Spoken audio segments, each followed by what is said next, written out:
You know, similar activities in China? Okay. I mean, I imagine it's similar, like, you know, everywhere in some way, shape, or form. All right, folks. Second prompt of the day. We just completed our 11th prompt. So, the new one. Let's get situated for the new one. You're gonna leave? Take care, Dao. Thanks for hanging out. Good luck, good luck. Hopefully everything's going well. Thanks for hanging out. Had a bit of a deep discussion, which is nice. Perhaps I'll have the privilege of seeing something you make in the future.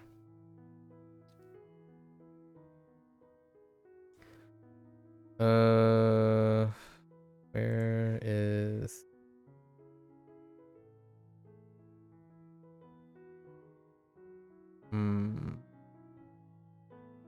Find my empty canvas again.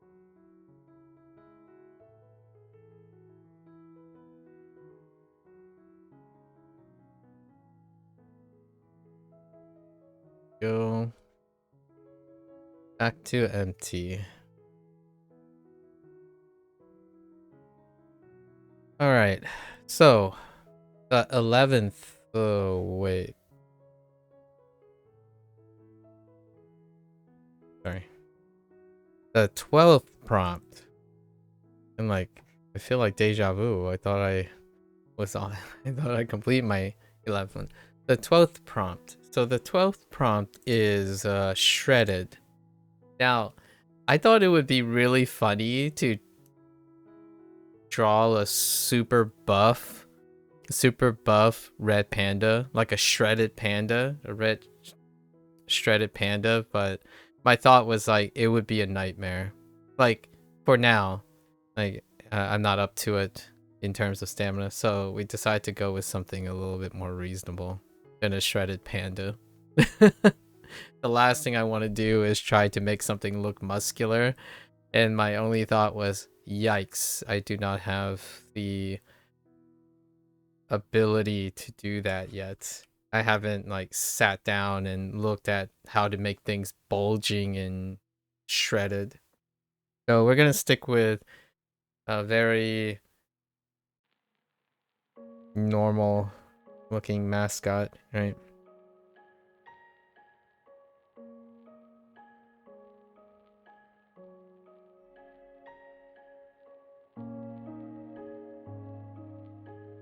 The way I went about the background in the last prompt was, it was mediocre. I still don't like how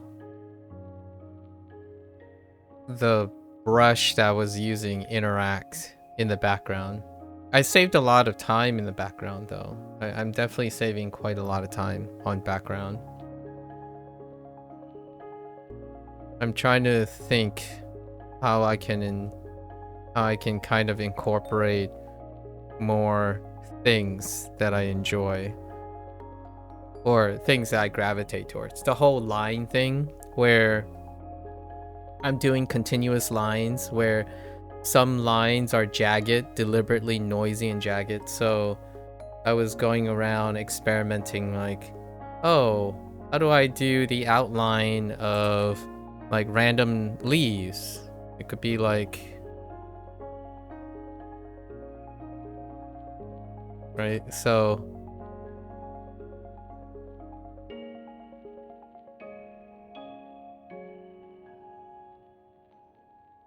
right, like I can go around doing something like this, or like how do you do a canopy with leaves?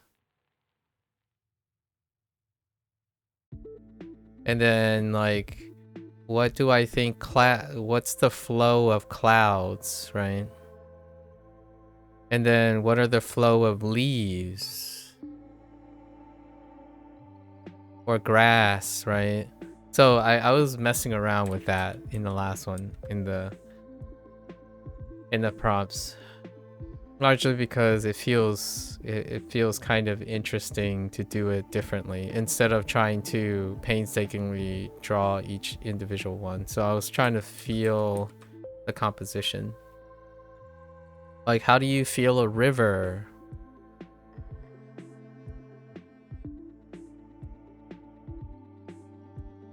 Right? Something like this.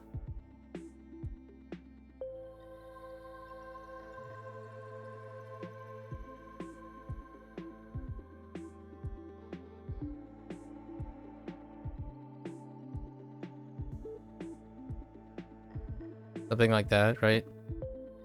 So I've been working on these for some time in the background. It's not very apparent when I do it, but I've been trying to get more flowy with doing more tasks at once.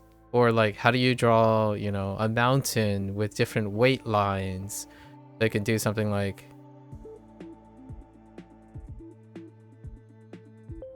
and then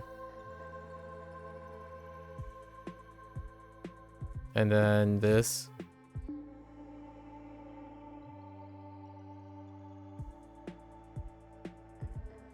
Right, so you can shorten the weight, you can shorten the strokes, you can partial the strokes and then fill it in with color. And then it creates like a distance thing. So that's another thing that I'm working on. Things like tree trunks. I've been drawing a lot of tree trunks. So I don't know which way I want to start, but I feel like starting like this way instead.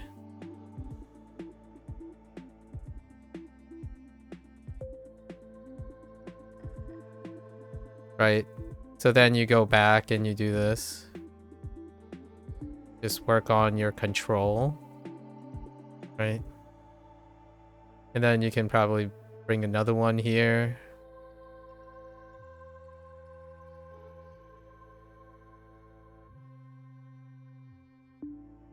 Right? And then you like, so this part is darker than this part. And then even doing even more than that, you can probably make this side slightly darker.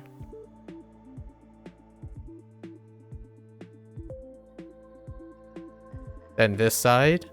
So now it looks like you know which side is the darker side. So that's what I've been doing. It's like kind of like in the background. And I think the inspiration here is from people who do inking. Whenever you watch like those crazy people who do like 1, 2, 3, 4, 5, 6, you know, like it feels so precise. And if it's not machined precision already, there's like this really wonderful, when you're looking at someone, they're doing this, but they're also doing this, right? All at the same time, and it's pretty amazing. It's pretty mesmerizing to watch, where they vary their strokes and weight and speed as they're doing. I don't know how often people do it digitally, so to speak, but watching people do it on like traditional medium, I'm not going to do it on traditional medium. It's just interesting that I'm able to do some of this. I failed. I failed. last prompt, I failed to do this. Some of it worked, some of it didn't. I forgot like halfway through the process.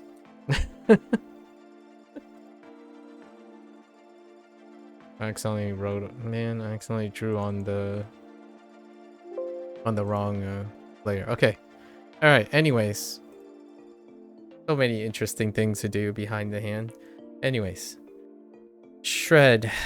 Let's do our sketch. This is the part that is easily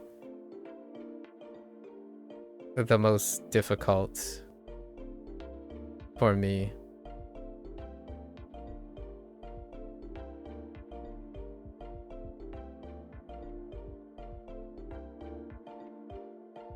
The nice thing this year around is that I'm sticking to one subject, or I'm sticking to a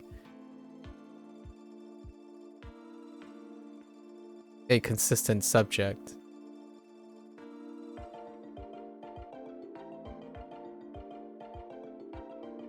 And even sticking to a consistent subject, I still haven't really able to land on the proportions properly, despite how many times I've drawn the guy already.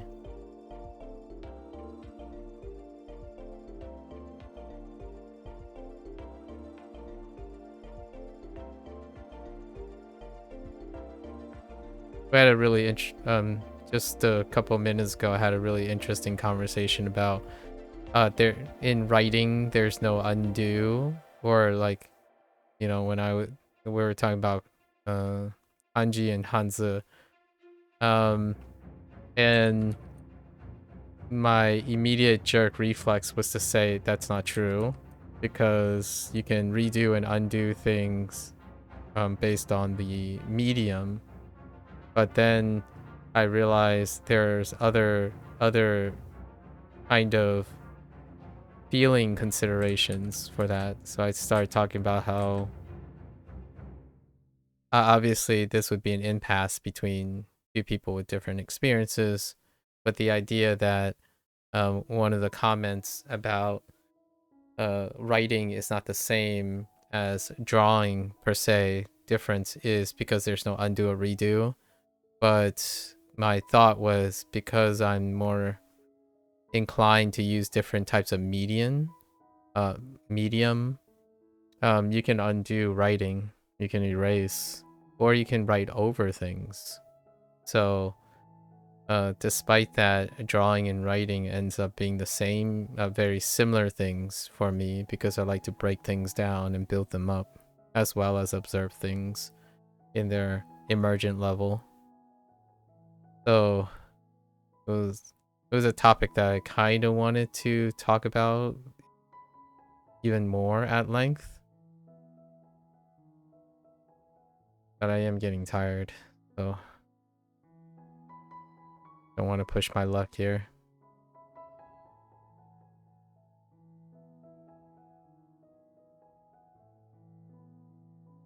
We're gonna stick to the primary, like, shapes.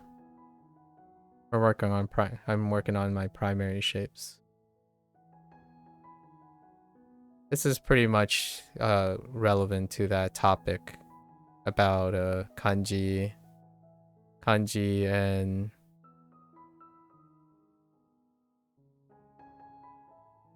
hanzi, when it comes to the difference between writing and drawing.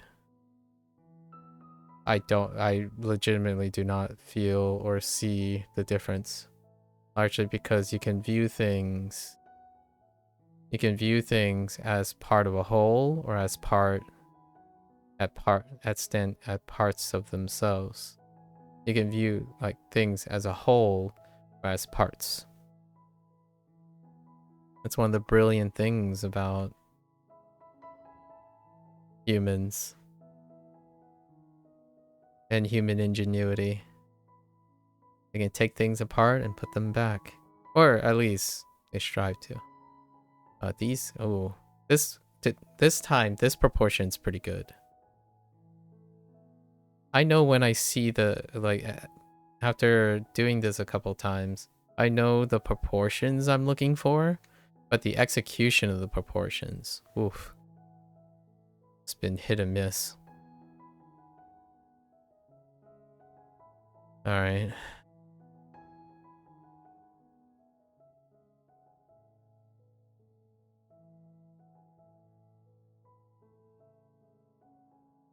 You can like, without a doubt, you can most definitely undo writing.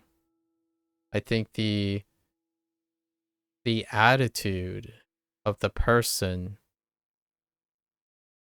reflects a lot about whether they treat it as something acceptable or not. I brought up like the point. My point that I was trying to make was that writing a lot of times seem like there's no undo button, right? There's no redo button and whatnot, because I ultimately feel like the system, the environment, or the thought when people are writing is that it's sufficient. However, when you start to obsess over things, right, into the nuance of the details of the things, then you enter the area where undo and redoing enters the conversation. And that's the idea of perfection or thresholds. And I feel drawing has this like uncanny way of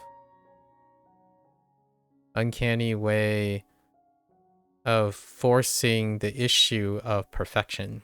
And like many things are not sufficient. Meanwhile, writing has a little bit more leniency. And I'm not talking about if it does or not for everyone. And just for those individuals who compare like digital art with traditional art even, or drawing with writing. The idea is you either favor one or you don't favor one. And the idea is there's standards you set for yourself. And undo and redoing is a really big sign or a tell, at least to me, which one you favor. When you have a higher standard for yourself, then certainly not redoing things or undoing things, and then being able to do it without undoing is a point of pride or a point of differentiation. But I am not one who think of pride and hubris as a way to think about things. My writing, I rewrite and unwrite, I rewrite and erase things a lot. It's part of the process. When I'm drawing, it's very much the same. Some people find a great pride and respect and skill when they're able to do that. Like, this is sketchy, right? If someone's able to do this with one stroke all around, that's amazing. That's cool. And that's why it varies, right? It was a really interesting discussion because it dealt with this aspect of, in what I believe, it dealt with an aspect where it prevents a lot of people. The double standard about drawing is what prevents people from drawing in the first place.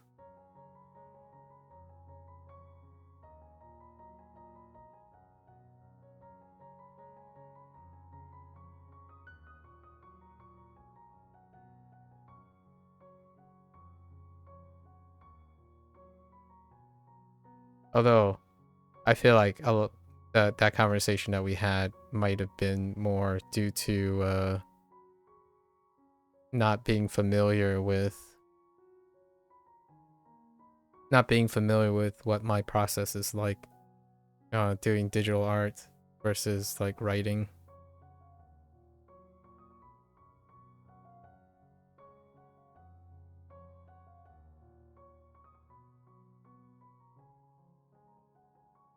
How often do you erase? Well, in the sketch phase, I actually genuinely don't like erasing. I like capturing all the sketching part. Sketching part is it's dreaded. I dread. It takes a lot of energy out of me, but it's the part that I rarely actually undo anything. That's why sketching is the first step. And just start wiggling around, go in a general direction and see if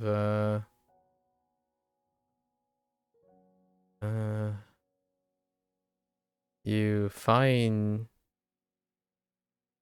your image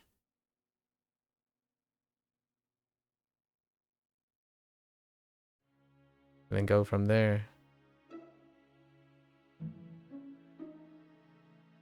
I don't know if this pose actually.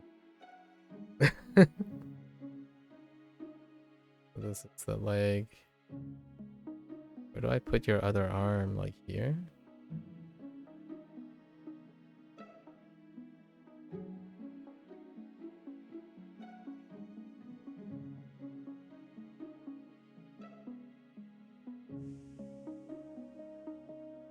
Oh, yikes.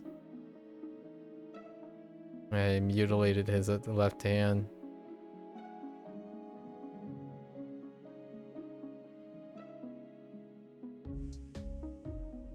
Okay, I'm gonna erase this part though.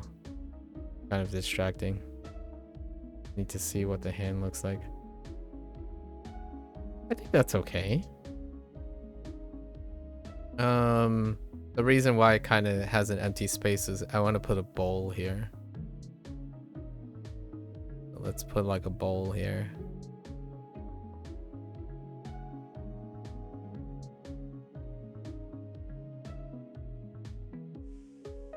Like this big. My running joke was I was gonna like draw a real an oversized bowl where the guy would be in a like literally swimming in the bowl, or figuratively, but a drawn to literally be swimming in the bowl.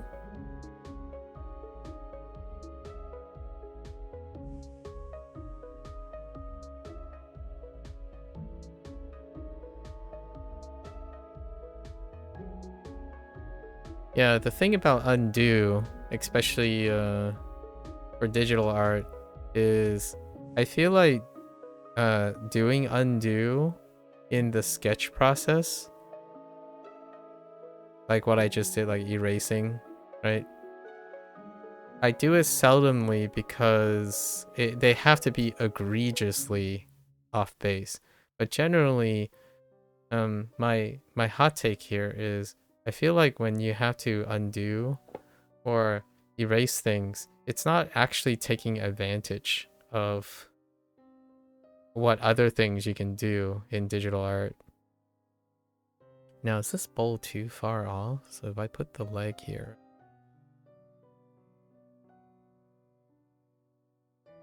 Oh no, this is too far. It looks okay.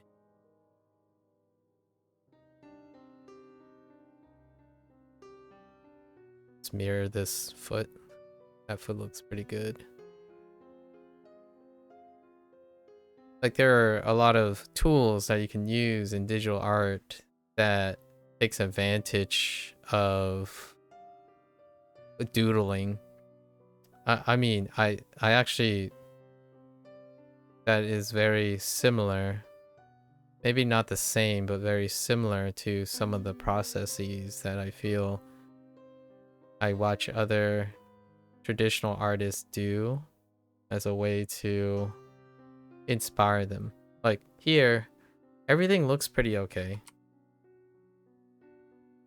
And I still do the flipping thing, right? Like, although the flipping thing is something that I feel digital art is useful, and where you like flip the thing and see if it's okay. Like this cheek is a little bit big. This part is a little bit big. But other than that, it looks pretty good. That kind of looks a little tubbier, huh? I'm getting a lot better, or it's that's kind of a misnomer. I'm not really getting a lot better at the sketching part. It's more like I've de-rusted now. The reason this is the second prompt of the day. Usually the second prompt of the day is very noticeably more accurate because I've already warmed up. Ooh. Yeah, this arm is too far forward. Okay. We'll put something in the bowl. Alright, let's do the digital art part, right? This part I enjoy quite a lot.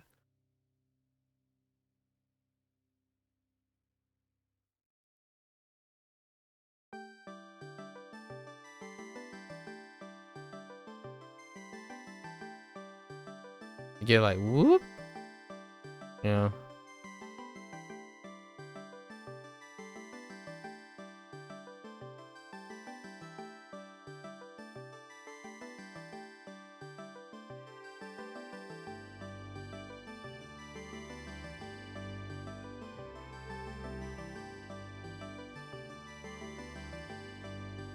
I don't know if this is considered undoing to people. I feel like someone who like designs with technology would be like, nah, that's just modifying. You know, editing. This is considered editing.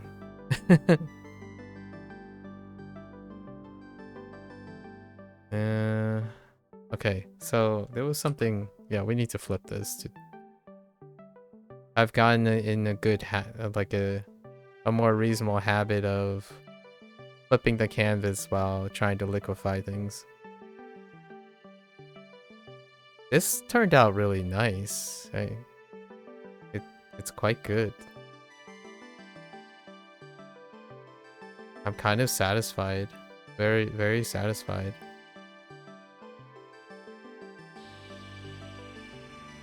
Maybe the head is still a little too squished. My initial drawing, the head is too squished most of the time. I think the feet ended up being pretty good. Let's make the front one a little bit bigger and the back one a little bit. Does that line up a little bit? Yeah. Okay. Alright. That went pretty quick. I like it. Looks good. It's fine. Daijoubu.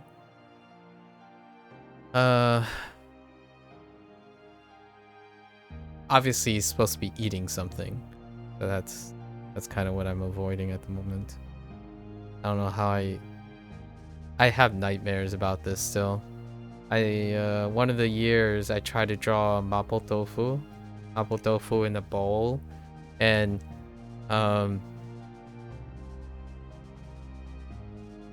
it was very complicated, to say the least.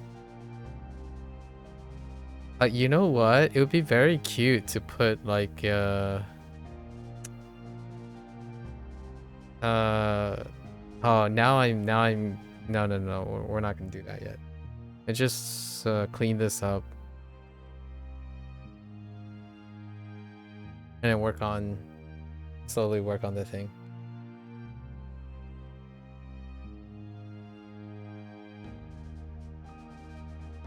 So we just, I think I've gotten my workflow for the sketch to the cleanup. So the cleanup is going to be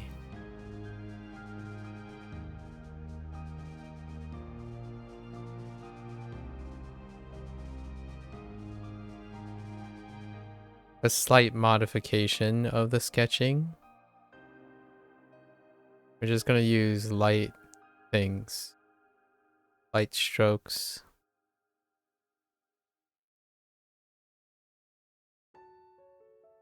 Capture the shape.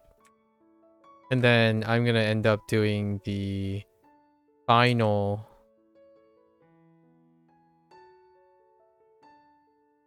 strokes later. I really like doing the end product, like the cleanup or the accenting. So we're gonna keep it very light this time around.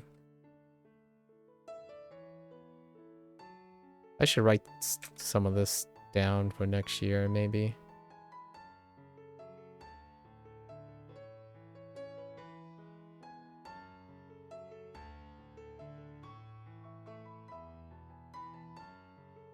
start with a more simplified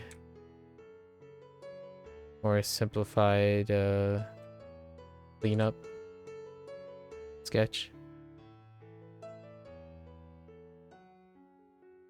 I don't spend too much time making like crazy little edges and whatnot when I'm gonna do it later.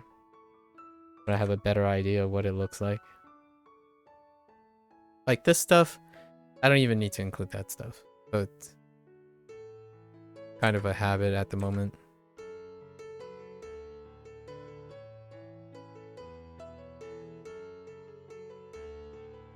We got a pretty good workflow. I'll probably write this down somewhere for future reference.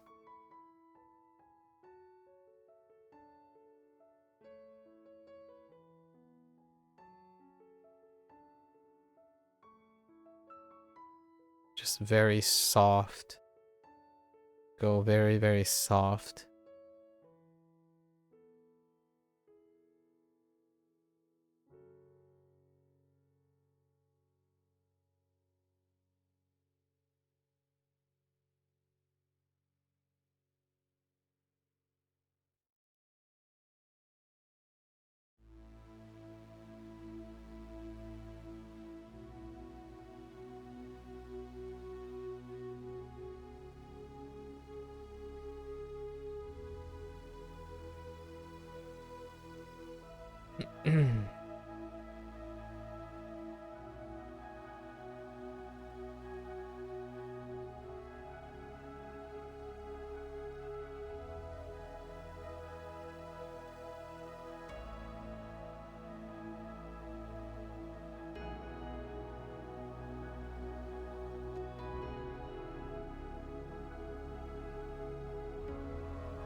Okay.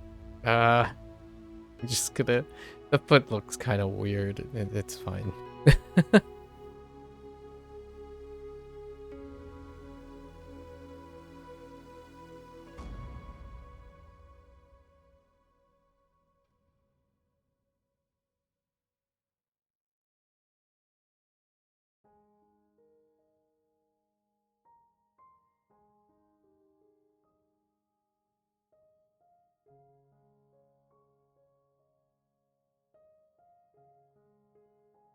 Okay.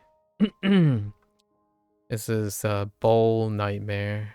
Bowl Nightmare. I do not have steady hands for this.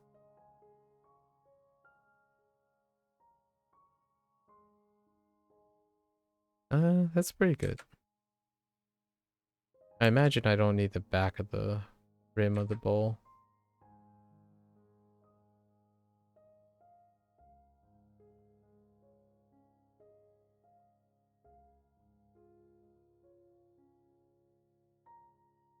Probably that much is good enough.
Okay. So, this should be nice. Okay. That's what we're gonna do for the future. I quite like the first two steps. So, first two steps. Excellent. This is where I would go and do a background. So let's try this background thing again. I like the idea of I enjoy just throwing some color onto the canvas and then seeing where it goes from there. So do I do a flat color now this time? Or do I try the watercolor thing again? Huh.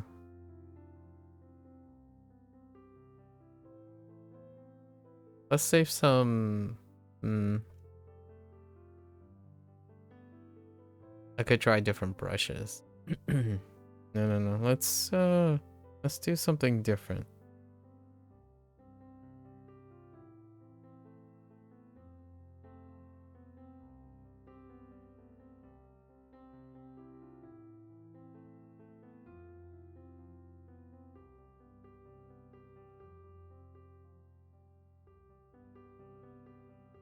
By different, I mean it's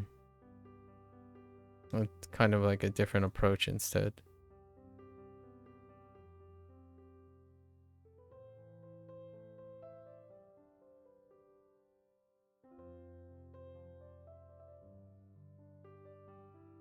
I don't want to move them down here.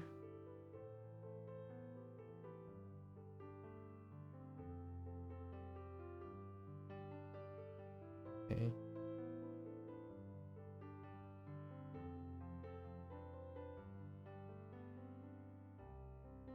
Right. Actually,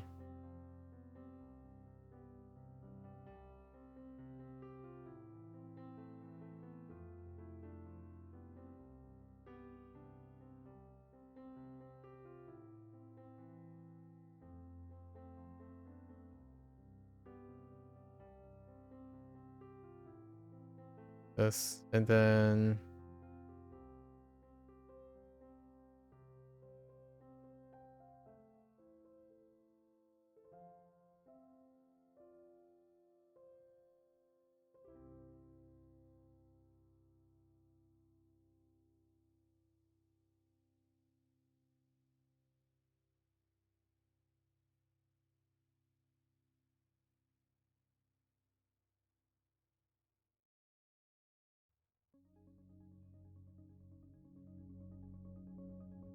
maybe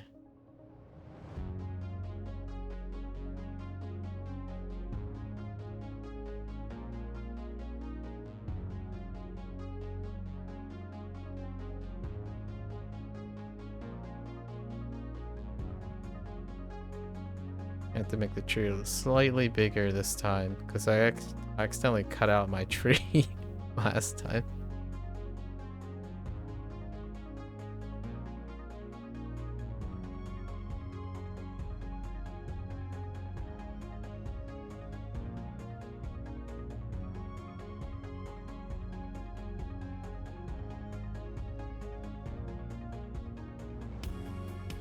Okay.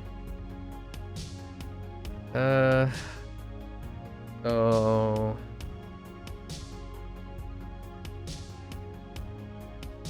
don't want to obscure this, but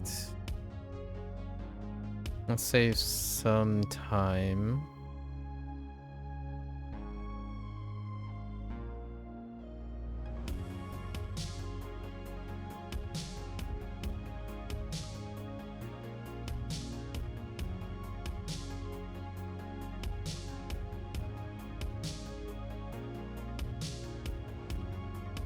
I don't want to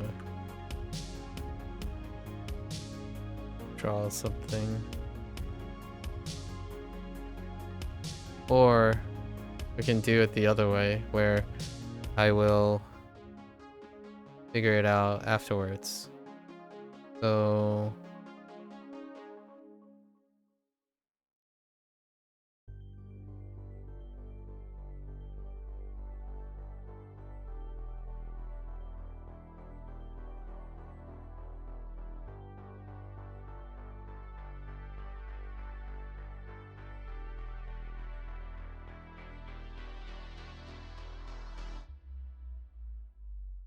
nah.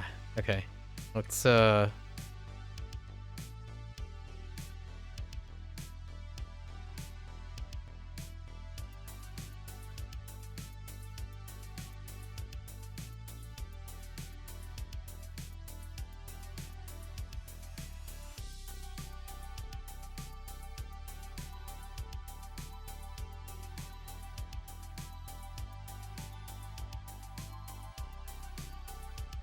that's a pretty decent thing I can use. And then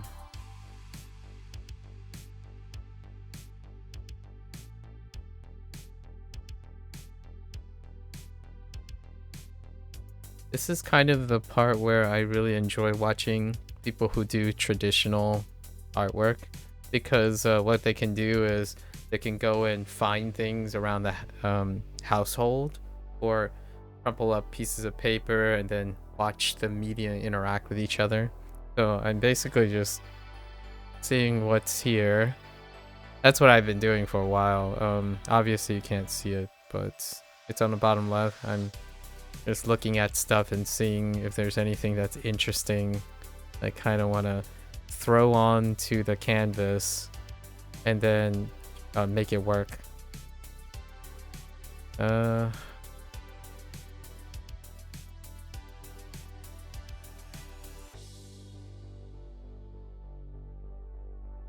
I'm gonna use this.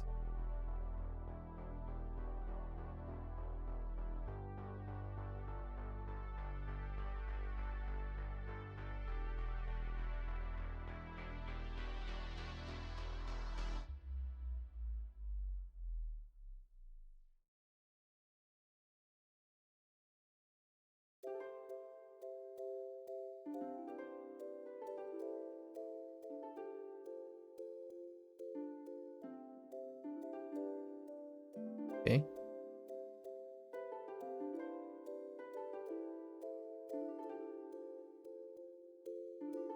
Maybe a little bit smaller.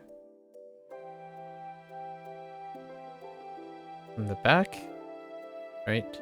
I kind of did this before, but now we're being like a bit more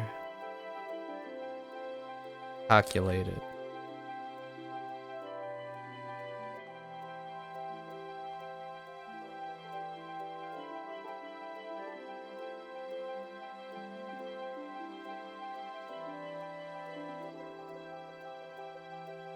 And leaving opportunities for me to, you know, come in and do some fun things.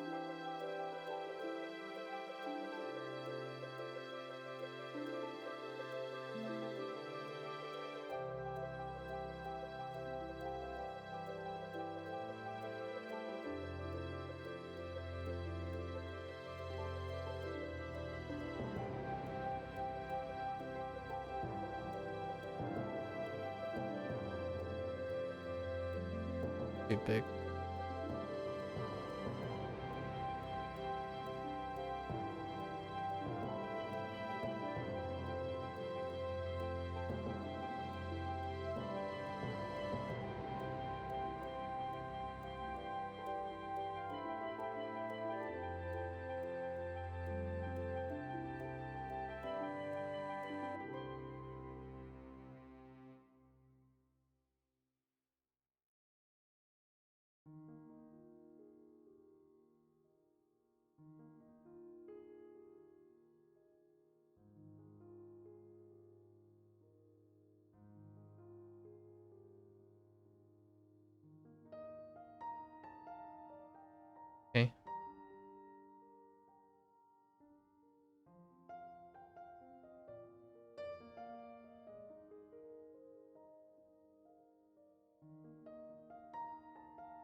Okay. Uh.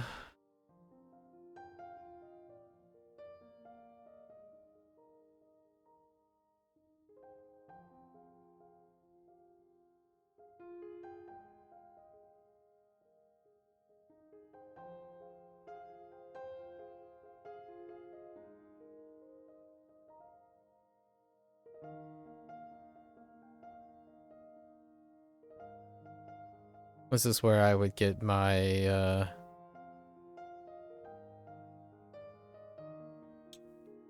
get like a paper towel or something, crumple it up, and start dabbing on something.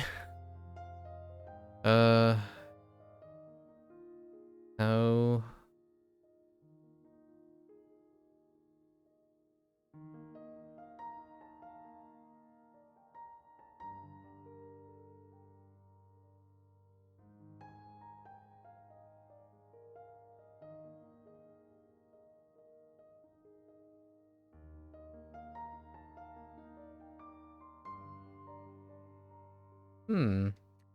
Maybe this is what I'm looking for. Oh, that might be it. Oh, that actually, that's pretty nice. I can start with. Oh, wait, this might be it.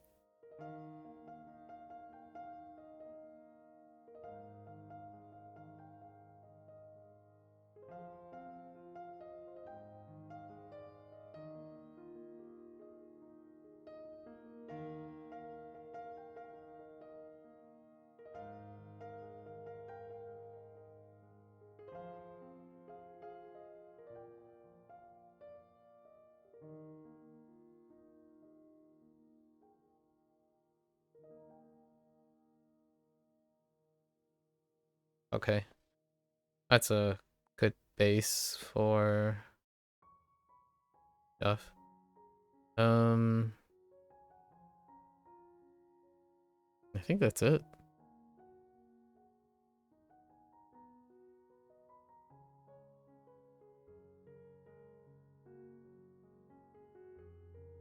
Kind of good enough. Have all my elements. All right. So, all right.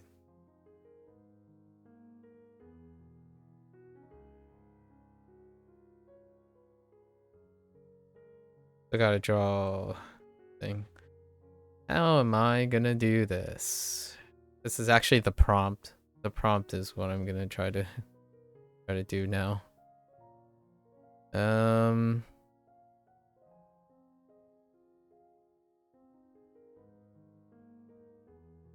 Oh, you know what?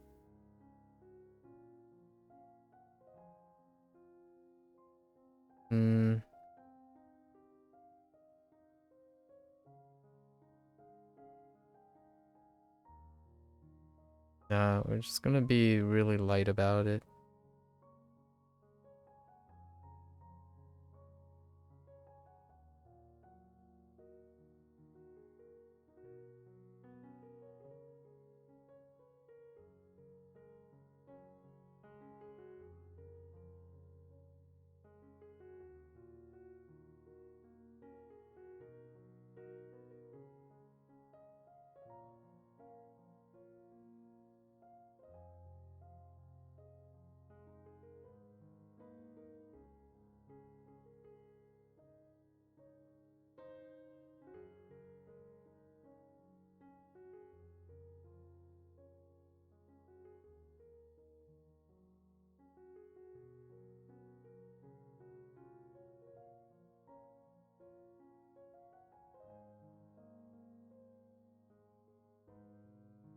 Kind of funny.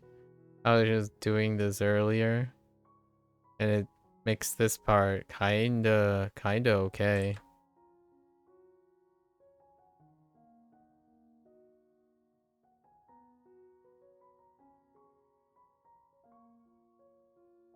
Oh, there, leg. I'm doing pretty well. How are you doing? Thanks for asking.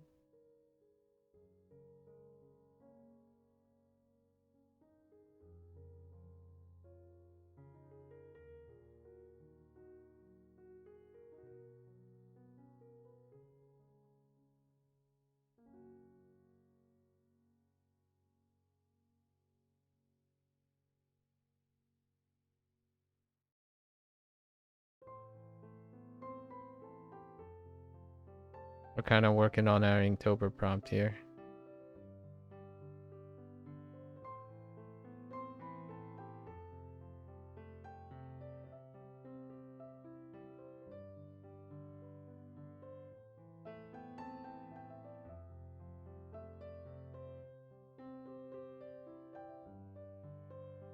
Slipping into the void a little bit? Well, that doesn't sound incredibly healthy.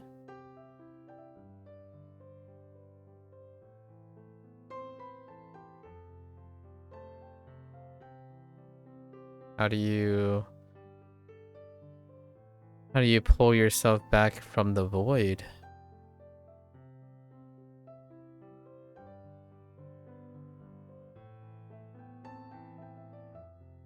Other than that, sounds like more of a... That's the whole thing. Other than that, sounds like the other 5%. You really wanted to do Inktober, but the days sort of flew by. What's the prompt? The prompt is shredded.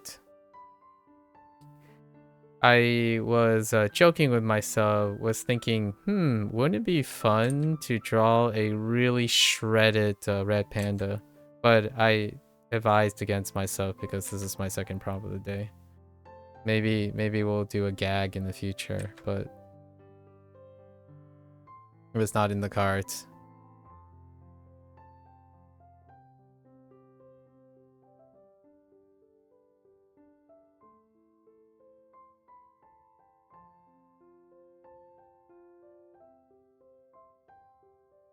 I can only imagine the nightmare that is trying to create muscular definition for a red panda.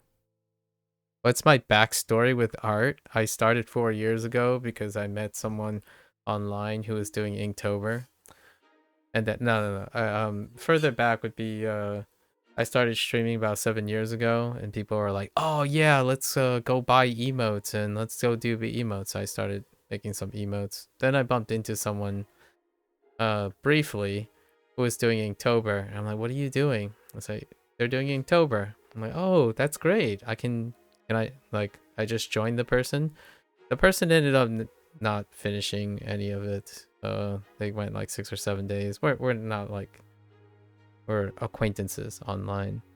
So we ended up doing all of that, and then that was 4 years ago. So now we do it every year. And that's about it.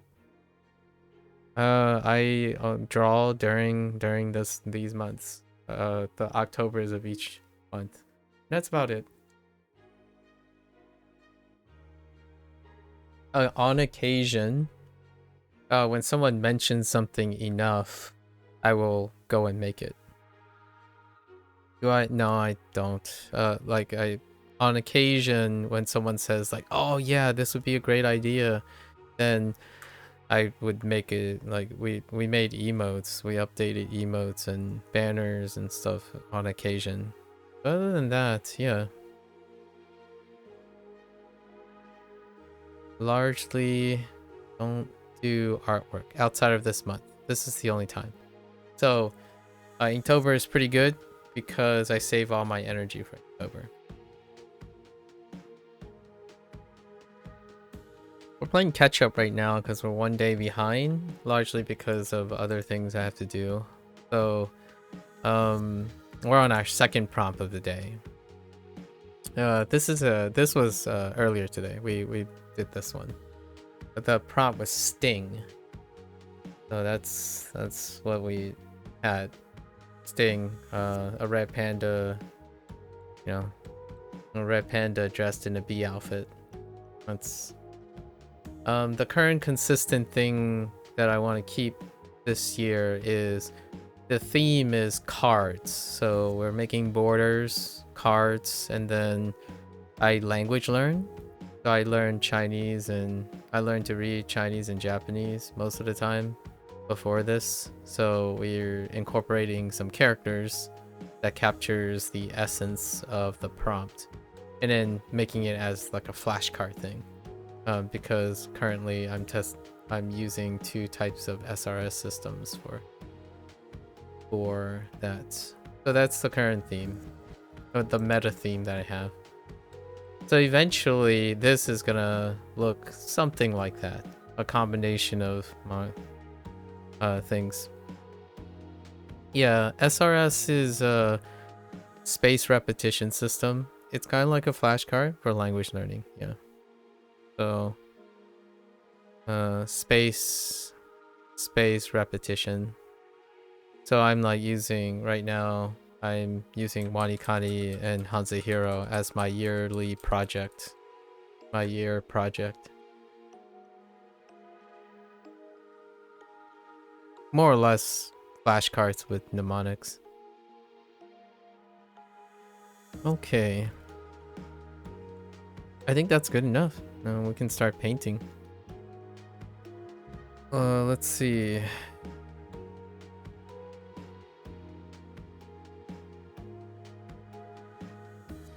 Let's color block this. I wonder the magnet. I wonder if this thing is sensitive enough to pick up small strokes. Oh, it is.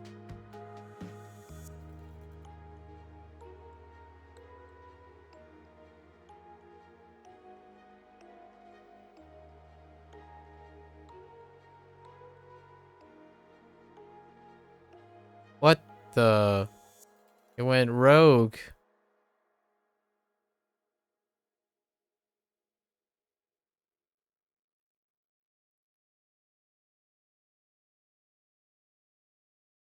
Okay.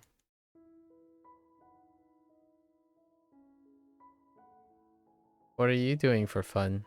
Like, what brings you over here? Other than the void thing. Flowing into the void. What the? What happened to the... What? Oh, was it not connected? Was that why it didn't do anything? Oh.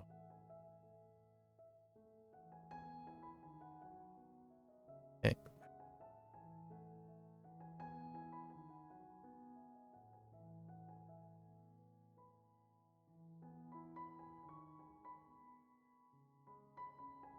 Just need a rough outline.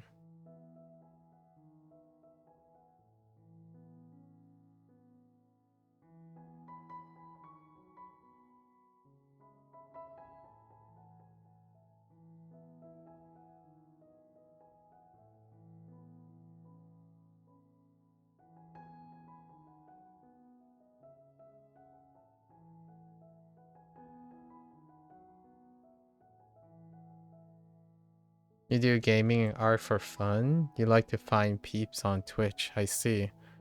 So, what are you doing for art right now? You gotta see some famous marble sculptures today? Oh, what is that like? Are you traveling right now?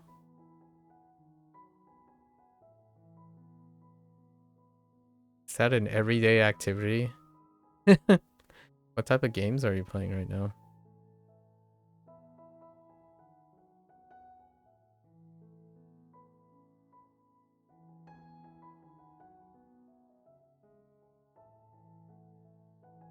Or, like, what are you playing right now?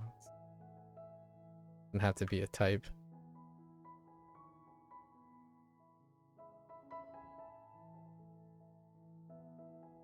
It's an exhibition in your city? Ah, I see. You're playing Valorant and the finals a lot? Just bought some games during a Steam sale? Ah, okay. Near? Near soon? Okay. Uh, near Replicant or near Automata? They're both available. Or are you just doing both and you're starting with near Replicant?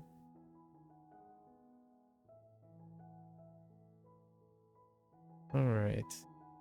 Let's guess some colors. Oh, I still have the colors here.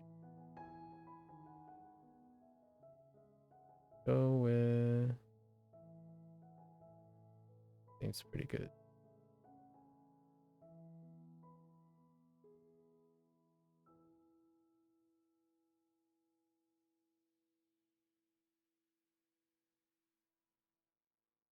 Oh, you have no idea. I don't know what it's called. I thought it was called Replicant, but I just watched Blade Runner 4049 yesterday. I mean, 2049 yesterday, so I thought of Replicant, but pretty sure that's also the Nier game. Yeah.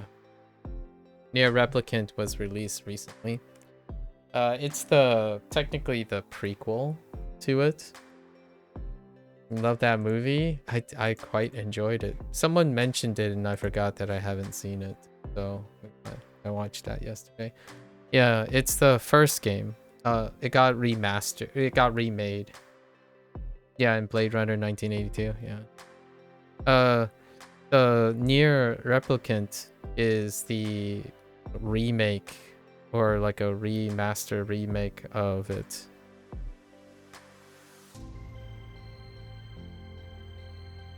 All right, let's go and do this guy up. Do the do. Oh wait, that didn't work. Okay. All right. So what type of art do you do? What type of art interests you? Have you been doing art for quite some time?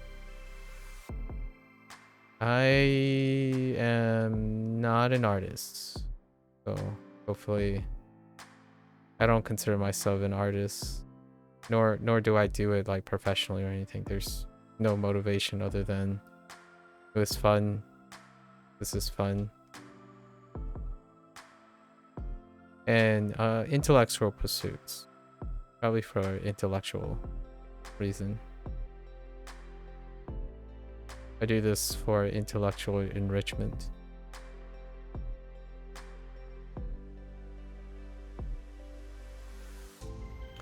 It's your main pet. You've been doing art your whole life? Oh, well, that's snazzy.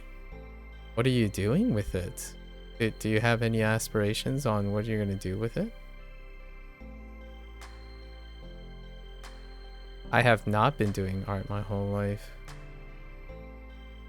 But there's a possible chance, like this type of art, like the art that we're talking about now, like creating art, probably less than 5% of my life. Other than just hanging out with people and trying to be loving. Oh, okay. Yeah, I've been doing this for less than 5% of my life, probably.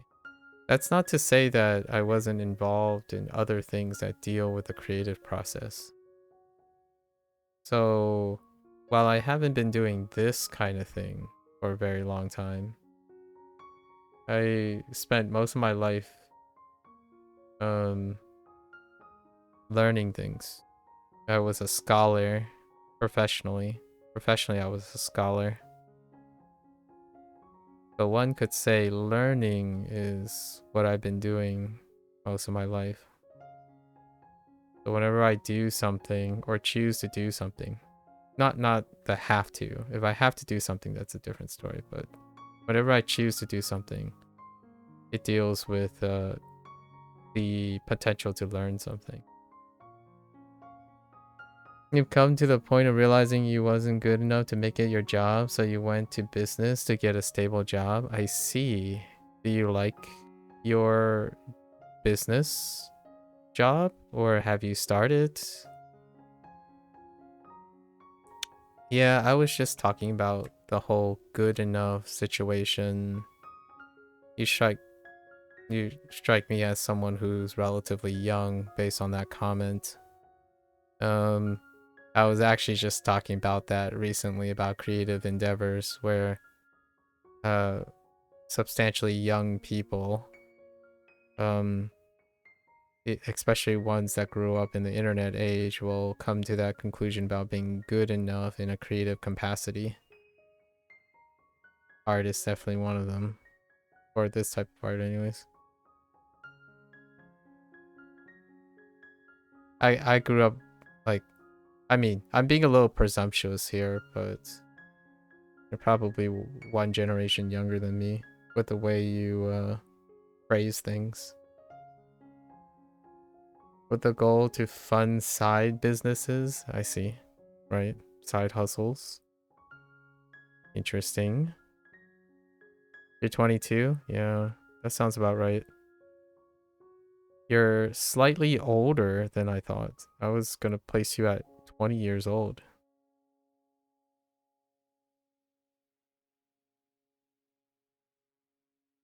I study people. That's what I do now.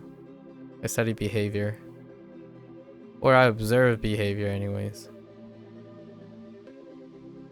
I mean, it's not like I didn't do that when I was working as a professional.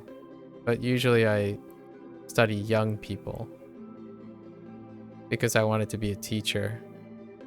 I spend most of my time paying attention to young adults, like what they want, like things that make them successful, like how can I help them kind of situation. That's what I spent most of my life doing. It was born out of my own ignorance and understanding of myself, or the lack of understanding of myself. You're probably immature and you also don't care. That's unfortunate. What makes you not care about your maturity or immaturity? A person is defined by their use, in my opinion, of their maturity and immaturity. They don't simply become immature and mature like wholeheartedly. Kind of a very potentially, it's a common way to look at things nowadays, but seeing the world and life and decision as binary decisions can create an all or none feeling about life very regularly. Something that I don't typically encourage.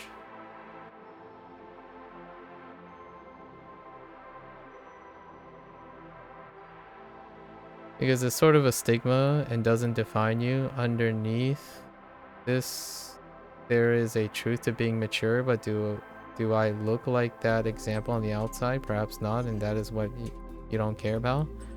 That's fair. That is a very, without saying too much, that is a very youthful way of looking at things. That there are trade-offs to the way you look at things, and that is a very common condition for the other stuff. So I can appreciate that. It makes sense that that's the way you would look at it, because that would be a great way to negotiate the things you shared with me, like side businesses, realizing you're not good enough for the art, doing the art your whole life, and then that void comment and whatnot. It flows really well. I'm very used to having this discussion, or this type of discussion.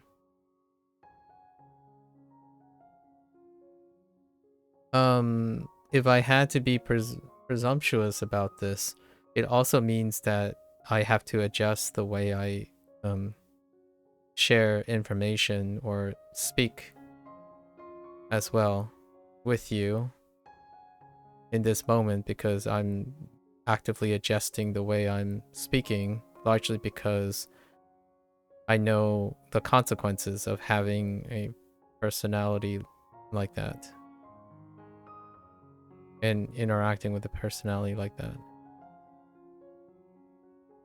So is there a lot of value in acting mature and seeming mature? Well, there's a value in acting immature as well. I mean, you're viewing the world, you're viewing people as binary switches.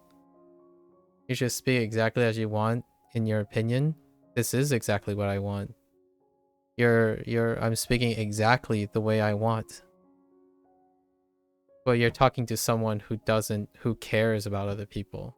You just said you wanted to be loving, right? But you don't care about other people's opinions.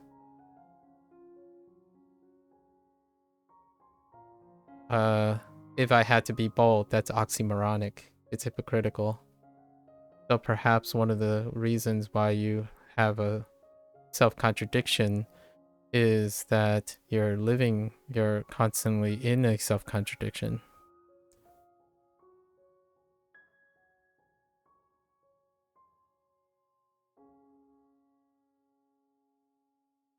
One wants to be compassion, but also desires not to be compassionate.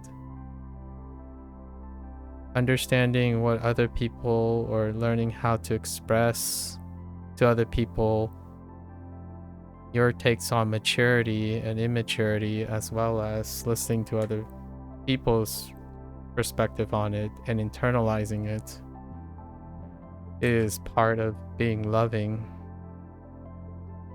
Perhaps if I were being direct, you meant that you want to be loved as opposed to being loving. Good point. You would like to be loving to everyone, but it is a challenge if they are choosing to demean you accidentally by upholding a life expectation you don't necessarily agree with. You can choose to disagree with them, for sure. But you can love people while disagreeing. You can. But you can't love people when you choose not to you can't genuinely love people without caring about anything they say. Like, you can disagree with them. Like, I'm assuming when you're saying you're disagreeing with someone, you understand their point of view while disagreeing with them, right? That's the idea. So, but what you're saying is you're projecting your point of view without understanding why it's important to other people. That being able to understand what maturity and immaturity is. You can love people, but you can still be ignorant and non-compassionate to them. That to me is more of a self-serving comment, where like you can choose to disagree with anyone as long as you love them. That's okay, and it excuses you from not needing to understand them. That's perfectly fine. Like, as long as you're happy and you're not like detrimental to other people, I have no reservations about that.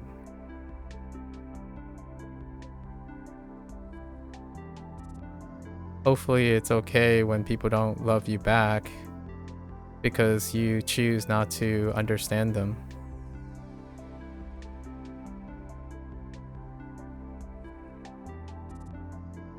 Oh, you think the majority of your thoughts on this are completely internal? That's exactly what I mean. Yeah.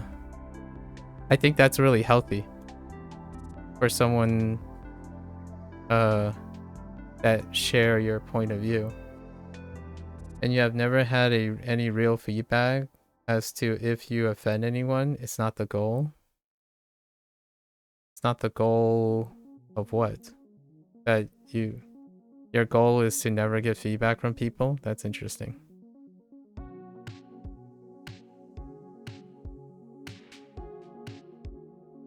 Huh.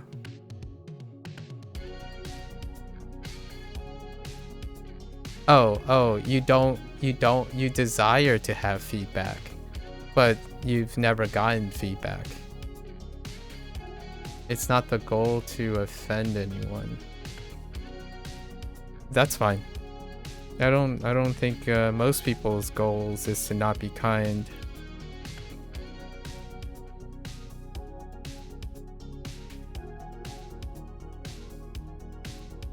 Yeah, I agree with you. I imagine most people are kind in that nature, or attempts to be kind in that nature.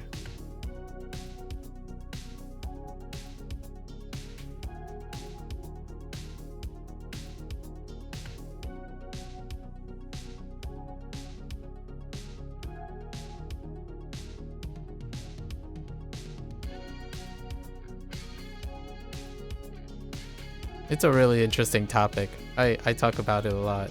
The the topic that we're talking about right now is the most common topic that I discuss about when I'm doing these things.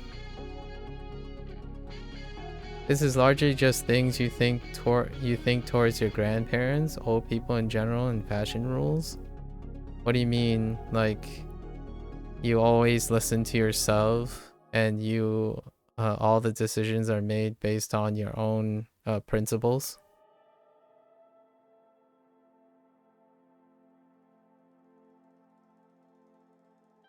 Is that the more traditional old-fashioned rules? Is that what you mean?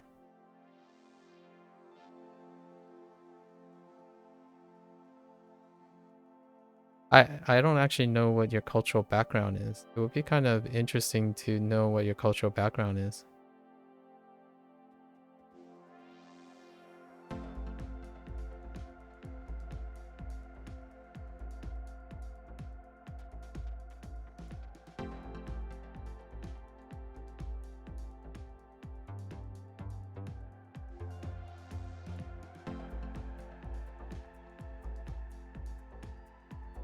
You listen to key old people who have transcended the boomerish guise and can genuinely relate.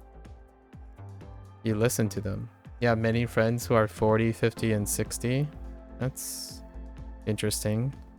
I don't see how age has anything to do with... Are you suggesting that age has something to do with maturity? I mean, it does. I agree with you. I'm not suggesting it doesn't.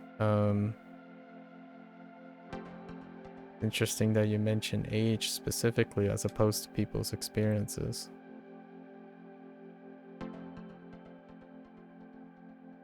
Oh no. I was wrong layer. Well, yes. Fair enough.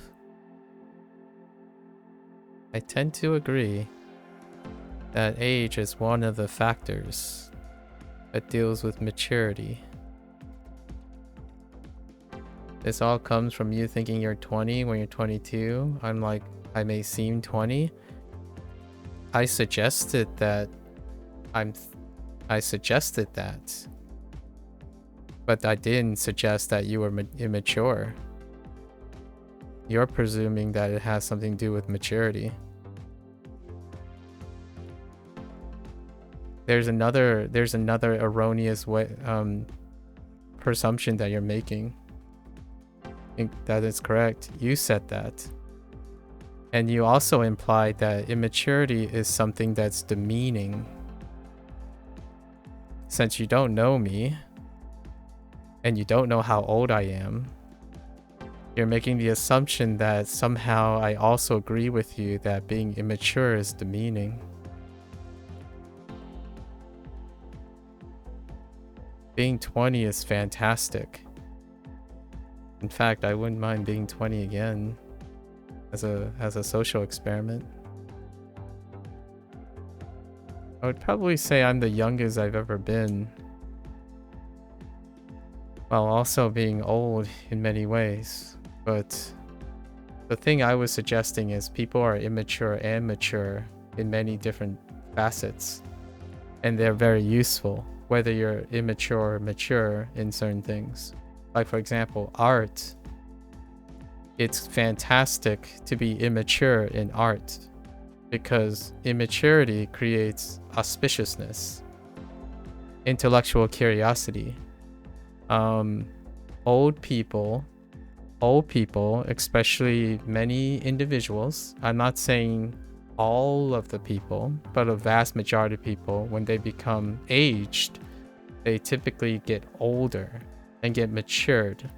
And when they're matured, they're less immature. They have less youth. So intellectual curiosity slumps. There are exceptions, not the rule. There are exceptions for scholars, individuals who pursue enrichment in like discovery process and learning. Individuals who continue to learn as a profession tend to be more immature and youthful in their thinking. They may be biologically 60, but they might sound like they're 30 or 20. That's kind of the way of it. So before you continue to like also think that you're playing a game, perhaps reconditioning the idea of being mature and immature is not necessarily demeaning or condescending in a way. The idea is that your behavioral pattern is a social norm. So the fact is these are very associated trends. It's not to say that you are all of these trends, and they are neither bad or good. They're part of a continuum of someone's life. And I said we are of different generations, but your generation is not the same as my generation. So when I say someone's 50, that means something different. Like my 20s don't look the same, but the view does exist in the world, and you weren't singling me out. That's fair. But you're talking to me. So that's, again, I would say that's another trend of someone who does that, which is where you use language that is objectively outside of the person you're talking to, which is interesting. It's a way to deflect responsibility for your words and actions, or project whatever you believe is true and ignore and do not interact with the person you're talking to, which comes with the whole, like, in my opinion, it comes with the idea that most of the stuff you think about is entirely internal. So I understand that's probably how you feel, and you're talking about how immaturity is considered a stigma. I recognized that earlier, and I was suggesting a counterpoint. But we can look out towards the concept together, like being something we both view. Yes, but that doesn't include the idea that you're ignoring the concepts that I'm introducing. So there's no togetherness if you have no reception or compassion for the other person's concepts. Synergistically doing things together implies that you are willing and open-minded enough, or transcendently the boomerish guys, be relatable, but you aren't relatable because you only have internal monologues and the majority of your thoughts are internal. So what I was saying is that I think you probably am good enough for art. The question is, I think you became too mature. Like, here's my counterpoint. I think you've matured too quickly about your art, and that's how you determine that you're not good enough. That it's the opposite. I feel like the internet has provided you with ample enough information in which the maturity and your outlook of the concepts that you have well in advance deterministically solidified your conception of your potential, which is evidence of maturity. So you're living a life in which people think you're very young, but you speak as though you're very old. And because you also hang out with a lot of people who are very old, perhaps that's where that comes from, at least in my opinion. You just view what was commercially available in reference to your stuff. Exactly. Yeah. That is very mature. That's a very mature way of looking at things. They weigh pragmatism over carefree, scholarly, passionate pursuits, right? So in fact, I actually think you're far more mature in that respect. You made a comment.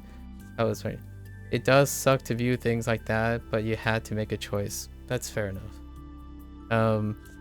I didn't pursue art either. I actually, when I was 20, I wanted to be a film director. And then a year later, when I was 21, I thought maybe computer engineering. This is to keep in mind. I'm 38, so I'm approximately 20 years older than you. And back then, technology was uncertain. So I didn't pursue computer engineering because it was not certain that computers would be the center of the world. Actually, the internet was barely a normal fixture in people's lives yet, and smartphones were in its infancy, right? Actually, MP3 players were coming into being. You wish you could have seen that evolution. It was very interesting. Digital art was very different too. I still remember when MS Paint was the only thing you had. Oh, I guess you can have Adobe, but Adobe could only take pictures and change like hues and stuff. In fact, the first pictures I ever took was not until the camera phone was introduced, which was the Moto Razr. It was the first one that I took a picture with, I think. Back in high school. That was the dumb phones, the dumb phones. Talking about a funny retronym. Because smartphones exist now, we need to have a retronym to describe not smartphones. So the dumb phones. Now that we have dumb phones. You have many things to look forward to though, like AI. Every single day, right? Like every week, there seems to be an article about AI. The fast-paced life, man. Internet hustle culture is fast, and I think one of the fastest way to maturity is trying to keep up with the internet hustle culture. You could kind of see. Here's an interesting topic, that I want to ask you. Do you think is a sense of maturity when someone knows how to slow down in a high-paced life?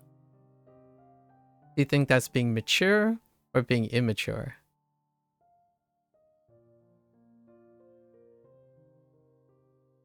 I often ask this of myself because sometimes I'm not quite sure anymore. Oh, lettuce should be a little bit. This? Yeah, that looks good.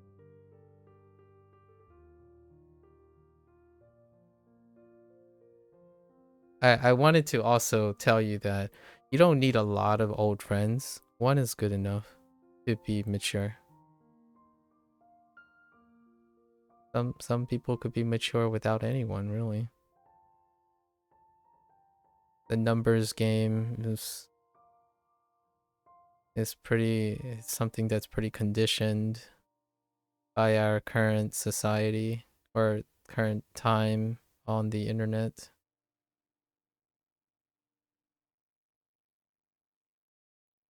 I should talk. I number and journal pretty much everything I do.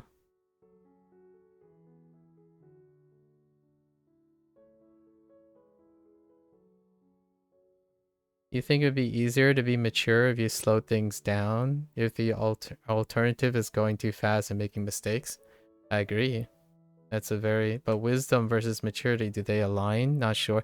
Yeah, they don't entirely align. Hence why I ask that question to myself a lot of times. Sometimes... this is... The answer changes between generations. I think if we wanted to look at fundamentals, right? And I'm not a psychology, like I'm not a expert, right? I'm not a clinician or a professional. However, when it comes to what I understand about psychology, especially the portrayal of maturity, oftentimes one of the foundations that make this, whether wisdom correlates with time, fast, speed, the maturity often has an underlying foundation that happens all the time, like almost nearly in most humans. And that is that they have a solidified identity, a very strong identity. Maturity comes with identity. So if the internet hustle culture is a social norm, and this individual has a strong enough identity to violate the social norm, then it is an excellent way to indicate that they are mature and wise. So right now, the internet hustle culture is the social norm.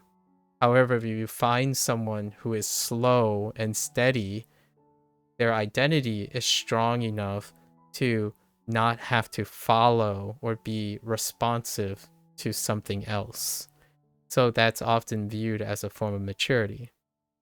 In my generation, when the internet hustle culture wasn't around, maturity is often dealing with the hustle. As in, you get to college faster, you graduate faster, start making money faster. So that ended up being associated with maturity because most people were not going that fast. Now, what happens if it lines up? Then it's harder to tell, right? Like, what if your identity just happens to be the hustle culture internet person? Well, there are other ways to identify if the identity holds up consistently. The question is, how consistent are your actions and your visions? The more consistent you become, the more likely you are more mature. And what comes with that double edge is that the more mature you become, the less and less flexible you become. You are set in your ways. You understand and have experienced most of what life has to offer, so you don't necessarily ever have to take in new information anymore. You don't necessarily have to listen to anyone. You can disagree with anyone at any time because there's no one you can gather more information from, right? You are truly enlightened. So in some ways, there's no propensity or pressure for you to ever have to listen or be told what to do by someone else. And that is one of the core foundations of human maturity. And I'm not one of them. So I am very much the opposite. I actually strive to be younger each day. Each day when I see someone do something cool and they tell me, this is really cool, it's like, oh yeah, let's go and do it. So that's kind of neat, despite being at the age of 38. When I was 13, I felt like I was 60. I grew up in a life where it was steeped in traditionalism. So my parents are Chinese. They are first generation Chinese. And I grew up in a culture that's different from it. So my life was reverse aging, like mentally speaking. So most of the time when I was young, I only spoke to older people. I was doing bills. I was thinking about college education, if I'm good enough to become a doctor. In fact, I was born knowing that I was good enough no matter what, because there's no choice. Like, I had to become a doctor. That is the way of it. So yeah, my parents were the closest thing because I have no parents, like no English speaking culturalized parents. I have Chinese parents, and those Chinese parents mean that my background makes me different from other people. So my friends are not necessarily people who I can connect with. So I no longer am viewed as young because the traditions of my parents are very different. And the traditions that they have are things that the Western culture view as being older. So then I was viewed as being an older person, right? Like, when does a 13-year-old care about budgeting for a college education at the age of 13? And then because they understand the budgeting of the age of 13, they know how to get a job at the age of 16. Instead of, like, I don't know, playing sports, doing video game. Like, I did play video games, by the way. So that's the most childhood-like thing. I use video games as a source of coping. So I coped with video game. Video game was not a form of entertainment. It was my ability to cope and understand behavioral patterns. Because friends are culturally barriered. Were parents older? What do you mean by were parents older? My parents are not that much older than other people's parents. Actually, other people's parents are about the same. They're about the same. Like right now, there's a 20 and a half, like 25-year gap between me and my parents. Like more bigger than that gap. You can relate to as far as chasing after budgeting and jobs very early. Well, yes, because there's a lot of coincidences that can happen when it comes to the stuff that I shared, the details that I shared. You're better with money you are better with money than the vast majority of people your age. That's fair. I can kind of I imagine that.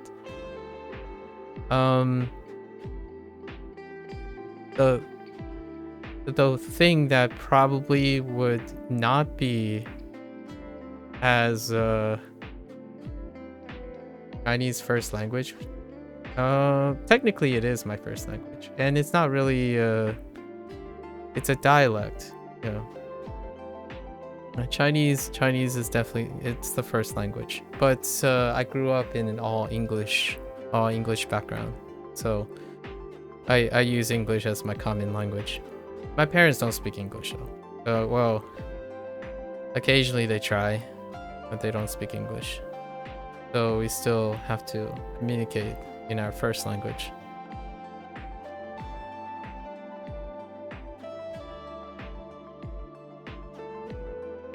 The interesting thing about my mother tongue is it's not taught.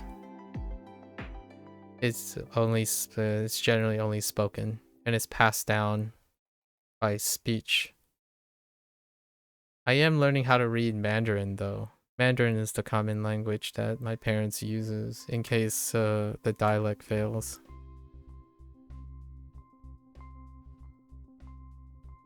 It's safe to say there are more people who speak Mandarin than the dialect. I gotta teach it to my kids. That's an interesting thing. Here's a personal share. There's things about being more mature early on in your life that comes at the cost of compassion. You also relate to people less. So when I talked about like the act of compassion and relatability, I was actually not talking about you. I was projecting my own experiences, like learning what young people do and older people what they do, like focus on actually understanding their motivations and whatnot. That came later in life.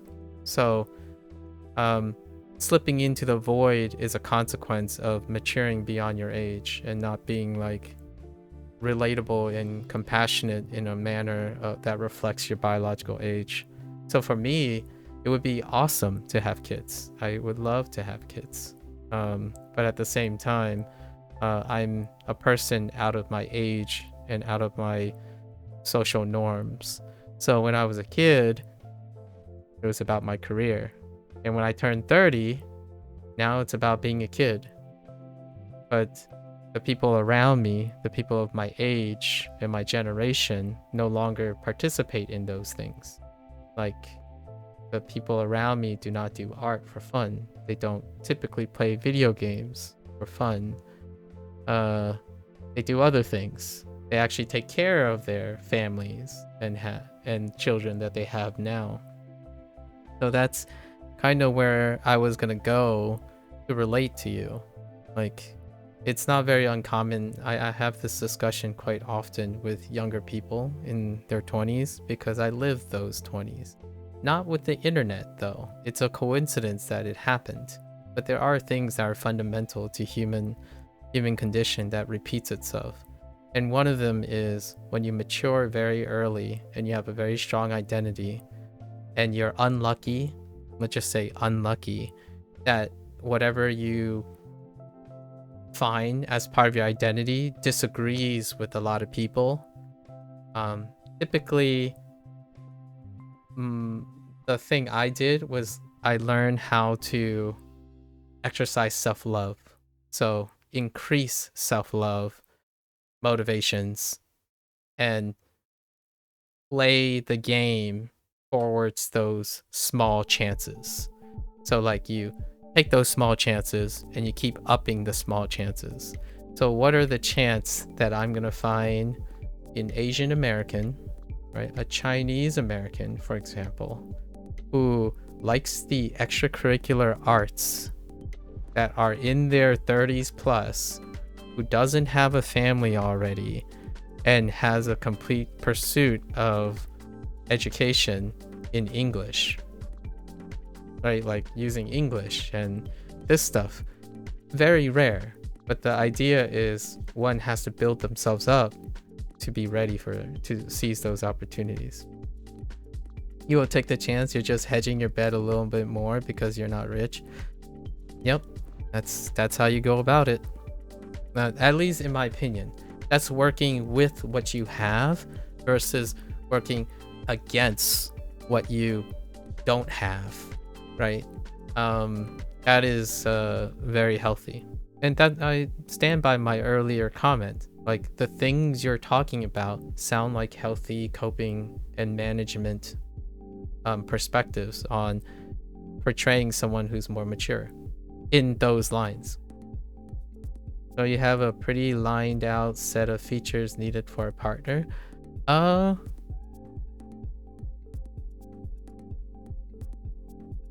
That's an interesting question. I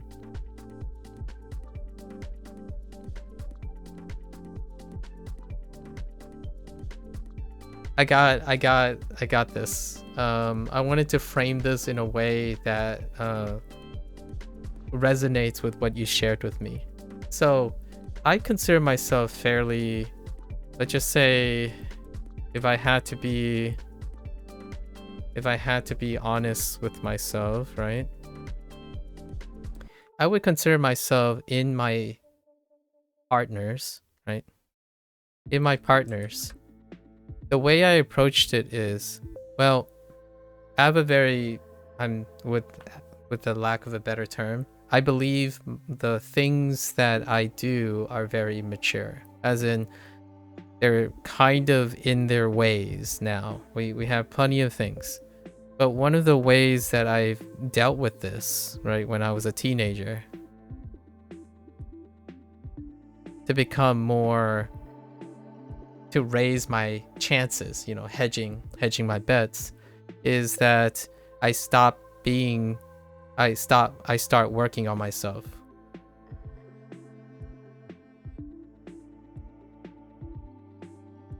So that means that when I was a teenager, I didn't listen to people. I knew what was right. My parents knew what was right, so I pursued those things, right? So when I got older, you know, when I was outside the nest, I left the nest at 18. I worked on myself. That's how you start, because that's the thing you do.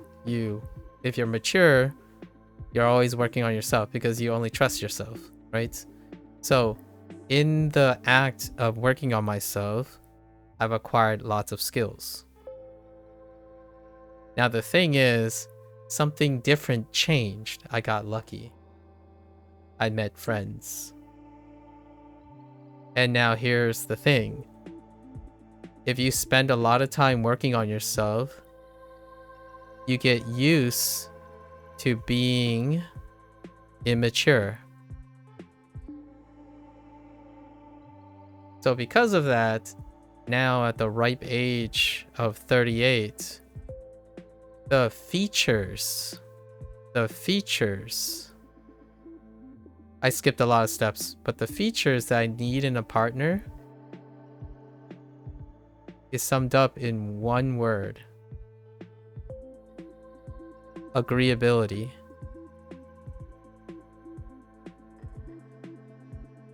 And that's it. Because Because for me, after doing this, I'm the most immature person I can ever think about now. Pretty much anything is fair game.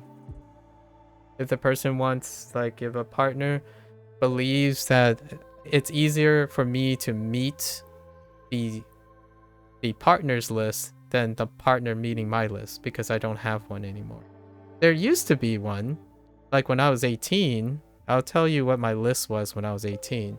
And that did mean that despite having people who are interested in starting a relationship with me, I was too mature for that, right? I had too many demands. I had too many needs, right?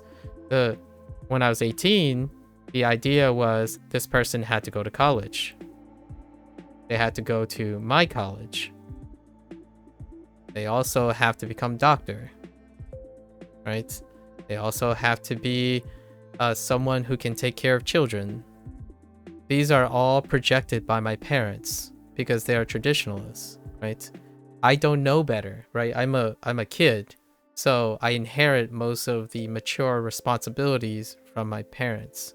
I trust my parents unconditionally. This is part of the Chinese traditionalism, right? So, my partner has to be smart, right? They probably can't be taller than me. Doctor and taking care of children simultaneously is a tall order for sure. Yeah, it's because that's what happens when you think idealistic. This is idealistic.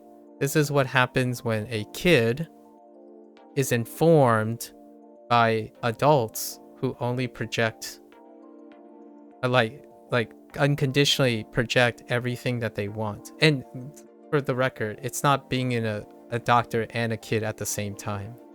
You have to remember that this is talking about the rest of the life of the person. So they can be a doctor and then they can have kids. They don't have to be a doctor and kids at the same time. It's not simultaneous. This is a list of across the lifespan of someone. So this person has to be educated. That's the doctor thing. Smart, financially frugal. I can throw in some cultural things. They have to have a good family, a noble line, like a good name, basically, a good name. These are all things that what happens is when you mature early and you adopt all the situations of your previous generations. I'm not saying this can't still work out. This is assuming that the society you live in doesn't change. So your parents, right? My parents I owe everything to my parents. The idea is that they're doing their best, and what they can do in their best when you're talking to 40s and 60-year-olds and 70-year-olds, you have to also assume that when they are incredibly wise and mature, sometimes they can also be not very receptive to changing times. So all of these things, most of these things do not occur simultaneously anymore in my generation. Not only that, I didn't grow up in China. I grew up in the United States. And the vast majority of people don't even have these things considered as their features. If I want to contrast, which my parents I will tell you some very real responses to these whenever I say these things to my parents when I was younger. I don't normally say these things anymore when I'm older. For example, one of the top things is why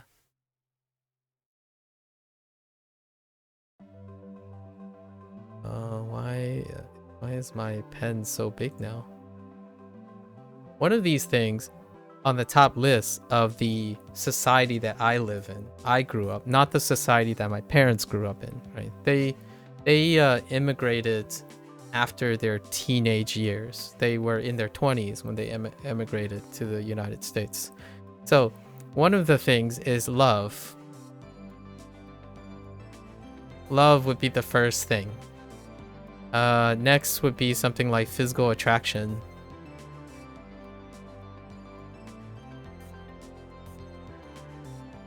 And I grew up without any of these things.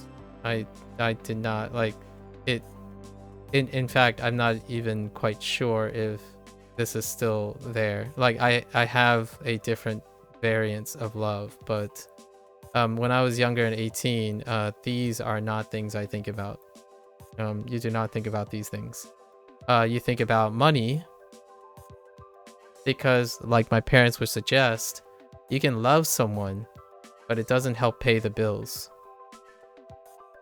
You can be physically attracted to someone, but they could be stupid.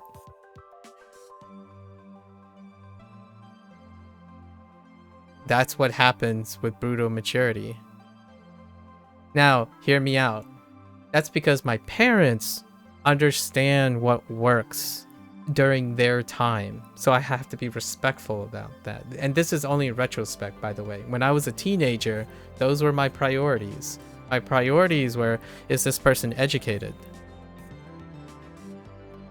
Are we going to the same place? If I'm aiming at a top school, is this person also going to a top school? Those are the things that I know when I was a younger person. This is before the internet. One of the major sources are the people who are older than me, right? My friends, on the other hand, they were falling in love because of physical attraction. They were spending money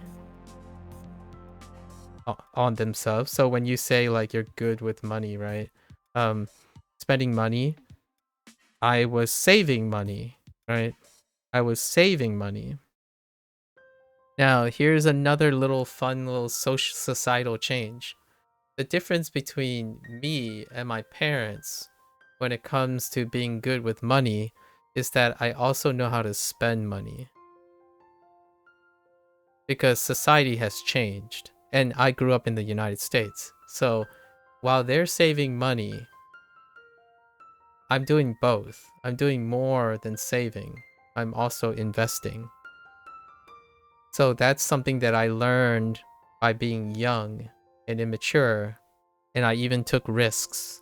I took risks to learn from those risks. If I followed my parents' ways, I would not have changed from their ways. And that's not necessarily a good or a bad thing. It's more of an appropriate thing in understanding what the realities are in the society that you live in. So being mature means that you've lived your life long enough in which you have to minimally change anymore. And when you're minimally changing, that also means that if something is antagonistic towards you, life can get a little sad and a little bitter and a little lonely. Cue the meme about the "get off my lawn, kid" meme, where a person is just disgruntled at all the changing times. That's a human condition that I can share most of the time. The human condition is there are pros and cons about being immature and mature. And one of them is if you're maturing very early and you just happen to be a guy or a person, right, that happens to disagree with most things that are going on, there are ways to help with being happy and being successful. But those ways might not be in agreement with people who think they are doing it for other reasons. Like, for example, being mature fast doesn't necessarily mean that people will want to be around you, right? Being good with money doesn't mean you're good with love. Being physically attracted to someone doesn't mean that they trust you. That's those are the fun, interesting dynamics. And yeah, it is pretty brutal, but that's how my parents interact, and I still appreciate them for it. Like, um, the sense of enlightenment. There's another element of being wise and being enlightened, and not, necessarily brutish and zoomerish about things. And that is when you look back on your actions and all the things you chose, you only do better each day, regardless of what paths you've chosen.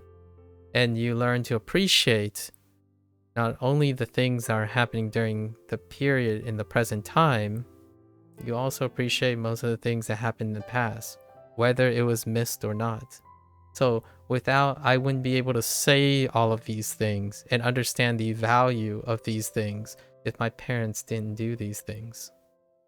So I can't have this conversation right now or be able to do art in my late 30s and have very little concerns about my financial security at the moment, because with my parents' knowledge, I was also able to gain knowledge from other people to be successful and adapting it to more than one circumstance. So if you're happy right now and you're constantly improving yourself or self-improving yourself or improving yourself through the inspiration of others, that is a win. That is what happens when people are successful, not when individuals perceive a fixed recipe. The fixed recipe approach is that you move to an environment that fits that recipe. So if being super confident and never learning and always sticking to your ways, hopefully you find an environment, you change the game, you change the environment to match your advantageousness. And that would be something that I would probably share as a friend. Like, if someone refuses to change their ways, but they are kind, change their environment to suit what they are set in their ways. So my parents can retire and still have all of these values because the environment that they are in now and the age group they are part of embraces those things. I don't. So most of my friends and people that I interact with on a regular basis are younger than me. They're not older than me. And that's a reflection of the reality that I sound a lot younger and immature than most mature people, right? Like people of my age. So what's a great way to illustrate that? Streaming on Twitch.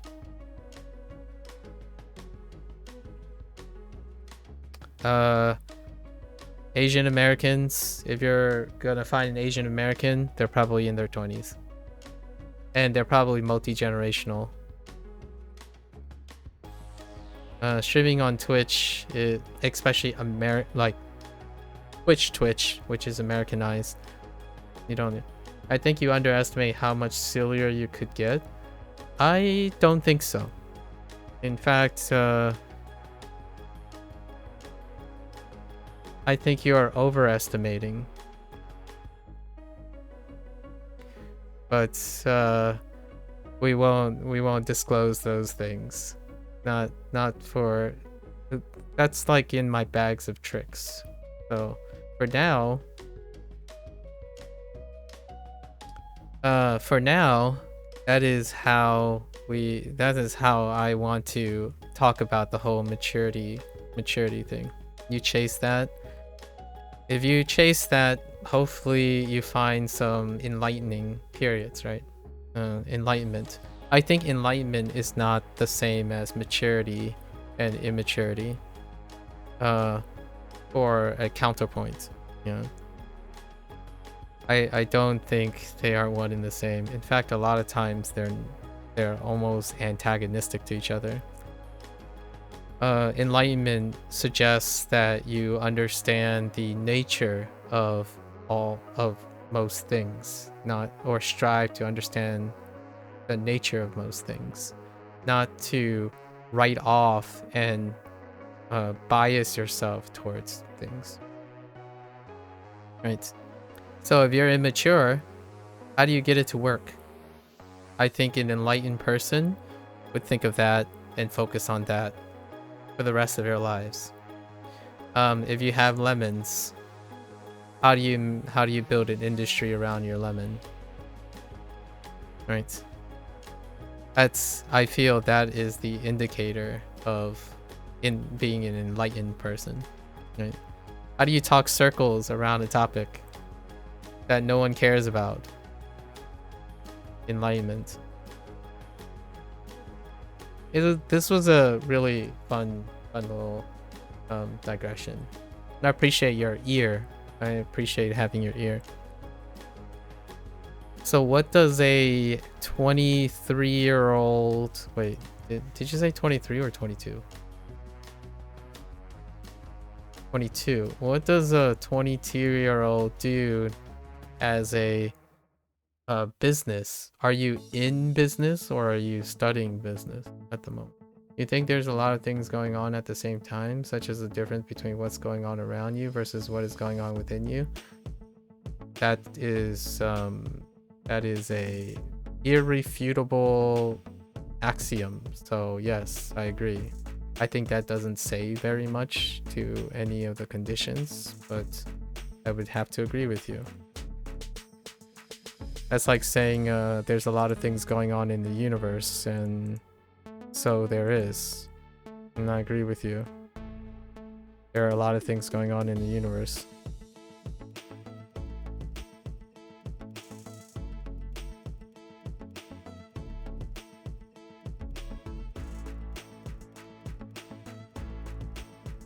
You're studying, okay. Seeing that you're planning on things, you have any plans on what you're gonna do in terms of the business side of things?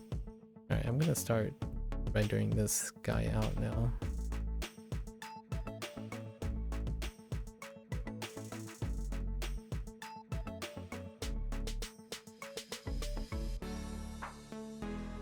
You're saying there are differences between how your maturity is perceived and what your internal journey? That's also saying the same thing as there are differences because one's internal and one's external. So I agree with you. Again, another irrefutable statement. Another irrefutable statement. So I agree with you. I can't add any more to something like that. That's like saying the sky is blue to the perception of person who perceives the sky as blue. You do not have any businesses right now. But I'm talking about planning, right? Your foresight, right? Using your foresight.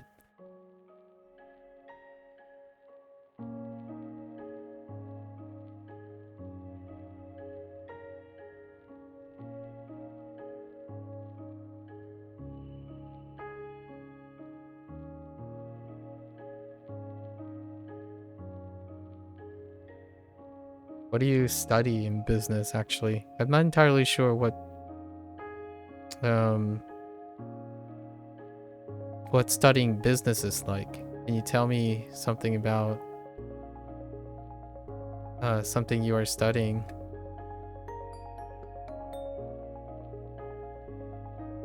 You're not trying to create very simple statements. You're simply saying there is much to discuss within this topic, whether terminal, PR, internal, cultural, or you're a marketing and finance major. That, again, that doesn't tell me very much what you're doing. Your other statement, you're not trying to create very simple statements, but those are simple statements. So I'm asking, I guess I didn't quite ask, what is your point you're trying to make? You haven't made a point. You simply stated a lot of irrefutable comments. Your tone is missing. That sounds like an excuse for not explaining.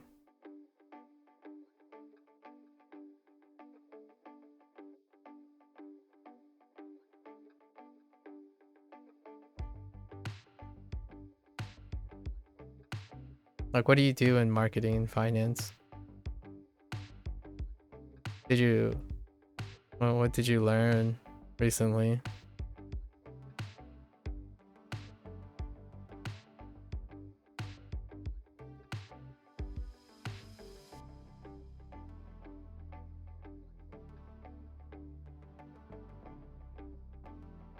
Is there anything that piques your interest in terms of you don't really have any disagreements or agreements after what you said? Okay. I'm neither informed nor enlightened by what you said. Marketing is your favorite? Is there any particular aspect of marketing that is resonating with you?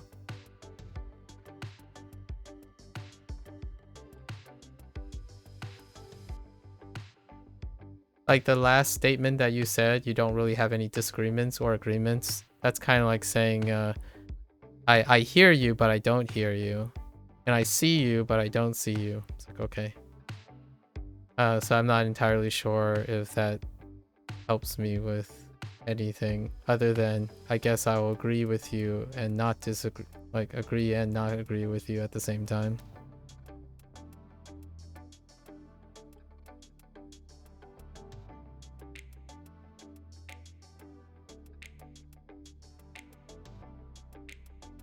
Just trying to get to know you a little better, I suppose.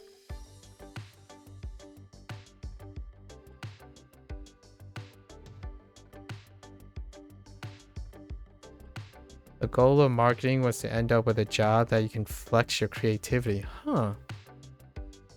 Intriguing. How many business is business available to do creative stuff? I don't actually know how flexible business is with creativity. From my anecdotal understanding of how business works now, it's highly pragmatic. Like it's exceptionally pragmatic and data driven.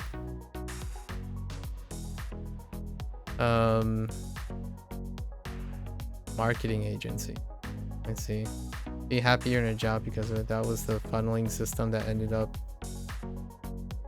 you in business. I see. How competitive is that? I imagine that's pretty competitive nowadays, right?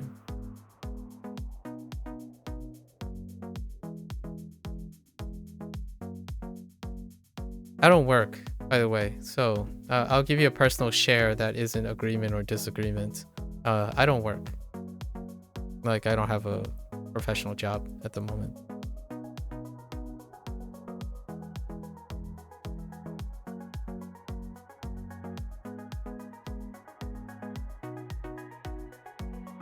And probably something that would be very worth contributing is I don't have an aversion to working either. Actually, I quite like working when the opportunity presents itself.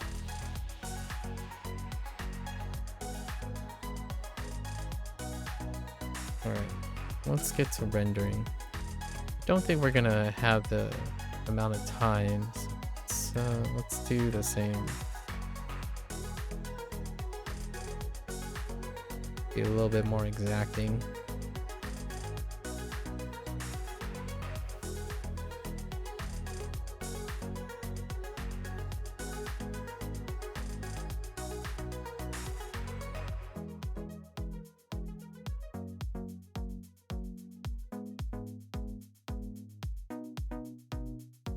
I look forward to seeing what you do in the coming years. I imagine you're pretty close to the end of your business education.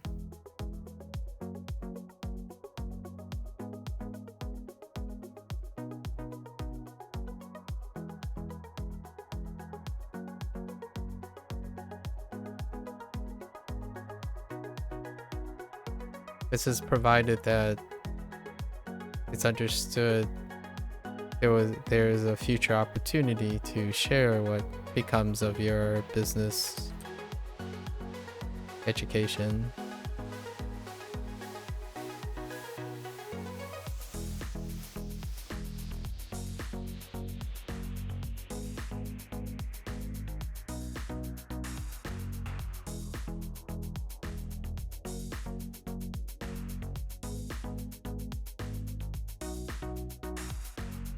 You're in your last semester. It's hard to say what your favorite things within business are. Probably just anything creative and marketing. Everything else, if you really look at it, is a means to an end. Oh, okay. Well said. That is certainly fair. Fair way to look at it. Last semester.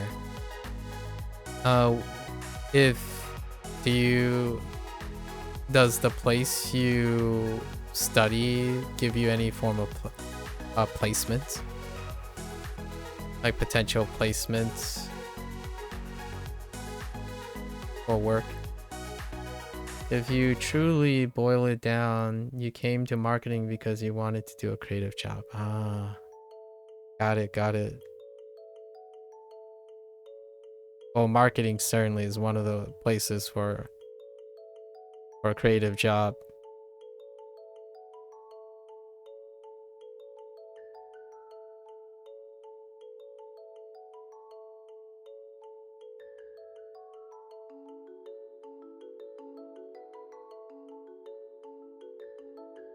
When being someone in marketing, what are your thoughts? Do you have any particular thoughts that are recurring when you're online?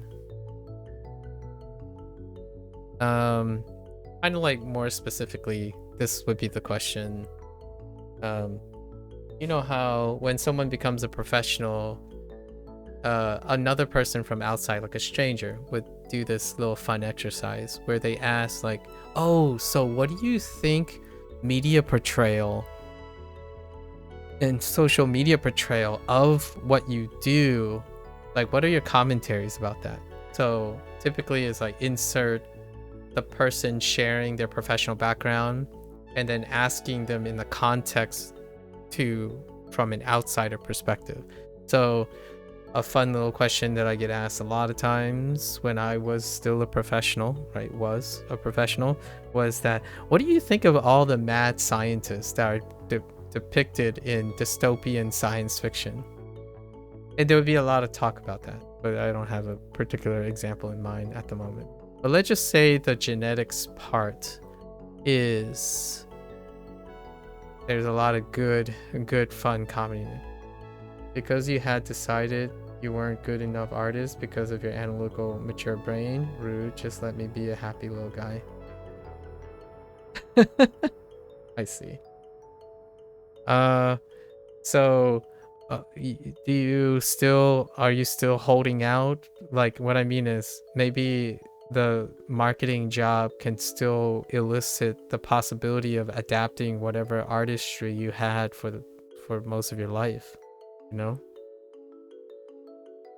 It's interesting. Here's one thing that I do feel that's a little bit different between you and I. At the moment, currently at the moment, maybe this would be a fun little contrast thing. When I do something, I don't often think about whether it's good enough. I often think about what I can do with it. So then most of the stuff that I think about is regardless of if I'm good enough or not, the more things I learn, the less and less it'll be replicable. Unable to be replicated.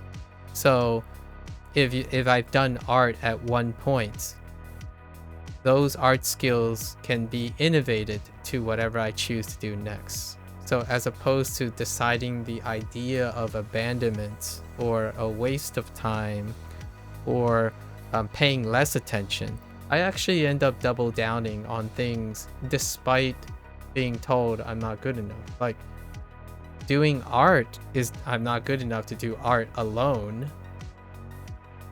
But I can most certainly take that art and do something else with that art. Then it no longer becomes just art. So hopefully your marketing thing becomes that. It's not just marketing, it's also all your art skills. Which is fantastic pivot, if I do say so myself. and very indicative of an enlightened person, or soon to be enlightened person. Enlightened persons synthesize their life experiences. I don't necessarily think they compartmentalize their life experiences. So, like the story I told you about why I'm doing Inktober, there's a lot to it. But I was simplifying it because there's there's a lot of story. You want to make you aware I do not harm my art by this past decision. And if I don't, I'll trudge through a boring job until you achieve what you want. Oh yeah, then there you go. It's not the top of your mind and you have surpassed yourself since then. Oh, okay. That's good. I love to hear that. That sounds very healthy. In my opinion, like personally, you get a golden, like, that's way to go. I genuinely believe that is something that very few people in their 20s can overcome so quickly. You do not view your art as overall not good enough? That's fair enough. The point that I was making is I don't even consider that as a dialogue to have too often. If, like, for example, if it's not good enough, then make it good enough. But we're not talking about competing in the same ring. You know, not competing in the same ring.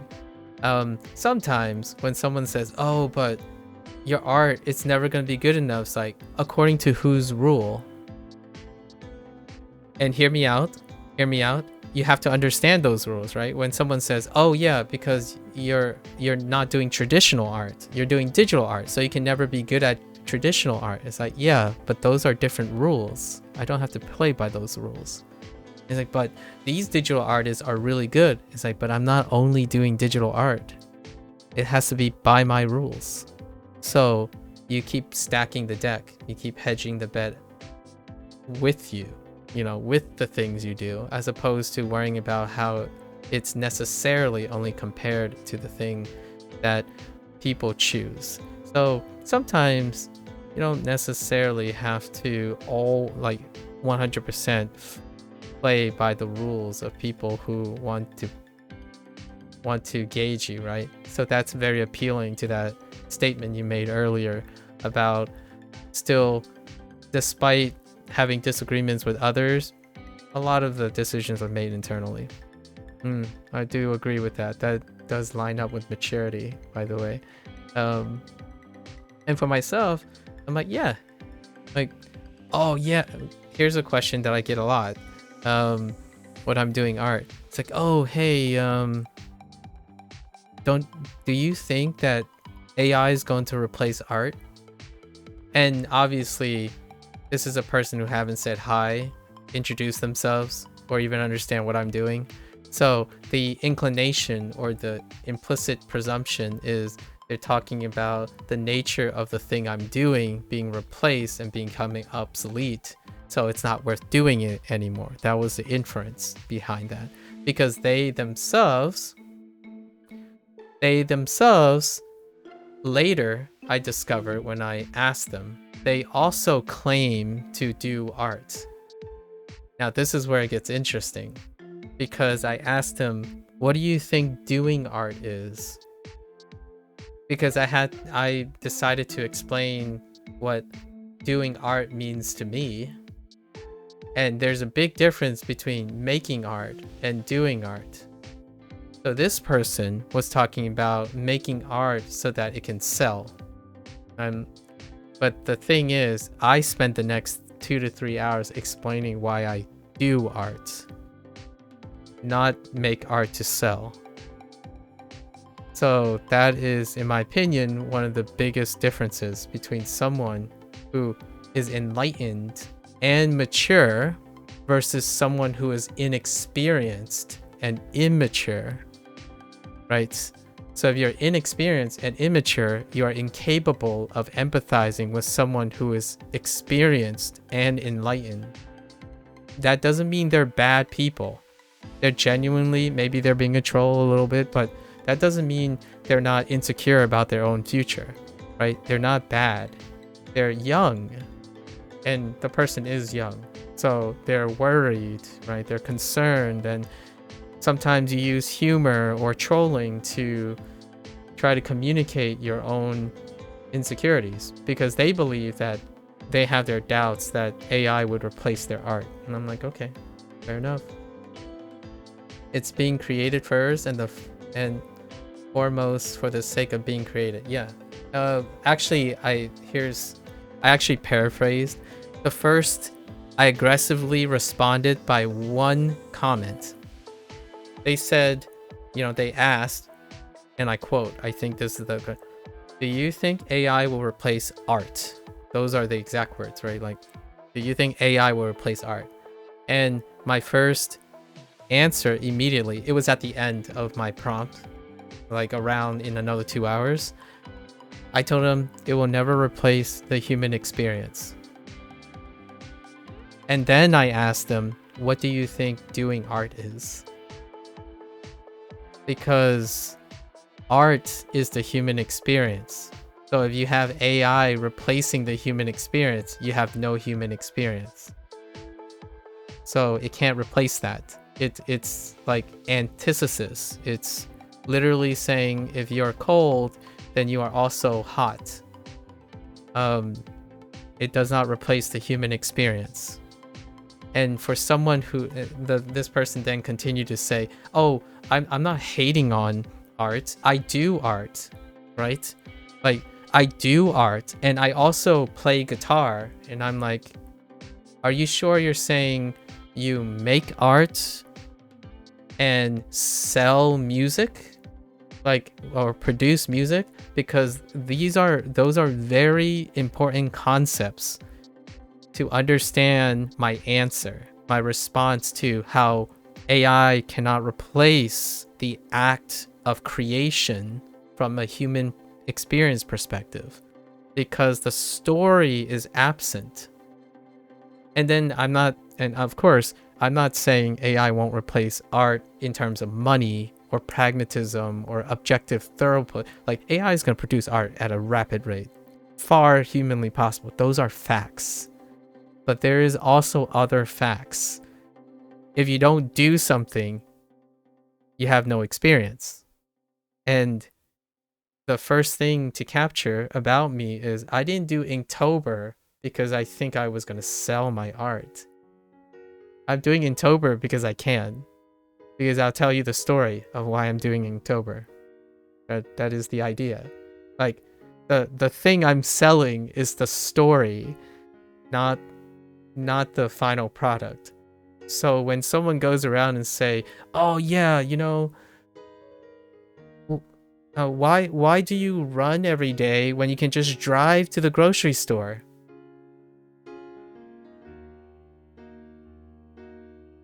If you're not enlightened or mature enough to think about that, you don't have to, as long as you're happy. This person didn't strike me as being very happy. So that's when I try to talk about other things, like try to phrase it and talk about it and deconstruct it. Because again, much like you, I want to echo, I do want to appear like I'm loving and understanding.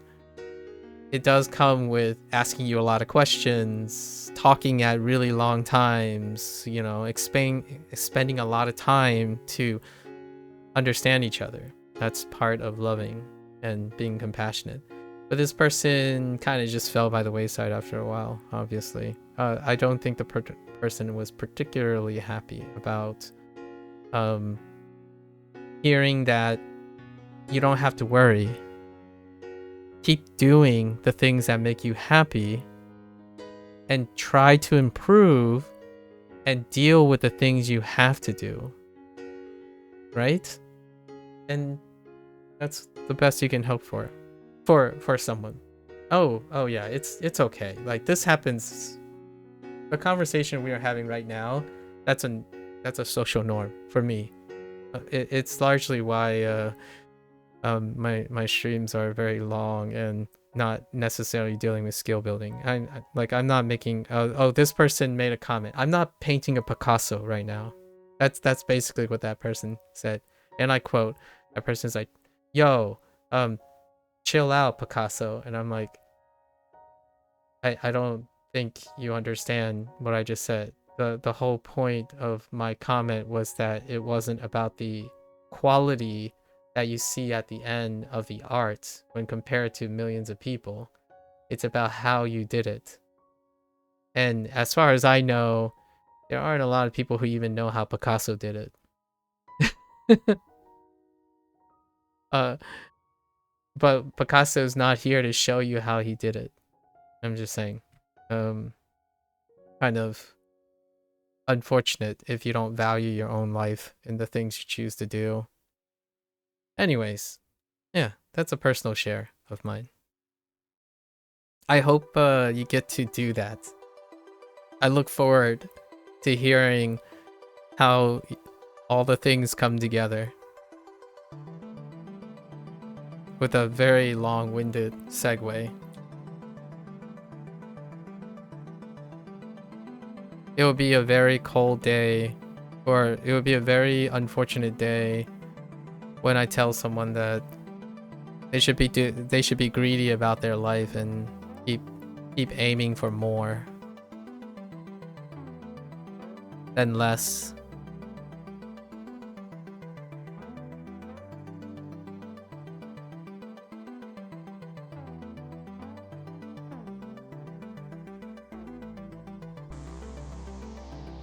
You know, Picasso said it took me 4 years to paint like Raphael, but a lifetime to paint like a child. Yeah, he did say that. Yeah, that quote. Yeah, that quote right there is fantastic. Oh man, that fits so well with maturity. Maturity and immaturity. Ah, enlightened folks. We gotta love it. Timeless.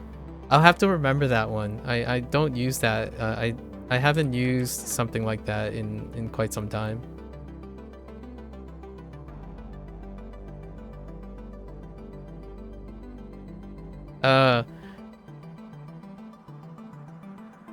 The example that I have for this is I can draw, you know, I can draw some interesting objects, but boy howdy, I can't draw anime girls.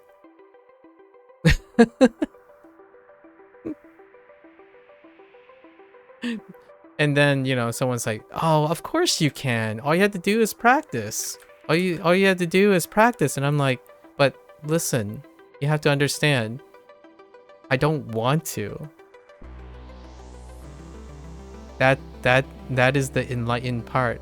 I don't have stories that I want to write and tell about anime girls. I can tell other people's stories, but at this point, why do art if you have to tell other people's story?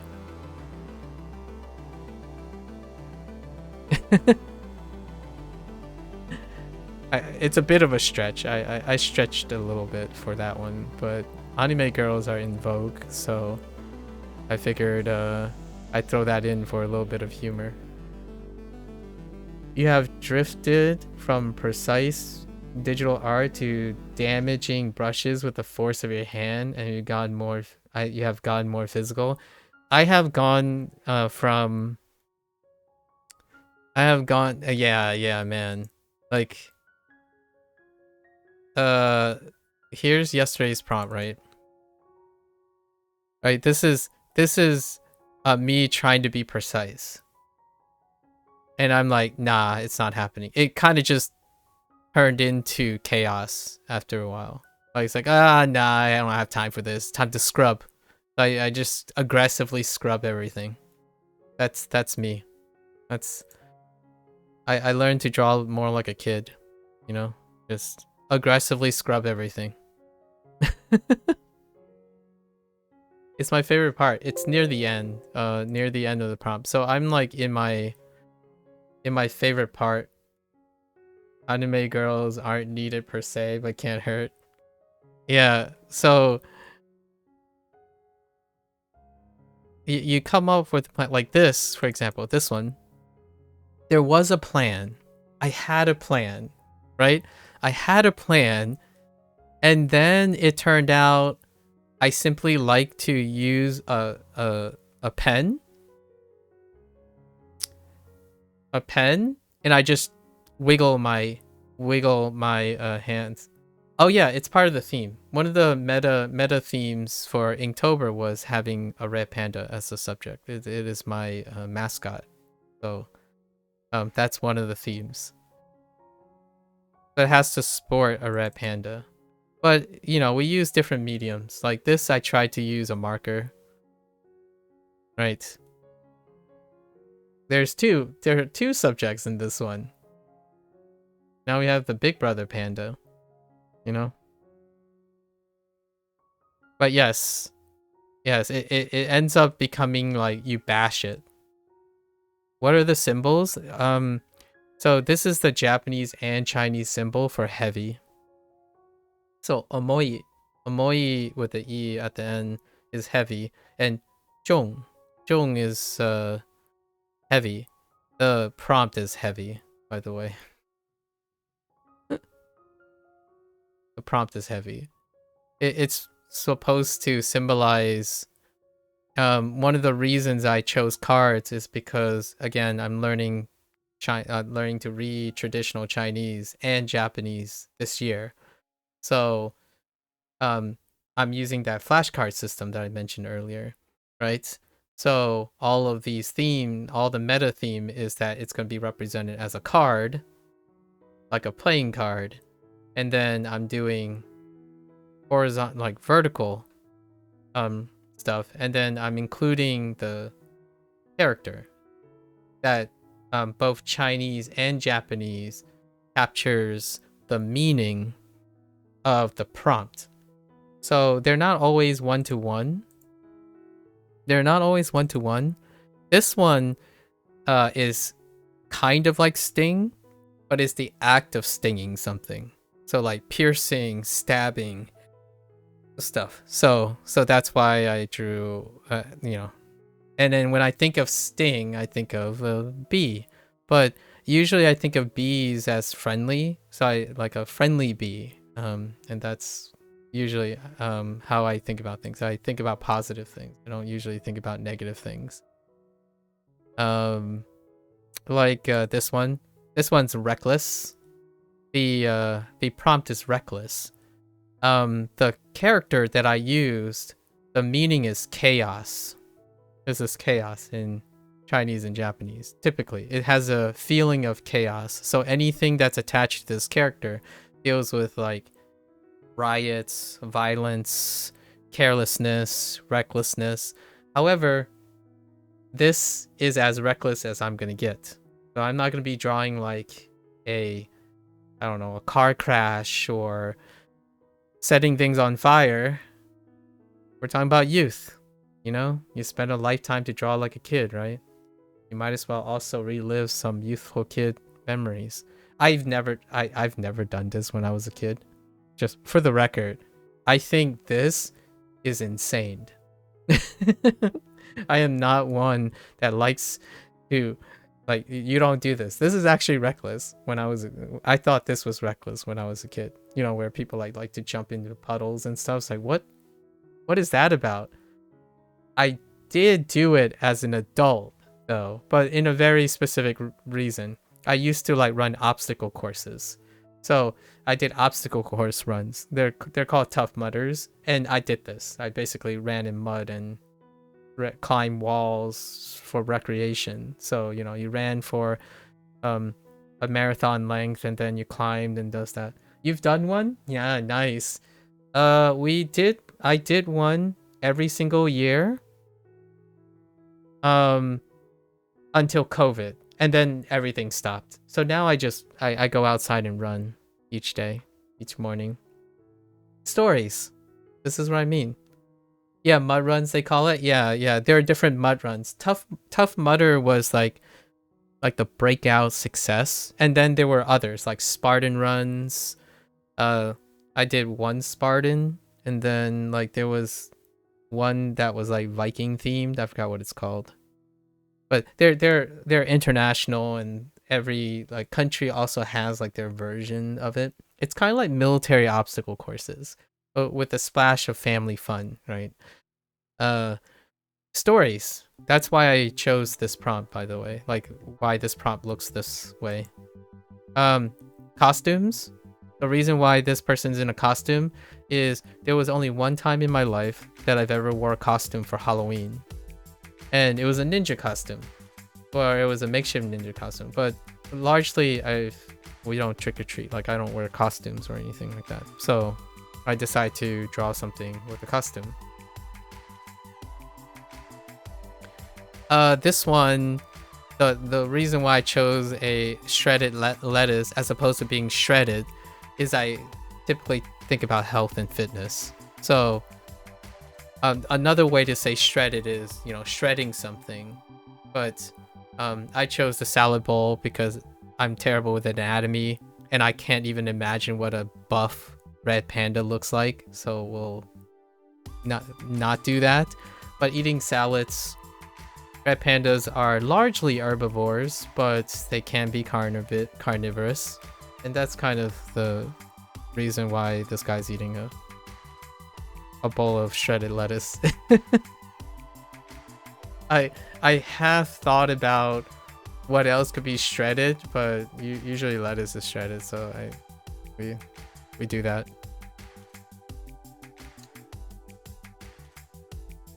You might be there's also a fun little thing. I keep drawing like the nature backgrounds, but every single nature background has been taking a different approach from start to finish. So I'm like cycling around different approaches to painting, like to rendering the same thing to see if I can do it differently. You think there's a lot of value in creating a very positive drawing, but you think that does reflect a healthy mental state. You draw a lot of dark themes because it's a therapy for dealing with the thoughts and imagery you have, but you don't desire to create a senseless image or to glorify what it is made. It is sort of just a receipt for your brain in that moment in time. I can show you something that is dark but positive. I feel like oftentimes adversity is misconstrued for negativity. Because overcoming adversity is also a dark theme that is very uplifting. So here's one from a previous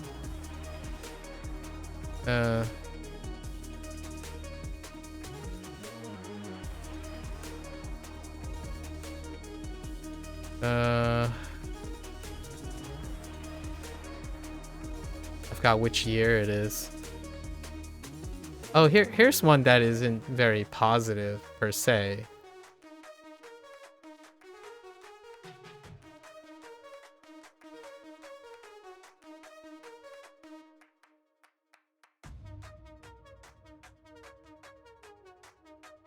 But it's funny juxtaposed by what it is.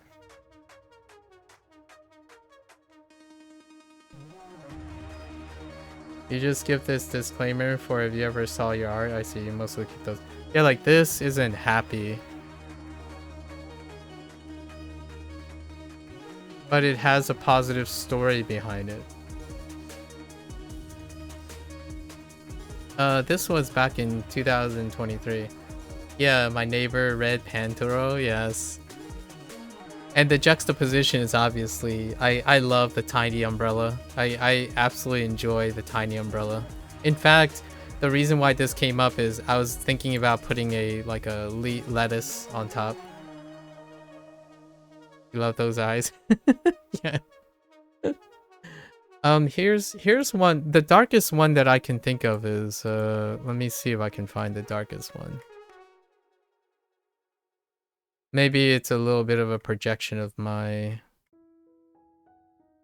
I talked about my past with burnout, right? Just the idea of burnout. I feel like it's probably...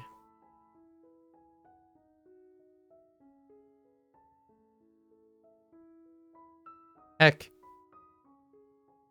was it my first Inktober? It actually might be my first Inktober. No. Inktober 2022? Oh yeah, here it is. Alright.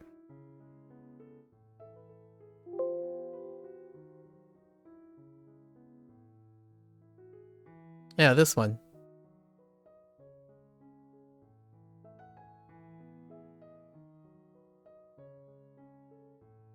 The prompt was match.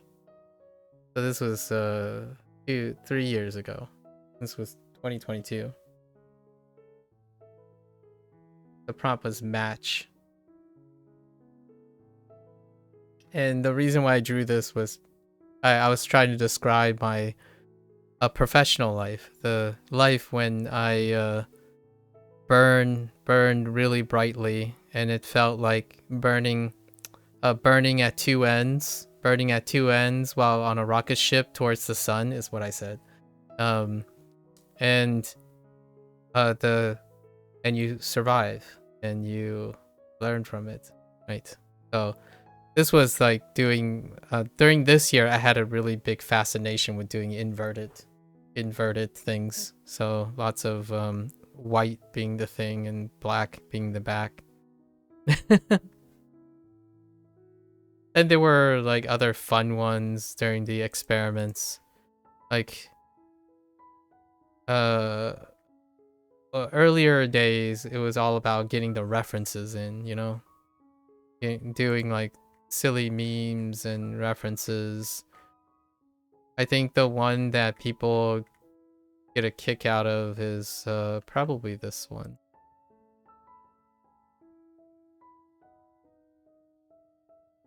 Oh, where is it?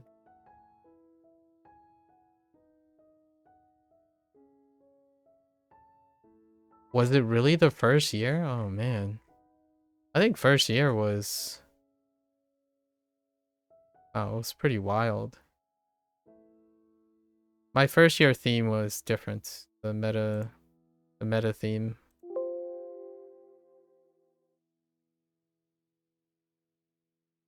There you go. This is one that people have a fond reception towards.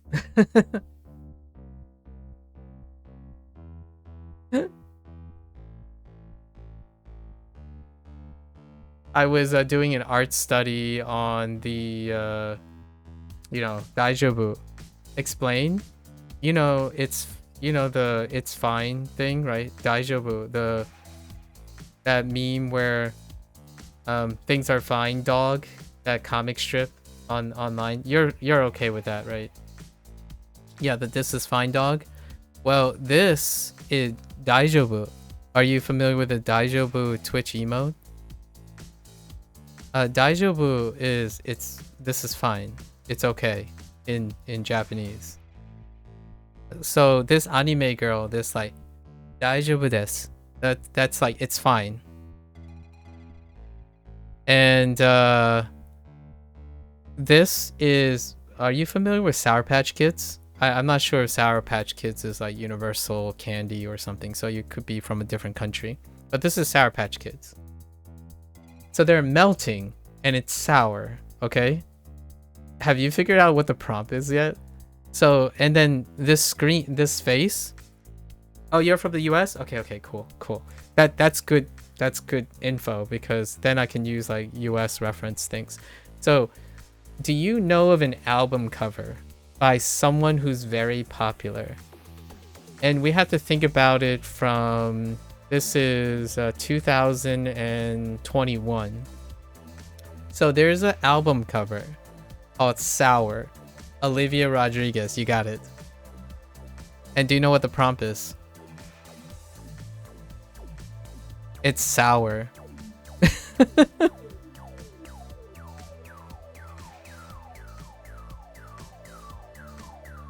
I mean, it's okay. I mean, I didn't know how to show sour, but you know, it's fine.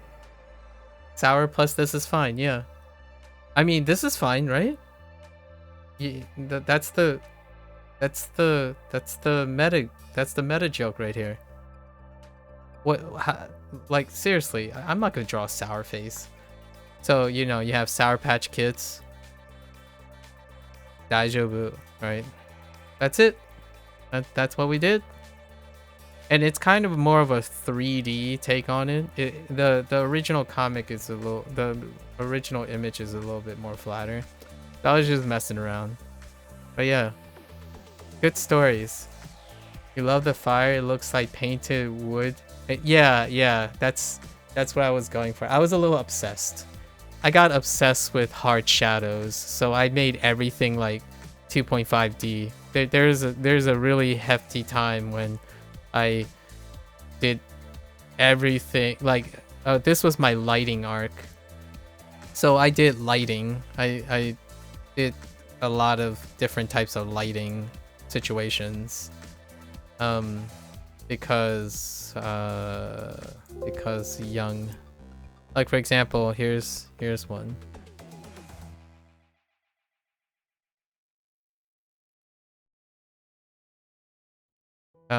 This was from the same year.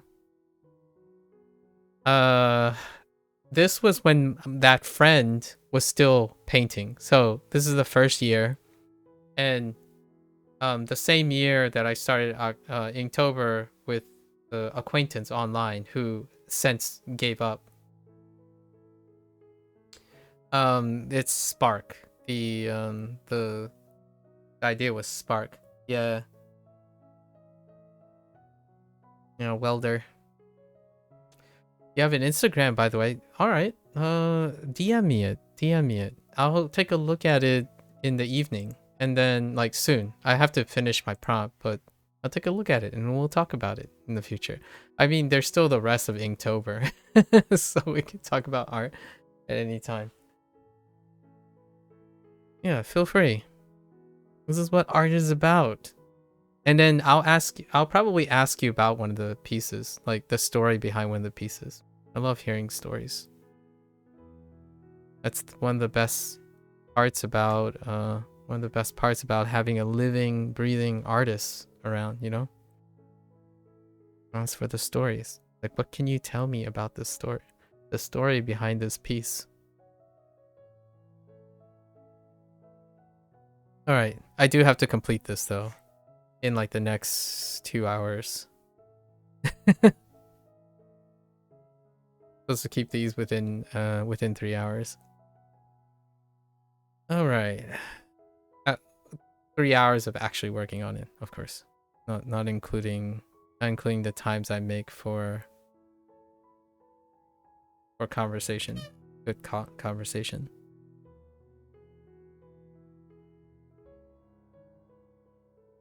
All right, let's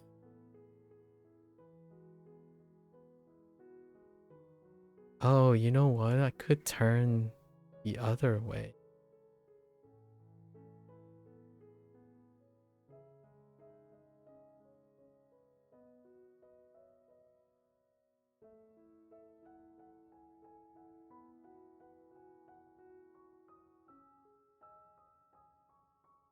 Alright, we're gonna make the light source easier so I don't have to bend over backwards. At the museum, you saw all these paintings, but no backstory. The only time you may have the backstory is while the artist is still alive. Everything else is pure speculation, unless explicitly written by the artist. Yeah. And even then, when written by the artist, it's in capture. You know, it's capturing a fixed moment of the artist's perspective. But what happens if you ask the artist again and again? It's so interesting. A different thing is there's also, you know, you mentioned internal versus external stuff.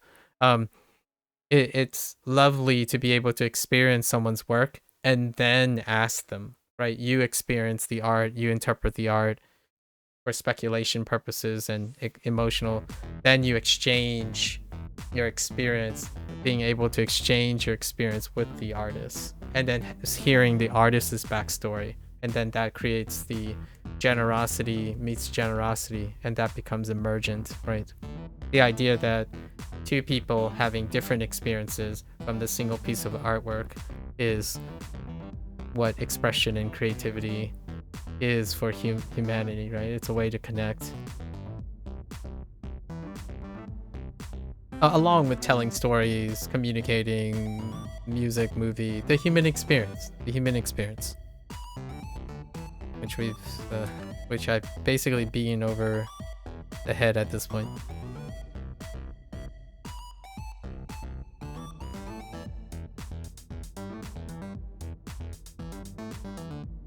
Yeah, totally. And as the artist, seeing perspective wildly different.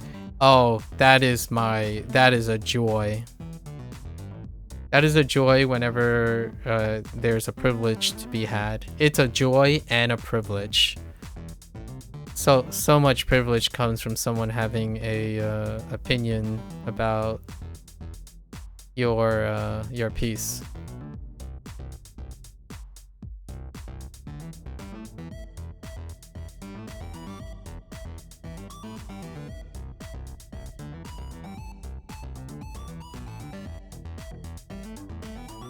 Someone once said that, but what if someone thinks your art is cheap? And I'm like, I would ask them why they think it's cheap, then I can know. Or like, what if someone said your art is no good? I'm like, then I want to know why the art is no good. It's part of the human experience. And then I'll tell them my story. If they're not impressed, that's the human experience. How can I feel reluctant about being blessed with someone's time? If someone spent time hating me, that's interesting. Like, because I'm using up that person's time. That in itself is almost a privilege. Obviously, this also suggests that I don't waste my time with thinking about the negative aspects of people trolling me situation, but more about how I can use it to my advantage.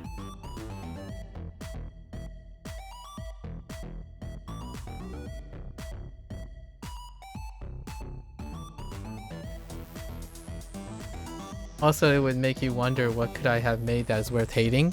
Exactly. And I would ask that person, and I hope if I get lucky enough, that person hates the artwork enough to give me the time of day to explain it to me. Because I would most definitely be interested in that. A lot of my long-term discussions and online, right, as over my streaming times, dealt with trying to connect with these individuals who seem to have quite a lot of loathing, but it ended up being a sense of kind of a bittersweet moment when you actually find out the details. The worth was made as you created it because it was enriching your mind in itself. Yes. When someone hates something, that elicits an emotion, and I kind of want to know why. I get my money's. I mean, like, that's my money's worth. I think while self-gratification is ever available, right? Self-motivated to do things. It's extra. It's definitely extra. A privilege is a privilege. So when you get the privilege of another person's time, that's something that you didn't ask for, but you're getting. So I'm ever appreciated without that. I always tell people, like, when they like, what if your art's not good enough for other people? Like, well, that's extra.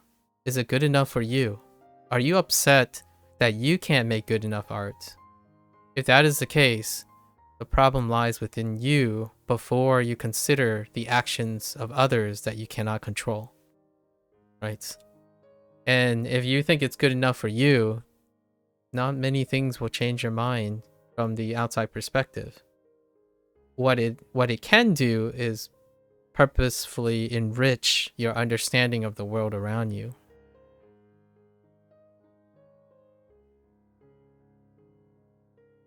Like, I am genuinely ever curious when someone tells me they hate my face because I haven't done anything to them yet.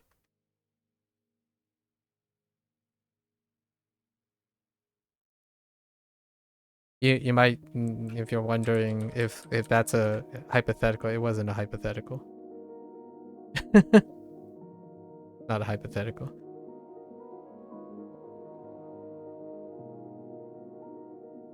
One of the first comments I've ever had about any art that I've shown, that I made publicly, was that the person says like, dude, awesome MS Paint drawing you have. And that person was being genuine, by the way. And when I look back on it, it's like, dang, I did MS Paint justice.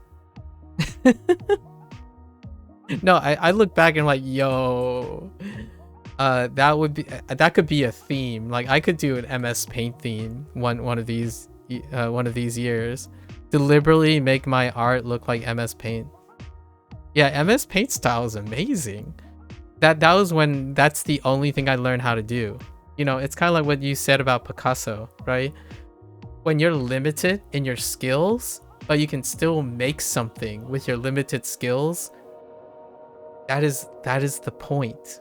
That is the point. If you only have white paint, do something with it. Like, restrict yourself sometimes. Sometimes, you know, you got all the fancy tools that you can't go back, do it. It's like, what if you can only populate pixels?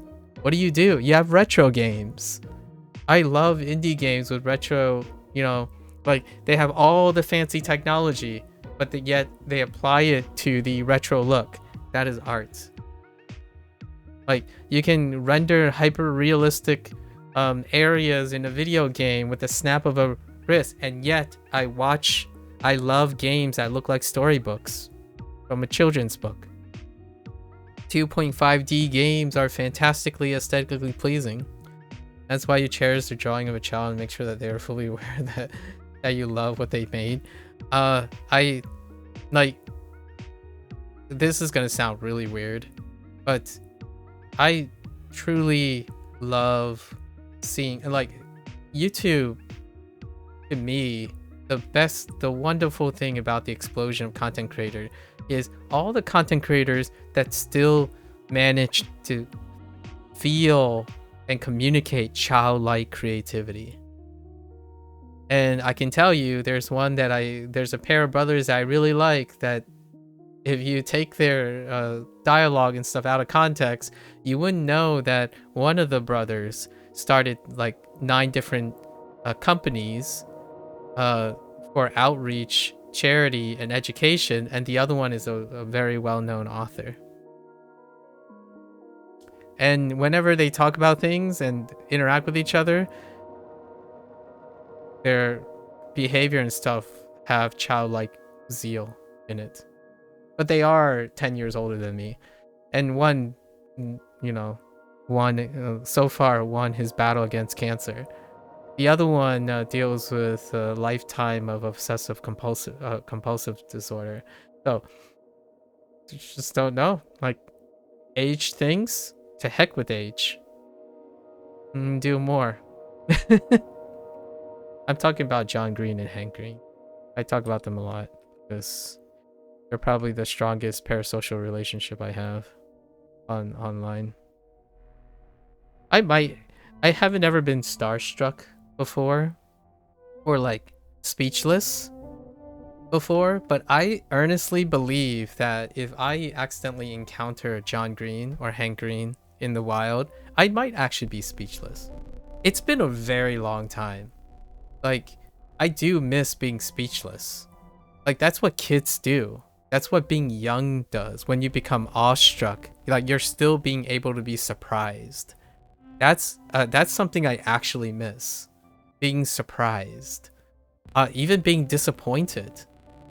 Sometimes I sit here and I think, man, it might feel okay just to be disappointed because I miss it. A science did that for me every single day. Whenever I read an article and think about the way this person went about doing their thing, I'm like, wow, I wish I thought something like that. That used to be youth. And now I'm like, you know, how we started off with our conversation, like about predictable patterns and behavioral maturity and stuff.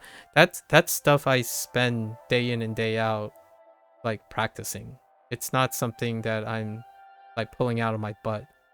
Like I'm not manifesting these ideas out of my butt. I practice and look at them and research them for many, many years. And that's not like surprising or emotional or jovial anymore. So it can come off as cold, calculating, adult, demeaning, right? Condescending.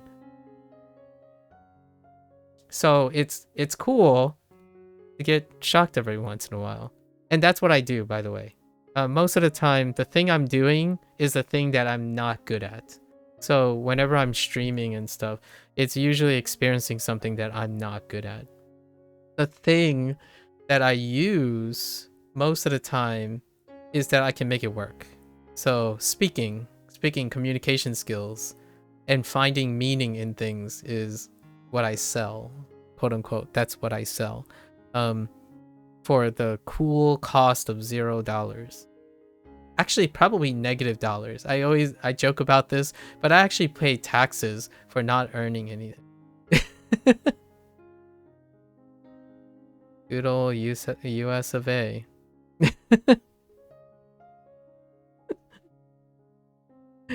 Electricity is supposed, yeah.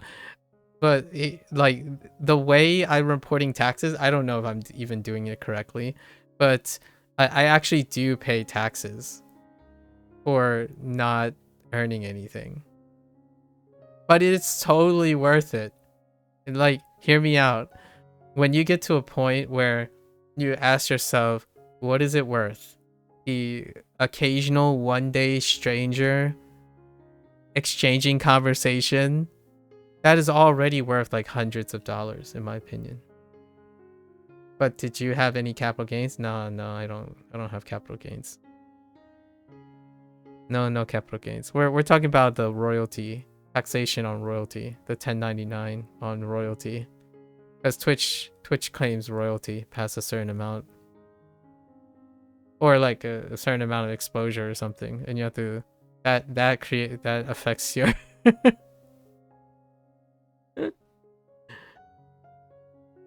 It's kind of humorous. It's not a big deal. It's kind of like if it's one, it's still taxes. You know what I mean? Like I'm not try not to inflate the magnitude. It could be like 10 cents. It could be like $5. So it inevitably the joke I'm making is inconsequential or negligible to the magnitude. It's not something that an internet influencer would say, I had to pay $1 extra to use a plastic bag. No, we're not talking about things like that. I'm actually being a bit facetious. Very cleverly facetious. This is the way you talk whenever someone like comes at you and say, all you ever do is this. It's like, all the time? Everyone? Always? Never? So you're telling me that I only need to find one instance of that's not that's kind of my facetiousness coming out. Where when I say I have to pay taxes on the royalty, technically yes, but it's inconsequential. It's negligible when it comes to that. So that hence I'm smiling. You love having good Twitch chats. It's one of the few social medias you keep in your attempts to change your life. I hope you're able to do that.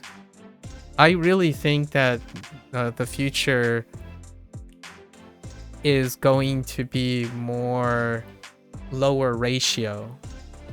I talked about this 2 days ago. It took me like 9 hours to talk about this, but I think there's a moderation happening. Like there was a overcompensation for exploratory, right? When the internet first hit, then there's an overcompensation response to that in short form and like less interactability and facilitated interactability in middleman. But now there's a pullback, and I think you're experiencing it because it's the human condition a bit to like have too much of something and then want to regulate it, like come back to it. And I think the future of social media will have lower ratios, and by ratios I mean people ratios. So like I made this comment 2 days ago about the prevalence of parasocial relationships and how parasocial relationships may be correlated with the desensitization of how people behave towards each other online. Like if someone betrays you, you would hunt them down, right? If a business made you pay $1 extra, you would try to end the business. So things like that is related to the hyper aggressive ratioing of things, right? Where the internet hasn't been a regulated, conducive place where people still see people as people, right? It's mediated by tools that do that for you, so you no longer have to practice it ever. And the reliance on parasocial relationships lack the one thing, and the one thing we've been talking about quite a lot today: the human experience. It's incredibly lacking due to not vicious or malicious intent. It's due to the hyper optimization of the internet hustle culture. That's one of the biggest contributors. You know, pragmatism, optimization, data science. That stuff is void of the human experience. There's no opinion in data. There's no opinion in objectivity. If your art doesn't sell more money than the other person's art, you suck more. There's no human explainer nor human compassion in those stats. That's the whole point of objectivity. It is void of objectivity. I mean, it's void of subjectivity. So I think in very near future, in the next 2 or 3 years, there will be a bit of a pullback, and that would be fantastic. I can't wait till like there's a new business model that emphasizes quality and mitigating parasocial relationships and mutual responsibility. Like because of the lower ratios, people are also mutually responsible for interacting and also become more cognizant of how they interact with each other through practice and normalization. So I can't wait to seeing, instead of having 3 million content creators and 10,000 of them interacting with 50 billion people, to a business model or an interaction model that have like one creator interacting with 1,000 people versus, you know, and have a sustainable market in that way. So then you have multiple lower ratio interactions. That would be really interesting. I'm not sure how much. Yeah, I look forward to seeing if it happens. I'm not saying I'm predicting the future or anything like that. The thing in my head is, it's interesting to see when loyalty becomes the centerfold balance between the parasocial relationship and the intimate platonic relationships. Because right now it's still playing guessing games. Right now it's completely detached parasocial relationship. If you hate a product, it doesn't matter how much damage you do to the people who are involved with that product. You are damaging that product because you know nothing about the person. And that other person is not incentivized to waste hours and time to demonstrate who they are, because if they do that, no one cares. That's like the vicious cycle. The normalization is you never end up having a human experience between the two people, because on the one hand, the business model supports, it's more efficient right now that one person be expanding and cater to millions, not millions of people catering to some people. So there's no business model or practicality or marketing strategy for that yet until it becomes a problem. When kids start flinging things, when people start having phobias, when people stop learning to interact with each other because they're chronically online, that's when businesses will probably be incentivized to think about it. Like the idea that businesses are so scared of not trusting the loyalty of their client base because they normalize the optimization of objective marketing. That's what happens. So you're evaluated solely on your product if you decided to play the short-term game on numbers. Meanwhile, you still have the exception to the rules, the companies that foster loyalty. And that loyalty is the example I'm talking about. There's going to be a balance. There's got to be like a mix of loyalty and a mix of performance. And I look forward to when that happens. It's very late here, so you're going to go to bed and prepare for bed. Sorry. No worries. We were playing chicken, by the way. Like, I kid you not. The end point for me is when the other person has to go to bed, do their responsibilities, right? It can be months before we talk again, but I would love to hear good things, right? Positive thinking and forward stuff from you. Maybe like Inktober, maybe a one-off Inktober one shot, and I'll check the Instagram because you DM'd me the Instagram, so I'll come prepared with a few questions of my own next time or tomorrow. Like, you know, we're gonna try not to create dependency. That's a whole nother digression, but if it's tomorrow, that's great. If it's not tomorrow, I will already have the questions prepared. Hopefully, if I finish, right? I'll take a look. Also, you're very excited to see the pushback and to be part of it, right? To repair dumb phones, screen time, choosing to frolic. You want to see all... Yeah, me too. Okay, in an undefined future, yes. There's no obligation because the very nature of dependency is, in my opinion, one of the problems. What are we talking about? Peas and carrots? Having meaningful conversations between strangers online. Peas and carrots. Someone making mouth. Sleep well, leg. I gotta finish this prompt anyways in the next, hopefully the next hour or two. Yeah. Hello there, peas and carrots. Good luck, sleep well, leg. It was a great conversation. Thank you for the privilege, right? It was a pleasure. All right. So how are you doing, peas and carrots? Have a good night, whoever you are. So how are you doing, peas and carrots? I am gonna try to speed run my way to rendering this now.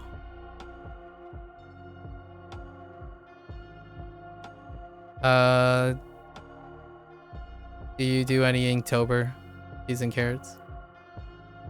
It has been quite some time, actually, since we last spoke.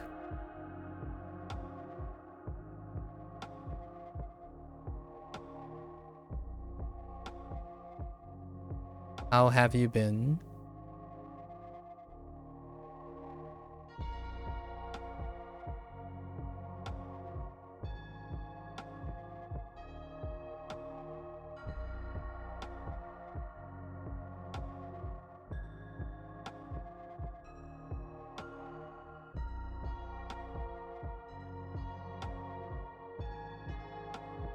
You're okay just procrastinating doing school stuff? What are you currently doing in school? Anything juicy? What are we doing in school that you're procrastinating on?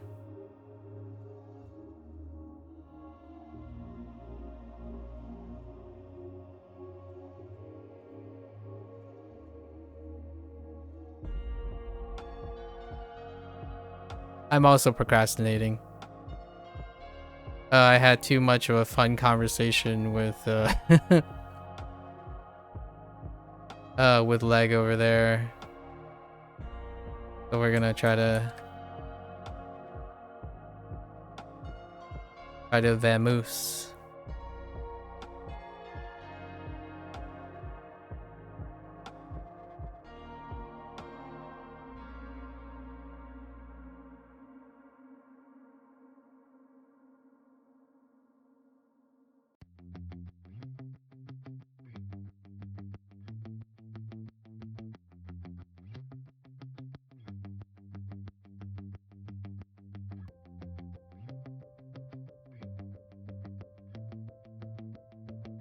Training a machine to take over your future job? That sounds like a wildly fun experiment.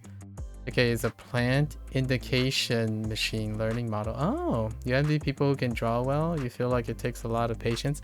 Nah, you just gotta, sorry, this is an inside joke between me and this like new person I just met today, which is the person that just left. Nah, you just gotta pretend you're a kid. You know? Just pretend like you're a kid again. What are you doing? You're dabbing. It's like, how do you know where you put your strokes? I feel, and therefore I am. You feel me? I don't know. I don't know what I'm saying. I'm not responsible.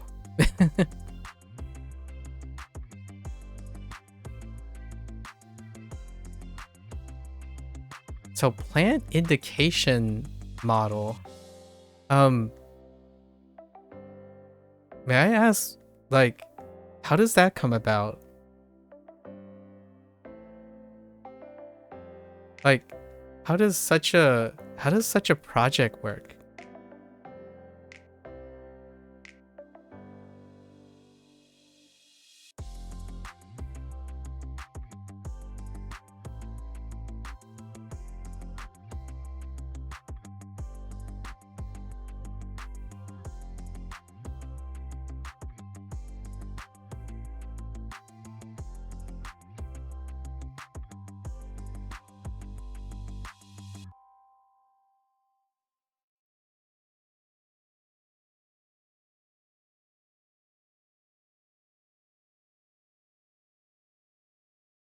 What do you would do? What is it for? I'm so peaked. Not every day someone talks about plant identification. Oh, what are your parameters? Is this like purely visual, like photographic?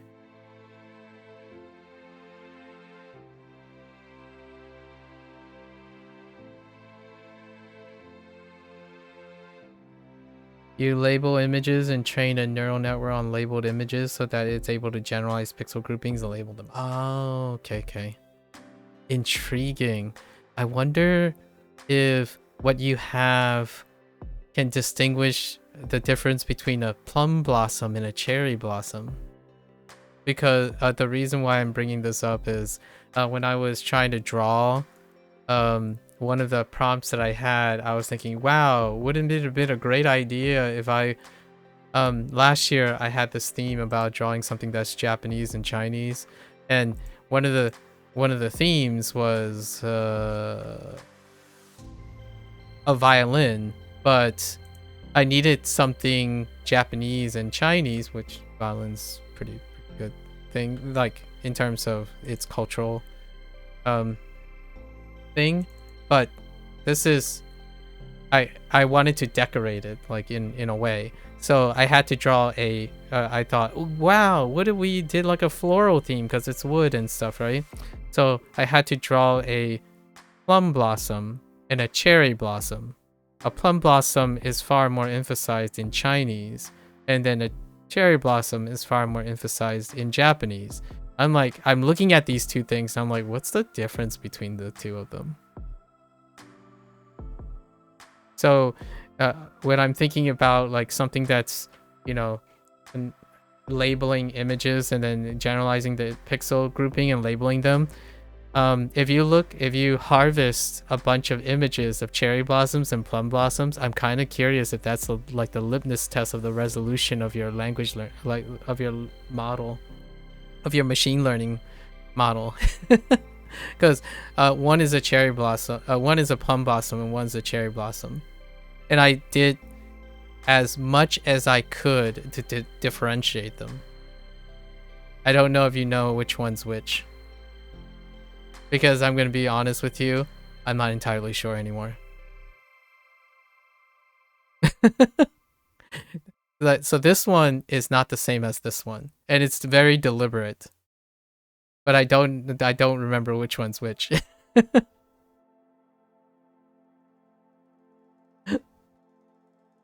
The images you're training with definitely couldn't, but you're sure if you got high enough resolution, computers are really good at seeing things humans can't.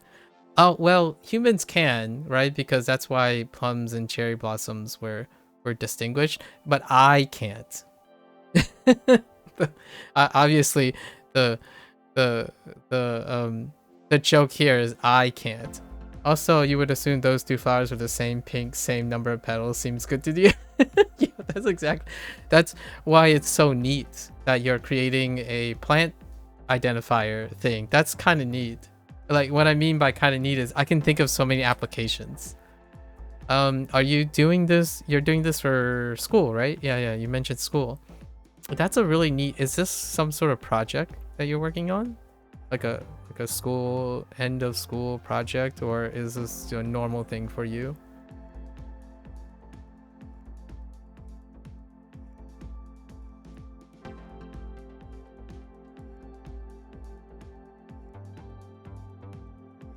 Is this like a daily, weekly thing for you? It's like, oh yeah, that's what you do.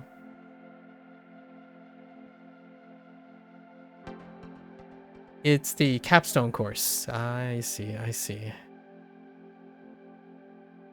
Very good.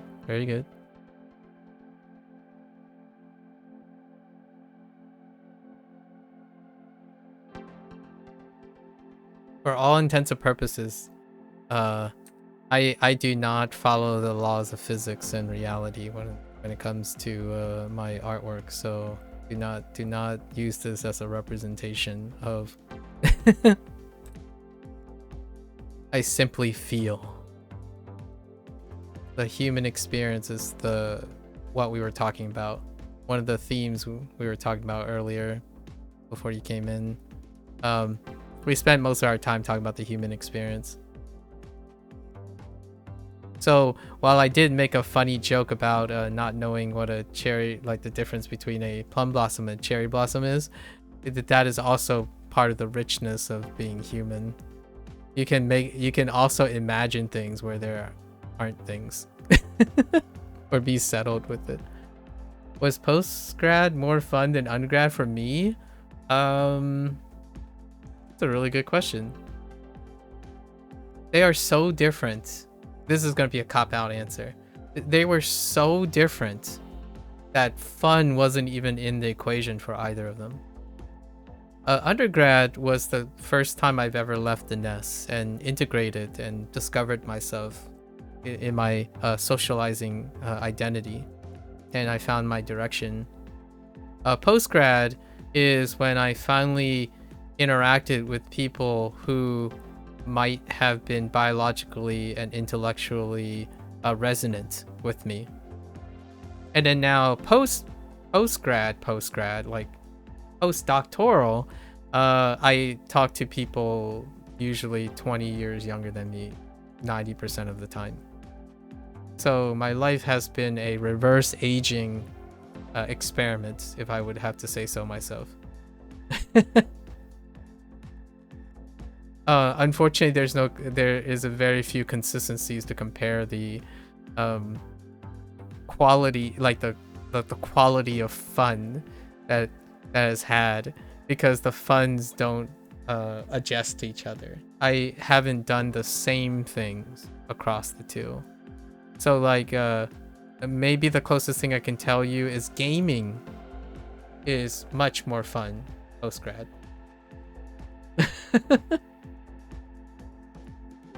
Gaming was definitely not as fun during post grad, or like, sorry.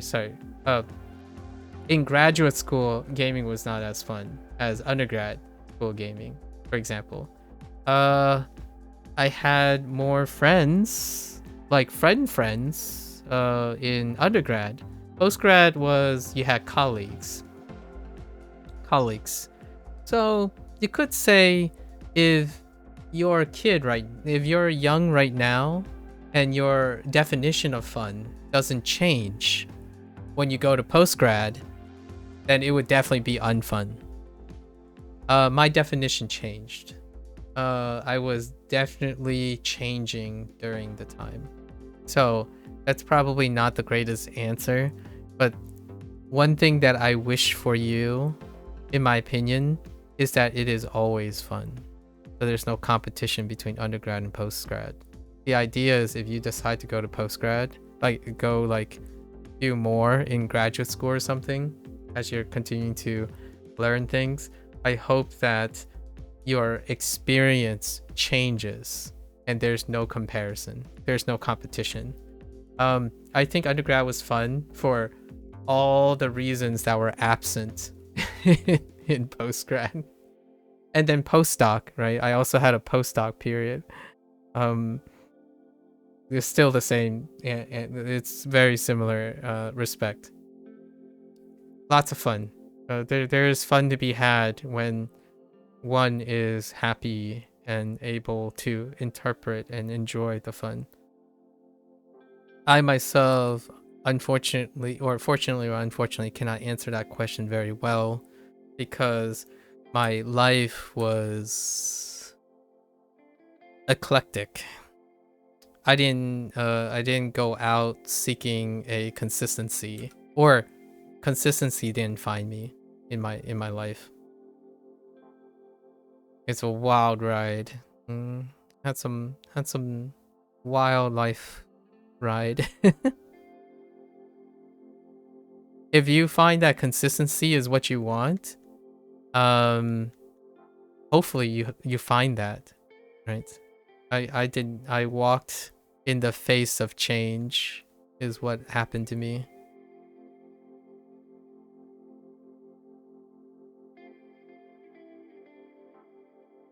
It was like a wild ride. It felt like a roller coaster, honestly.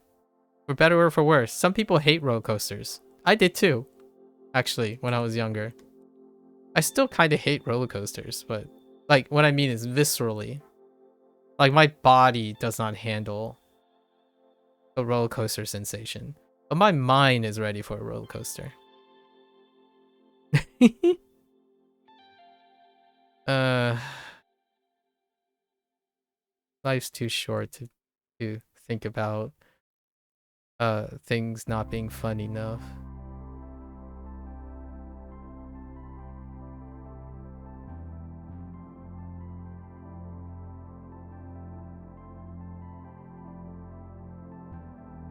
Yeah, you think you want consistency, but it's not the consistency you manage you would have, so it's kind of weird. Yeah, that's...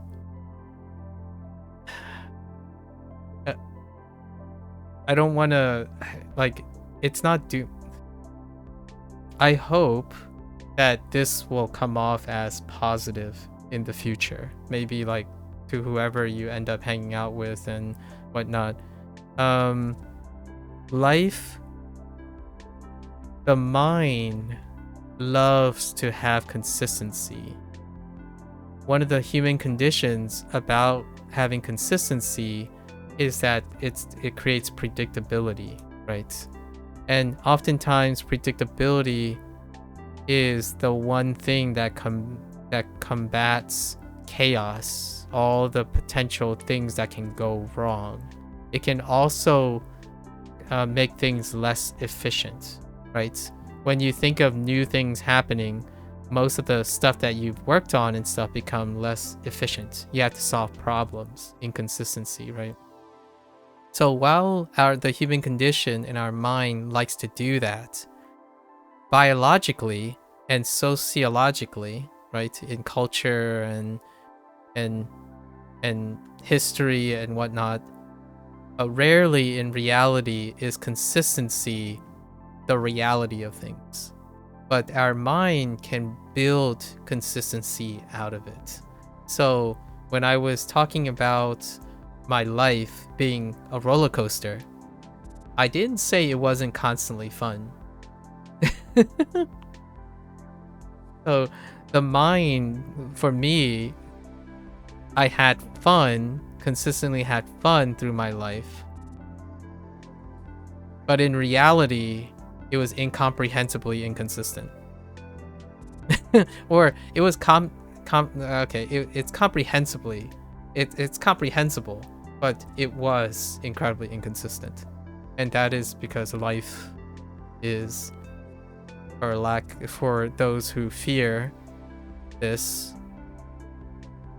very inconsistent and potentially oftentimes scarily uncontrollable, right? But the mind works in wondrous ways to offset that.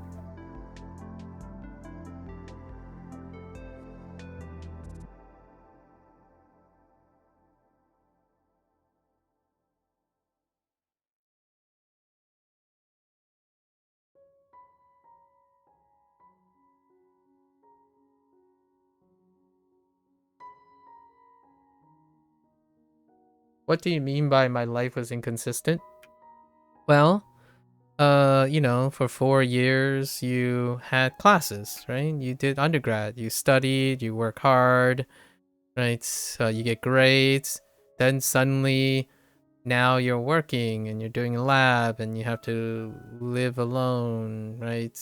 Go to apartments and all that. Life throws things at you on a consistent, regular pace. And developing the thing that made my life most consistent is being able to consistently deal with the inconsistent. And that's how my life became far more enjoyable and guaranteed, is that I can handle those things.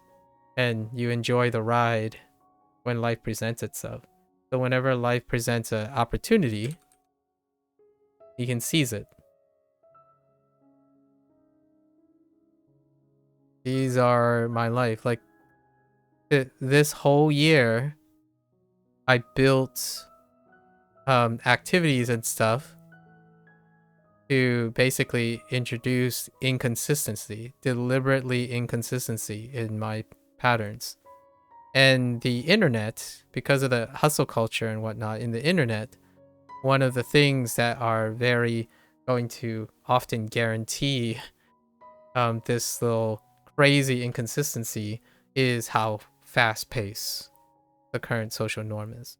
Maybe one day society will slow down, but generally speaking, at the moment, the reality is things move at very consistently faster, even faster than my life.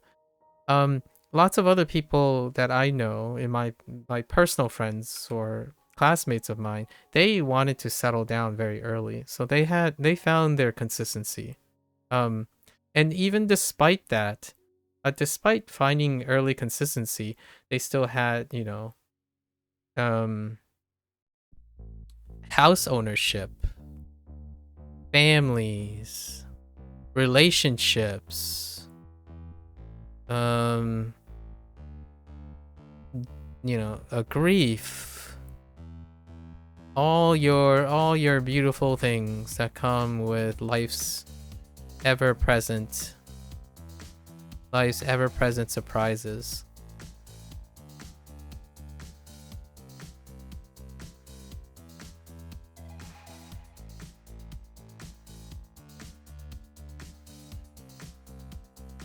This is one of the hardest things that you feel like you haven't learned yet, is how to deal with inconsistency well, because you feel that is the key to a happy life. I would have to say low key, right? Low key. I'm not deliberately trying to make a pun here, but you're young, and have plenty of time to do so. So hopefully life eases you into that very well, instead of like, because sometimes these inconsistencies, right, I don't want to focus on negativity too much. Sometimes these inconsistencies can break people. They can break people, but when they overcome it, it's like transformative. How you get there will most definitely be a journey of your own, and I look forward to hopefully have the privilege to hear what that's like from your perspective. My greatest inconsistency, well, in my postdoc, is I burned out. It's the first time I burned out, so probably heard that before.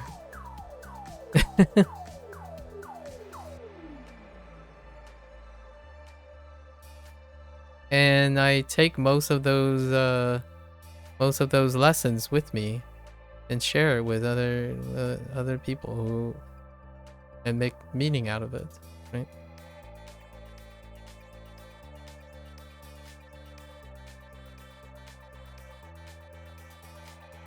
I do agree with you though. It is one of the significant contributors to life's happiness, or creating, sort of speaking, it's one of life's greater consistencies, for lack of a better word. Being able to be a problem solver and experiencing a wide enough variety of influences and ideas is one of life's many consistencies that you can make. So I totally agree with you. It is very arguably essential to be able to get to a point where you're saying, well, come what may, I'll get it done. Come what may, it'll be interesting. Right? So that's kind of a really fantastic thing about, in my opinion, how it feels when someone says something like, I've made it. I think one of the contributors to that type of being able to say that comfortably, despite, a whole lifetime of imposter syndrome or compulsive disorder, or maybe your social anxiety and stuff, is that it'll be okay. Regardless of what happens, you'll always be able to step up. And that's one of the greatest boons, life consistencies, that can very much impact your life. It doesn't have to make your life though. Like, there are individuals who find closure in companionship. You can have families and friends also do these things. That's why society, humans work as a collective society. You don't necessarily have to do it all on your own. That's one of the saving silver linings. Yep, you feel that right now, trying too hard in school, but it ends up just making you dislike doing what you do so much. Oh, I see. How did you end up dealing with the burnout? I stopped working. That's a really, I'm sorry. I should have prefaced that I'm not a role model. So, I stopped working. The thing is, I worked long enough. So I burned out, but I was being a little bit nebulous. I didn't tell you how I burned out. So when I burned out, it was when I gave up, right? So despite constantly burning, it's when you give up and you decide how and when you give up, to give yourself to recover and heal. That's the answer. How did I deal with burnout? I decided when to give up, what to do about it. And because I intended and set myself up for that, That's what I did. And then here I am. I mean, I still don't work in science. So technically the burnout hasn't ended. I didn't resume my career that I burned out in. And for the record, I think sometimes burnout has on the internet has this like common conception. There's one funny looking rabbit. I know, right? What'd you call it? You have to keep in mind that I burned out. There are two different burnouts that gets advertised all the time. One of them is burning out because of the sheer grind. So like an unhappy burnout, a obligation burnout. So burnout from obligation. I technically burn out from obligation, but it was because of my passion that I burned out. So I loved what I was doing. I just couldn't sustain it. The other type of burnout that most people dread is the burnout because they desired something and they had to give up on it because it was becoming too much. That's a different type of burnout. So that type of burnout I didn't experience. So this was a good thing. Like I took a break from the thing I was doing. And I'm still taking a break from the thing I'm doing. It might even be to the point where I don't find myself going back to it. So I want to be careful about that. Oh yeah, also, what did you write my thesis on? Or isn't there something you have to defend to get it? Yes, my thesis was on the avian leukosis virus and how it impacts, how, like, the epigenetic and genetic properties that guide its life cycle during the integration process and its relationship with being used as a tool for oncogenic marker discovery. Largely, it was about the retroviral life cycle, or how like targets are done during integration.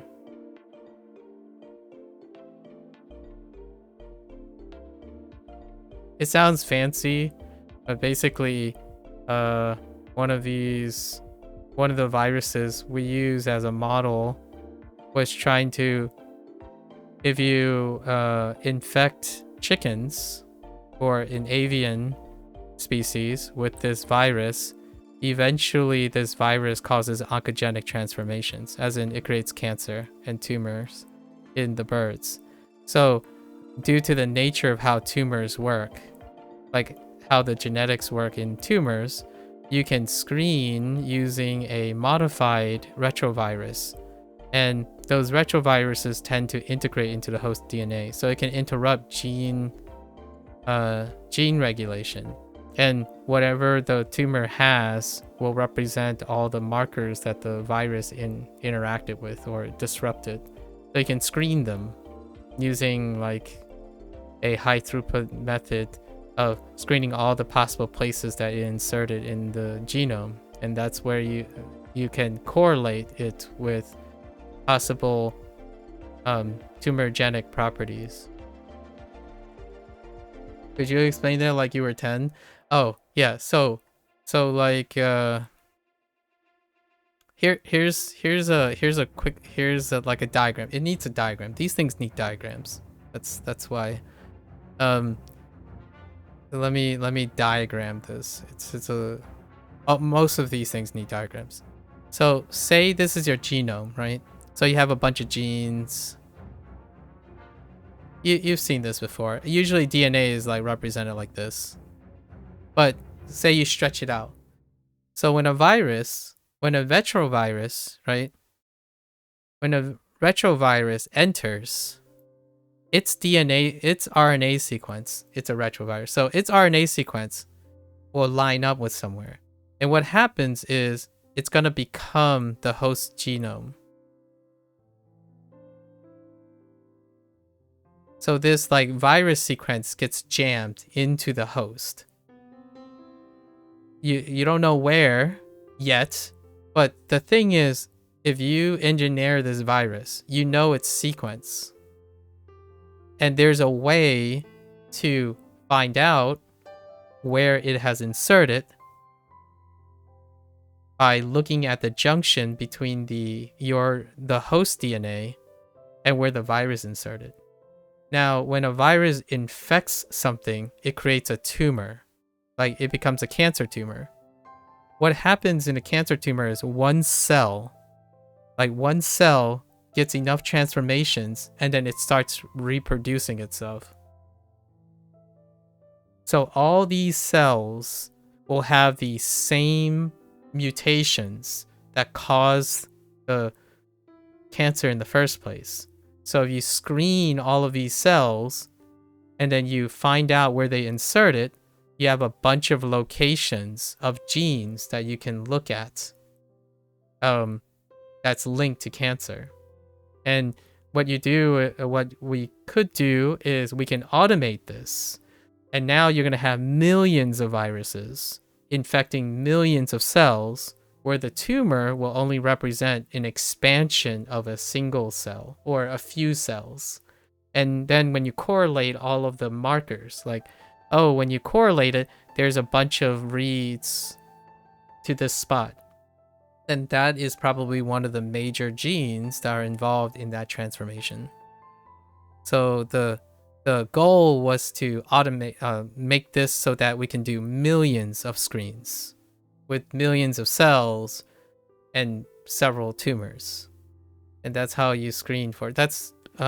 It was a next-gen way of screening for cancer markers. That's kind of how you know when you go to a doctor and they say, oh, you hit the genetic jackpot, you have a genetic predisposition for a specific time of a specific cancer. Congratulations.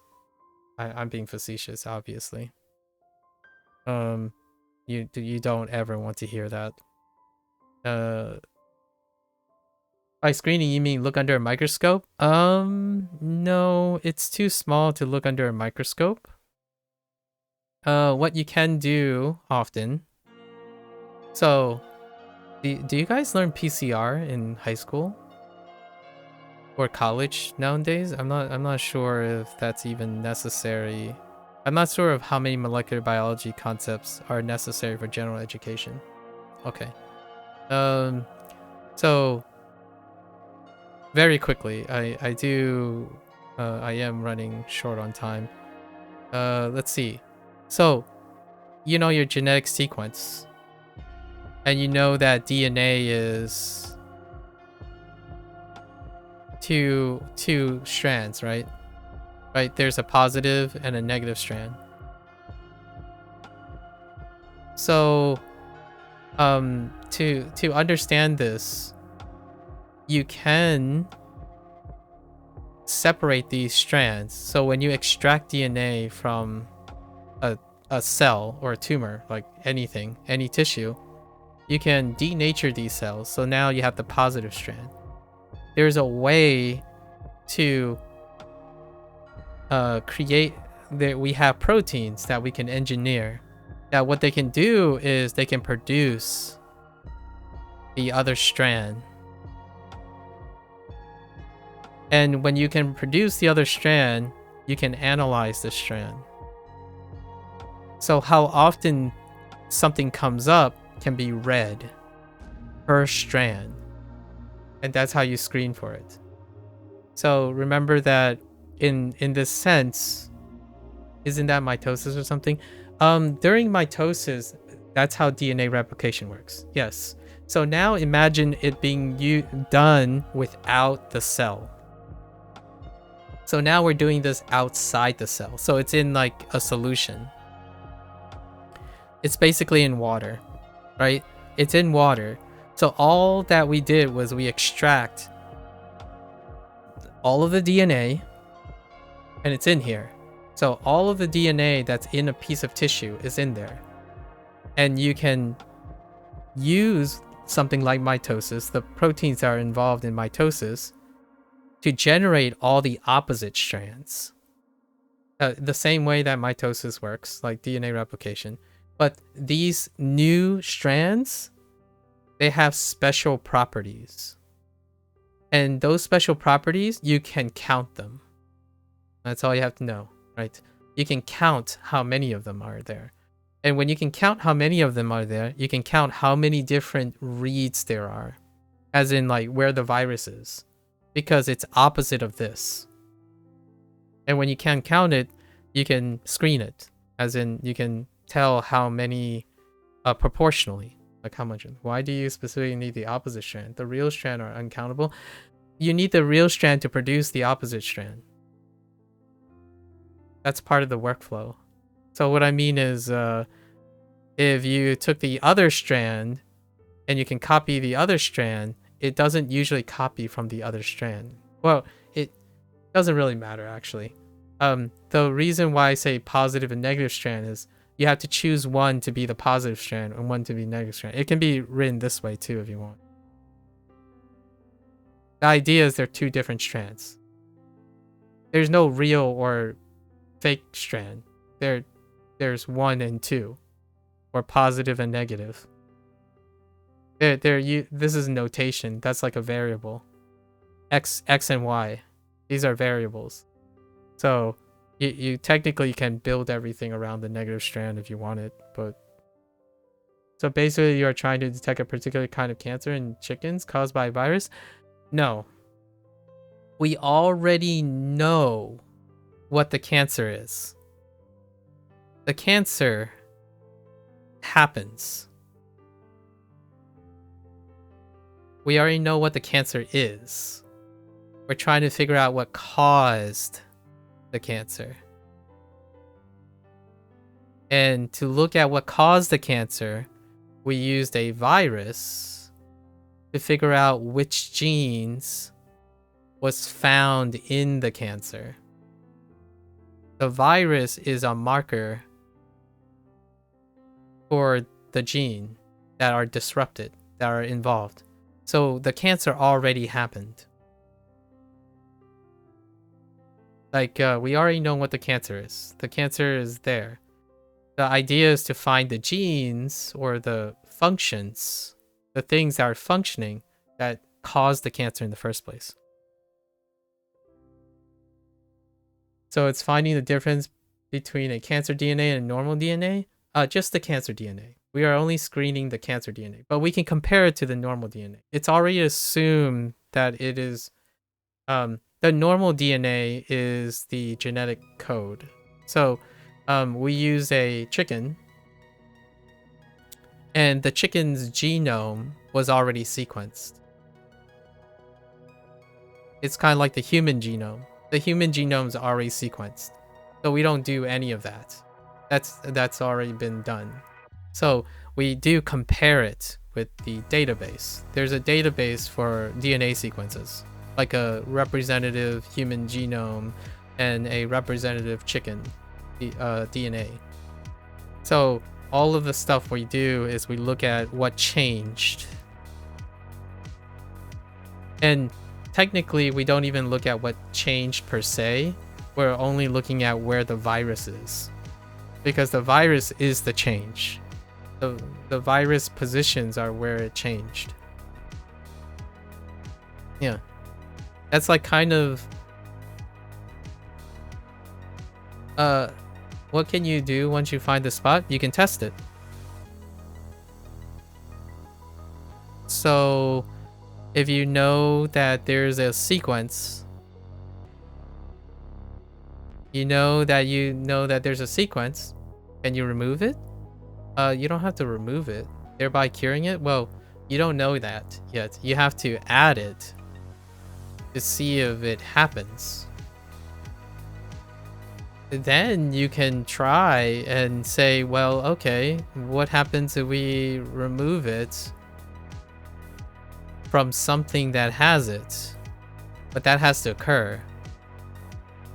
The alternative is you add it and then you remove it and show that there's a reverse. There are many ways to go about this, But this would be a forward test. This would be a backwards test. I'm not, these aren't the technical terms, but this would be a forward test, this would be a backwards test, and this would be a compensatory test, where you go forward then backwards to undo the thing. That's a mechanical test. However, most of these things are very complicated because there's also differences in animals and birds. And then there are differences between humans and, you know, etc.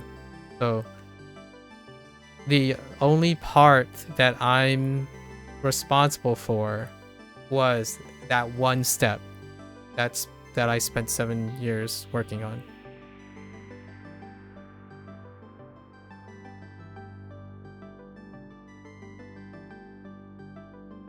You're lost? Oh, no worries. I was trying to discover cancer markers. You recently heard about a molecular machine called CRISPR? Yeah, which is used for editing and all that. Do you use it? I was at the time where CRISPR was new. It was still being done. We used a couple of CRISPR techniques, but I've already exited out of graduate school before CRISPR was affordable and mainstream.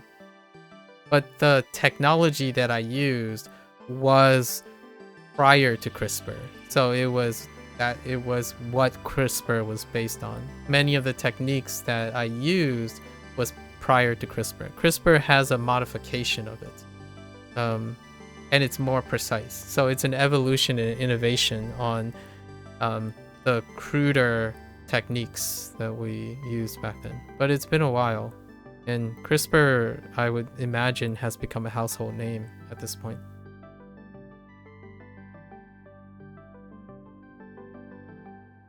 It was very expensive to carry out. And you have to establish the system before you can do it.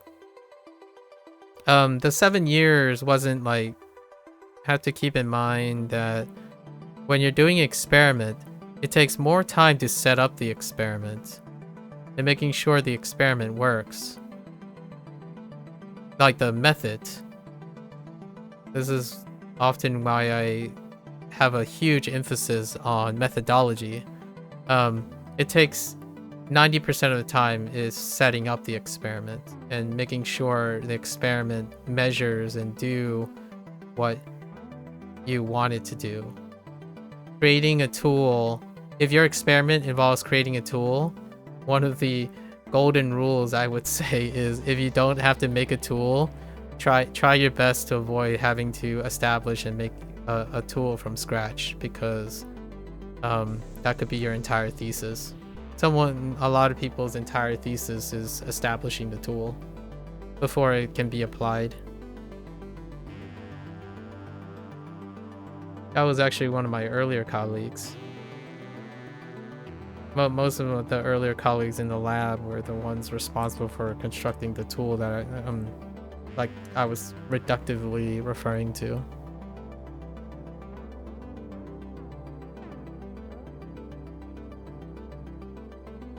It was an interesting time in my life.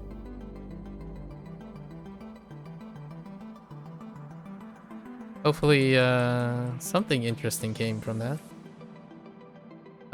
Do you... it's not every day that someone knows about CRISPR. Are you working in... Have we had this discussion before?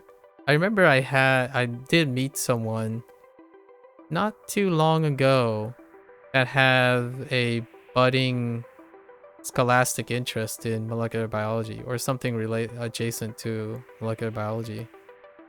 That wouldn't happen to be you, would it?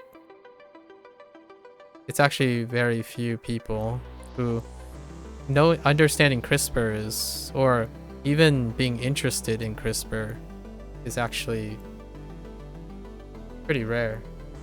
Now you're new here? Okay. Fair enough. Unless it's so mainstream, I don't think pulling out CRISPR all of a sudden is That's really that's incredibly noteworthy.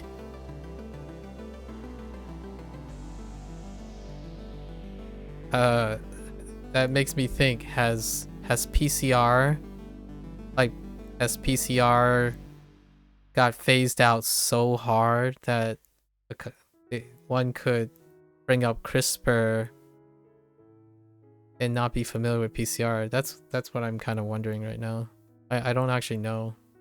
I haven't been in academia for so long. I don't know what the kids know these days. Is this the version of I'm an old scientist? Oh my gosh. Am I having an old scientist moment? I wonder. Maybe you have learned that in high school, but it's so long ago that you have no idea. Okay. Like, and I'm starting to worry, like, I mean, I'm out of date, by the way. I haven't been in the lab or academia in 7 years. I've read techniques, like current techniques and stuff, but techniques don't get innovated so dramatically like other type of technologies. But at the same time, it can very well be that PCR is in under like a commonly understood inference of CRISPR. Like, it has become a commonly inferred thing. It's kind of like smartphones, right? People don't have to understand OSs. It's inferred in it. Polyphase, telophase, anaphase, pyruvic acid, Krebs cycle, etc. They all just words at this point. Oh, okay. Maybe it is a dumb question, but is there much intersection between molecular biology and chemistry? Chemistry is strictly not biology. So, oh wait, but is there much intersection between it? Yes, there is. Biochemistry.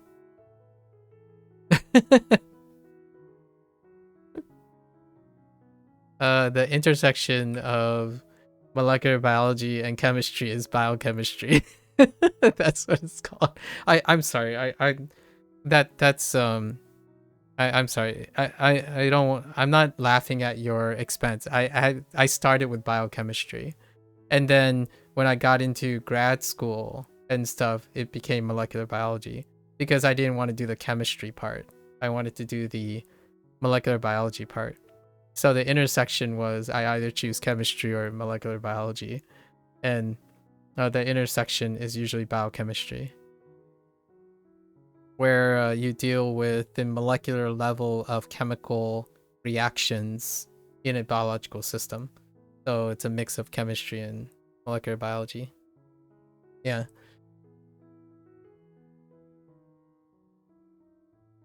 It's an excellent question.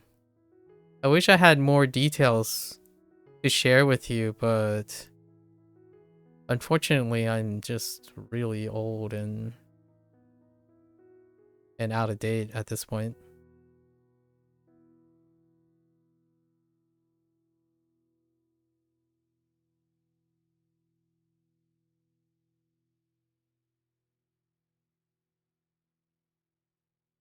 I was laughing because I realized how, like, silly I just sounded when I said it that way.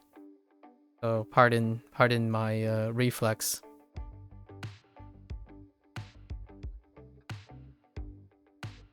Nowadays, I think molecular biology is separated into multiple things too.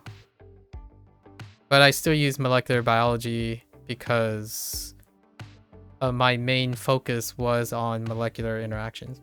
No, it's okay. You just realized biochemistry is a thing. Yeah, it was still called when I was in graduate school. Not when I was in grad school. The field was still roughly referred to as like biochemistry and molecular biology ish. Like, for example, a subset of molecular biology is genetics, but there's molecular genetics and like possibly biochemical genetics. Basically, like if it's more biochemically like they would focus on like proteins and stuff that affects genes, affects nucleic acids. And then genetics often implies that you're focusing on nucleic acids. So things like DNA and RNA and coding stuff. So oftentimes categorization becomes really comical. It's kind of like reading the internet nowadays. On the internet, that's what categorization do. It makes like everything really funny. Like there's a category for everything until more information is available, and then the categorization changes again. Are you okay? Oh yeah. Good question. Computer science. Yeah, so like for example, computer science, right? When you say computer science, I have to typically ask, like, are you in engineering, software development, hardware development? If you're in software development, are you like cybersecurity, communications? Like if you're in engineering, is that like hardware, software? And so it keeps branching. And I think science is very similar in that way. Like the physical sciences are very similar in that way. So like if I had to be super specific of what I did, I'm a virologist. I was specifically in virology. So if I said molecular biology, some people could say, so you know very small things. And I'm like, well, specifically viruses, not much more than that. So when someone says something like, oh, what do you think of testosterone's effect on male gonads for fitness, steroid usage? And I'm like, your guess is as good as mine on a molecular level, because I don't even know what steroid looks like. And not like, we're not talking about, oh, if it's in like a container with a needle and it says steroids. We're talking about, I don't even know what the structure of steroids look like at the moment. But I can tell you what a icosahedron looks like on a typical like representative virus. So that's one of those things about specialized knowledge, right? They're very narrow, and they're hardly ever generalizable. So when you start to categorize specialized fields, it becomes very comical. Like, what are you? Well, my title specifically is like 36 words long. I think it's faster to say I'm a molecular biologist, or I was a molecular biologist. That's kind of where I find it very humorous. I think the internet can appreciate that whenever someone says like, oh, what kind of person you are? Yeah, virologist. Is that a thing? Yes, that is a thing. Yeah. Virologists, people who study viruses. In fact, what is not a thing is a retrovirologist.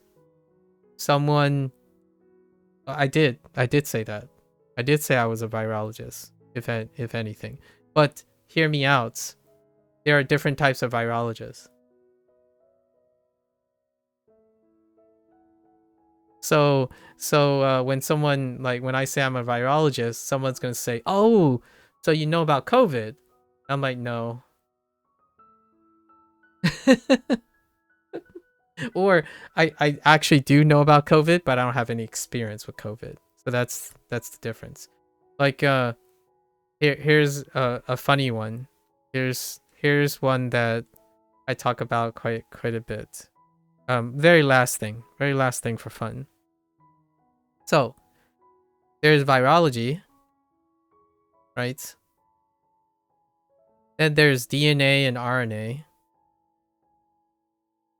And then in RNA, there's retro and not. And this is just the beginning. So I'm here. And the reason why I said not is because by coincidence, if I say COVID is an RNA virus, but as far as I know, it doesn't have the properties of a retrovirus. Right? And DNA virus, I stopped here because I have no idea I didn't go down this path, so I can't tell you very much. But people know a DNA virus, the influenza, and guess what? Influenza that I know is actually a part of segmented viruses. It's a segmented DNA virus. So it's not like the other DNA viruses. That's why influenza is very special. And then when you think of COVID, a lot of people think of flu. COVID is not the flu. In fact, I just told you, COVID is an RNA virus, and the influenza is a DNA virus. So they are already fundamentally incredibly different. The things that we categorize based on are comparable things that are very grossly reductive. Like, oh, you have a symptom. Like, it's kind of, people who read about symptoms about their online, right? Oh, you're coughing and stuff. It's not specific enough. Coughing is like over intersecting so many things. Viruses also is very similar. They intersect a lot of things. And when you're in grad school and you're in a specialized field, it's those slightly different things. Those things that people don't usually talk about are the things that make the world of difference. And categorization then becomes very comical. Yeah, I've been streaming for 10 hours. I was supposed to end like 3 hours ago, but I got in a really fun conversation with like a fellow artist or like someone who wants to be an artist in marketing. So you've heard that RNA viruses can mutate easily and vaccines are difficult to make for them? Yes. DNA viruses too. Influenza is a DNA virus. Influenza is segmented. So the way it's presented in the host allows for rearrangement. So there are different ways viruses can become extra mutatey, but it is the common thing about RNA viruses. RNA viruses tend to have high mutational rates, but influenza is a great example of a common day DNA virus that has high mutational rate or recombinatory potential. Basically, they can recombine and create new novel things.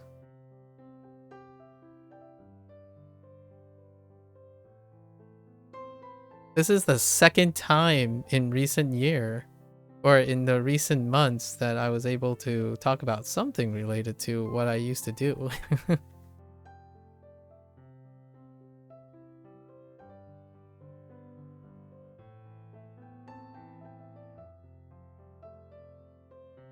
All right, now we gotta start fleshing out this render, or else we're gonna. Yeah, no worries. Computer science is a whole smorgasbord, right?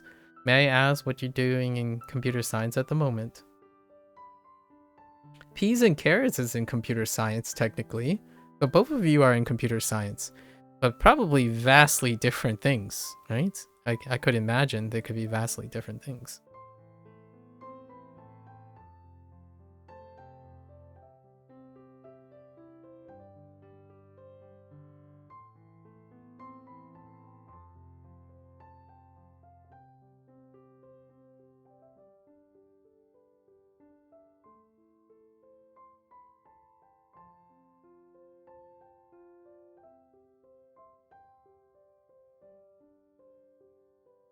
Hmm.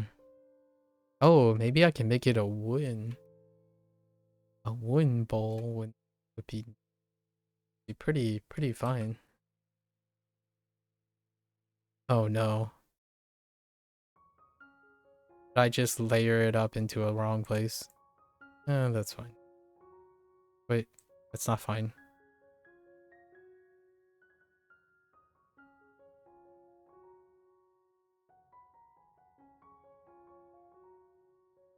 You're right now working on a game? Ah. Game developer. Very nice, very nice.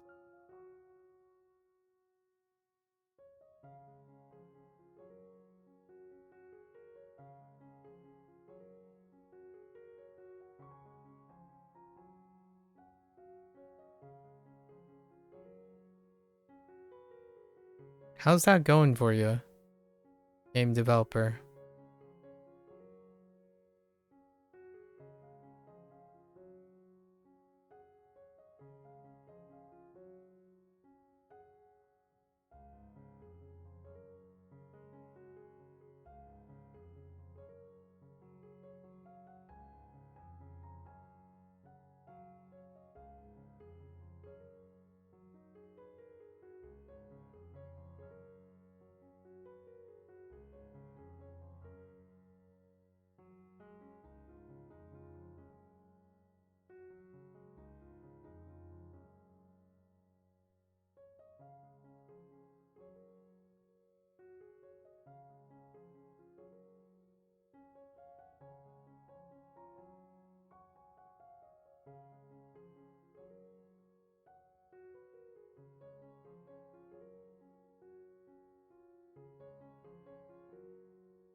Is that a bowl of lettuce or guacamole? Both. It's a relatively new path exploring uncharted waters. Oh, I like that. That sounds, that certainly piques my interest. I'll look forward to, hearing about it in the future.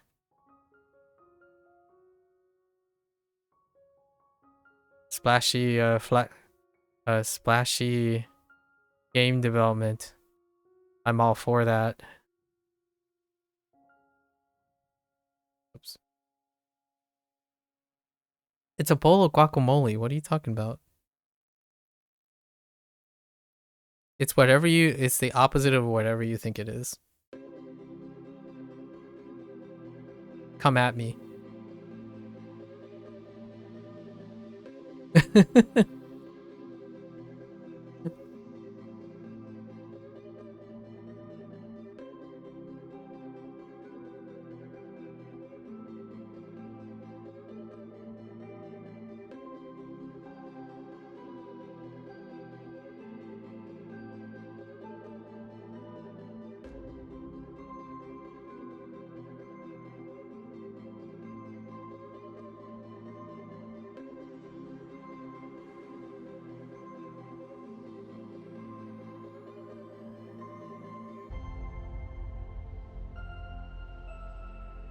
First time seeing a rabbit eat with paws. I know, right? Such a weird rabbit. Wait, are we like? I just wanted to make sure that I'm not being unintentionally patronizing, but you're memeing, right? Where I'm just playing along. I hope that's I hope you actually mean that.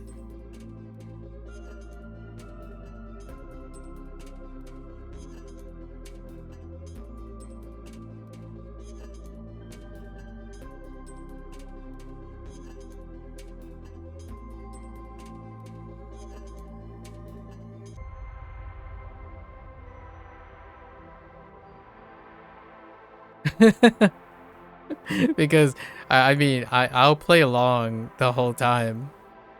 I just want to be clear, just so we establish some ground rules.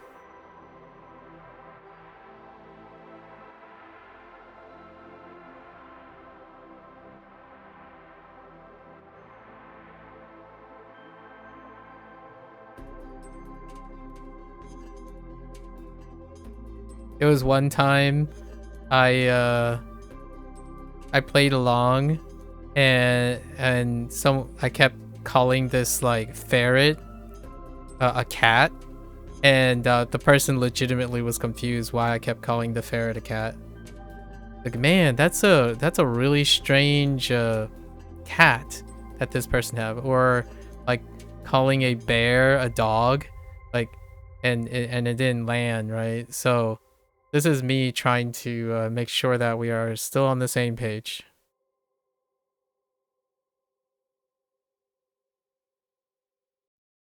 If you really think it's a rabbit, then it's a rabbit.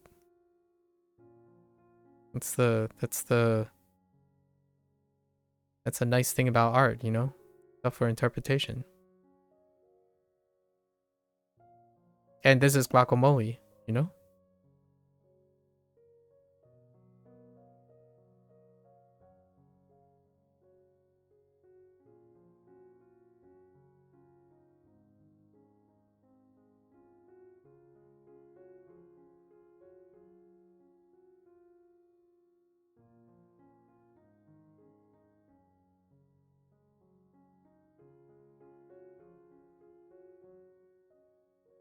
I was too lazy to draw each individual thing, so we're just going with guac.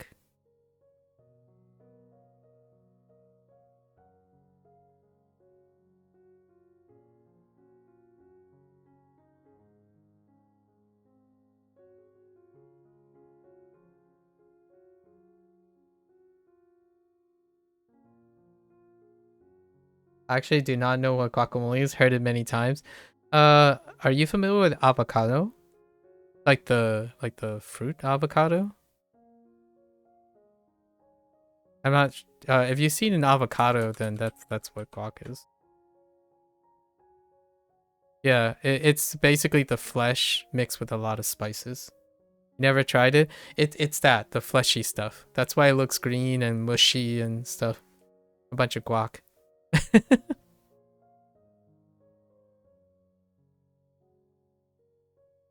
I do admit my complacency and being lazy about defining the lettuce.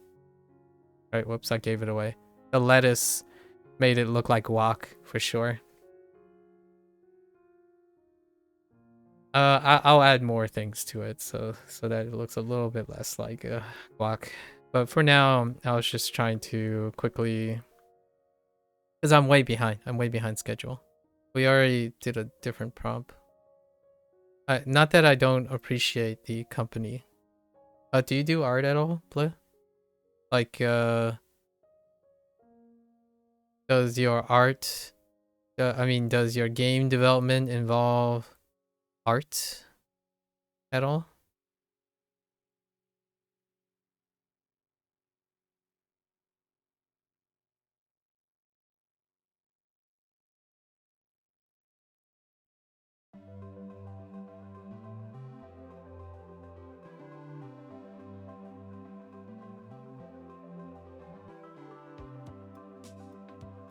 All right. Uh,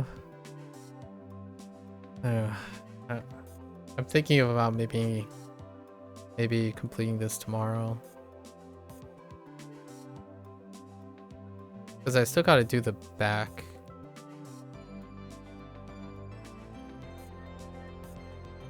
Yeah, you're in the process of making assets for the game right now. Currently, world generation personally is the hardest part for you. I see. Getting the vibe right. Ah, fair enough, fair enough.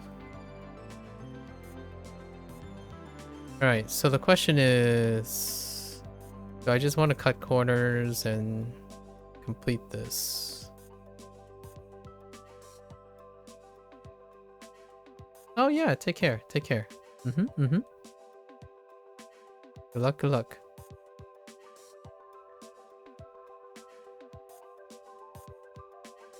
We're gonna end up having to bash a lot of these things. Okay. Well, let's complete this guy. Hmm.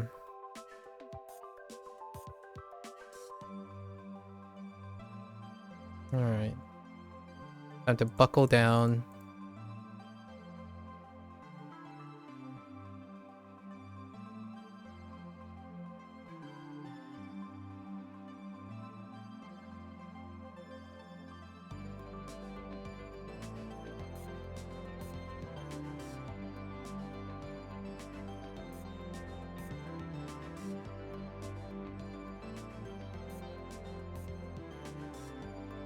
Let's quickly do the thing we did.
Oh, wait.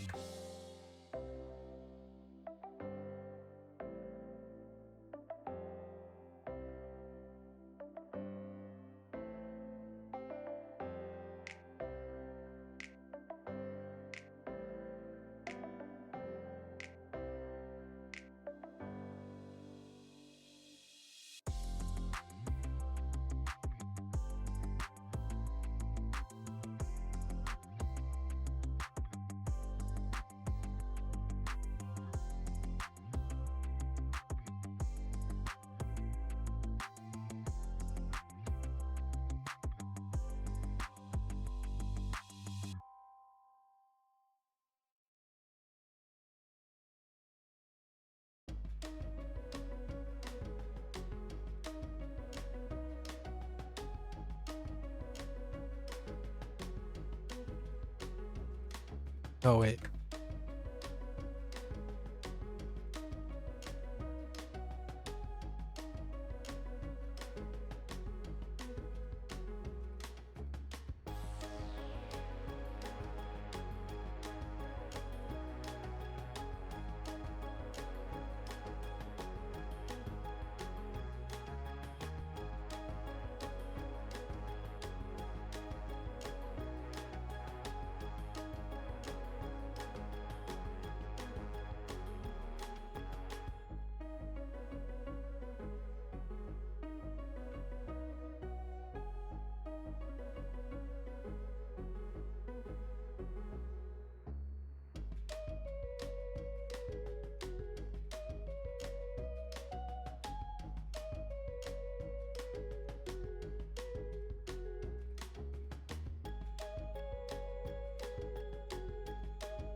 What's the story behind this piece?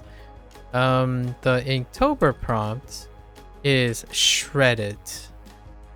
So naturally, I thought I would draw a super buff, incredibly buff red panda, and then I realized that I suck at that. So I decided, what's adjacent to getting super shredded? Health and fitness. So now the red panda is just eating a bowl of shredded lettuce.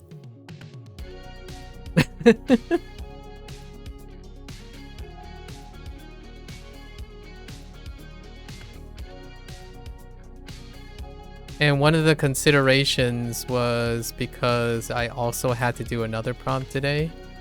And I'm pretty good at amorphous guacamole style lettuce. So this is where we have guacamole style lettuce. Don't worry, it'll come together. Usually I don't do detail work until after. So it's a very healthy salad.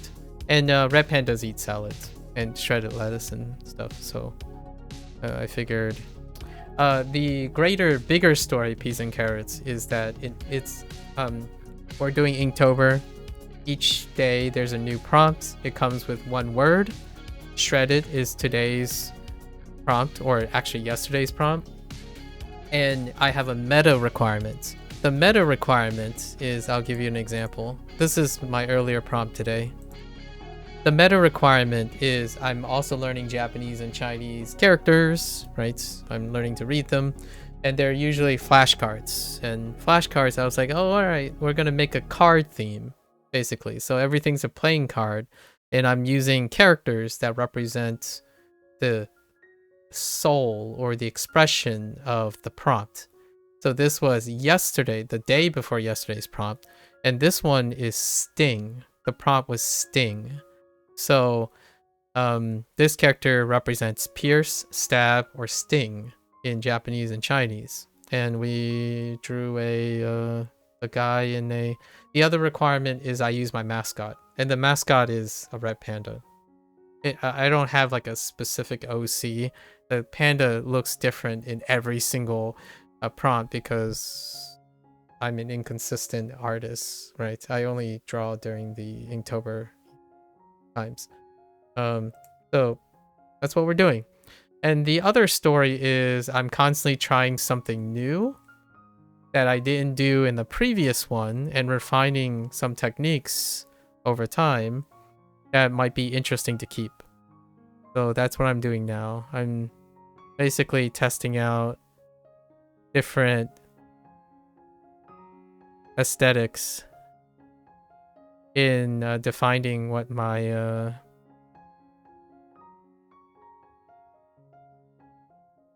detail work is going to be like. And usually detail work for me is not about being hyper realistic or something like that. It's largely dealing with interesting form and things I want to highlight.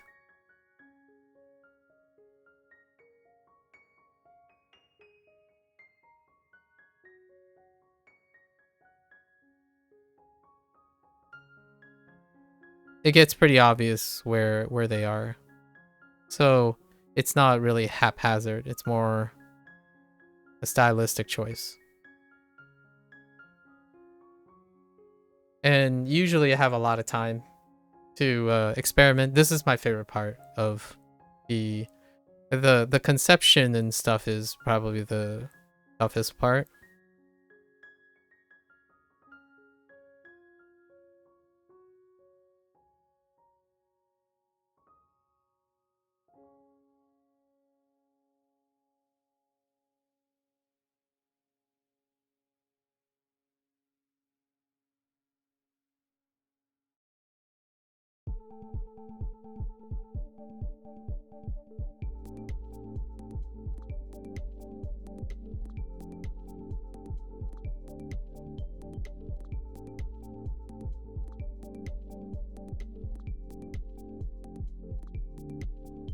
Do you do any art? Peas and Carrots? Did I ask you this already? Does art interest you at all? Or like you know, for fun kind of thing? I do this for fun. I only during Inktober will you find me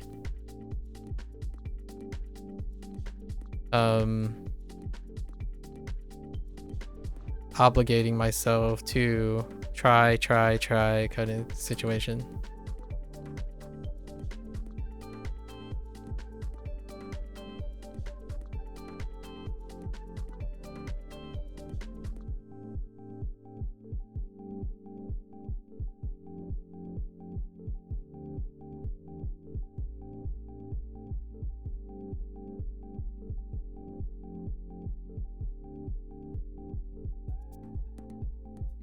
It can be very cathartic, right?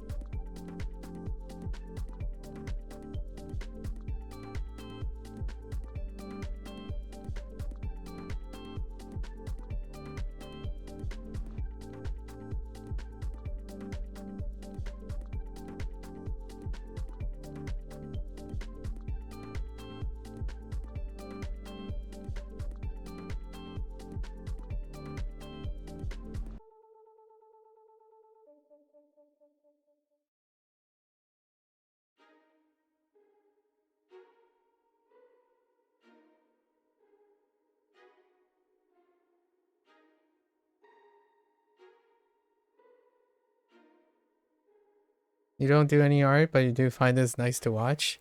Well, thank you. Hopefully, maybe, one day, uh, you can express something on a canvas. And I would love to see it.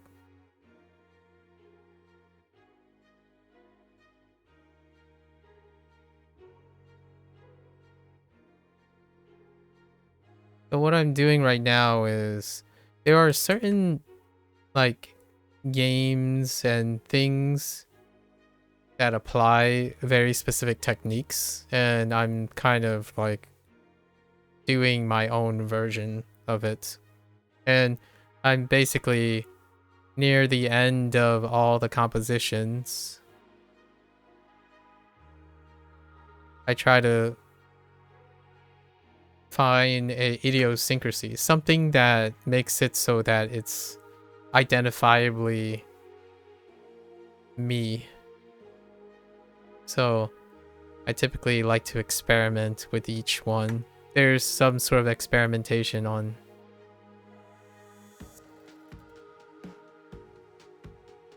each iteration.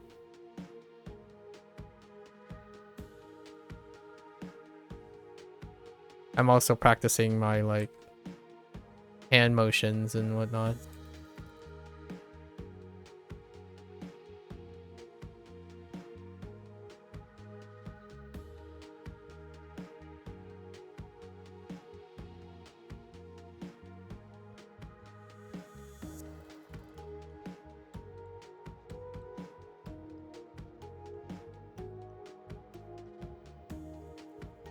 Okay.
All right.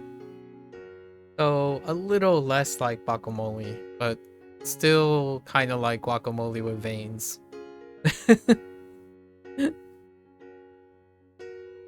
Okay.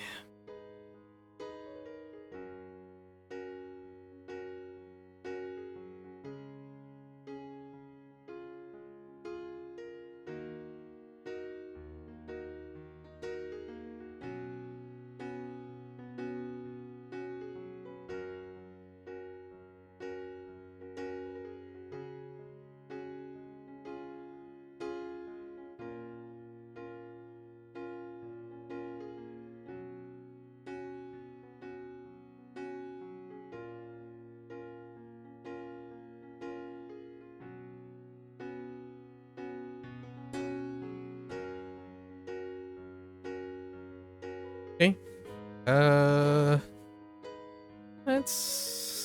It's okay. It's good enough. Let's add a little bit of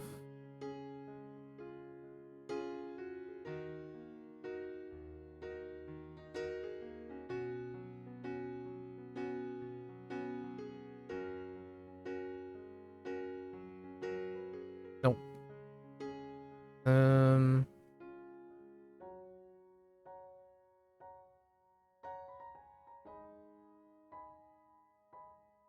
Nah, it's good enough. Okay.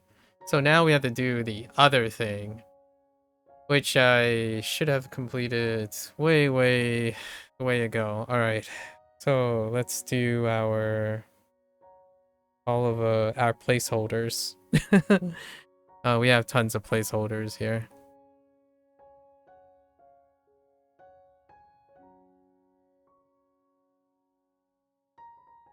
This one's probably the tougher one. You know what? I'm just gonna get rid of it.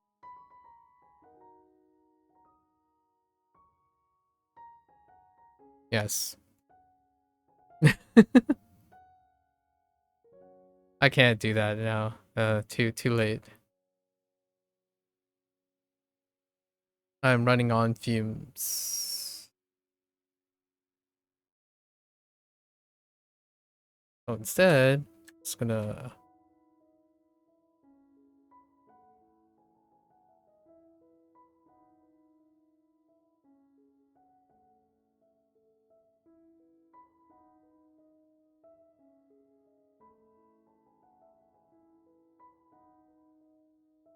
all right. Now we're gonna try to. Here comes the more fancy work. Hopefully, we can get this done very quick.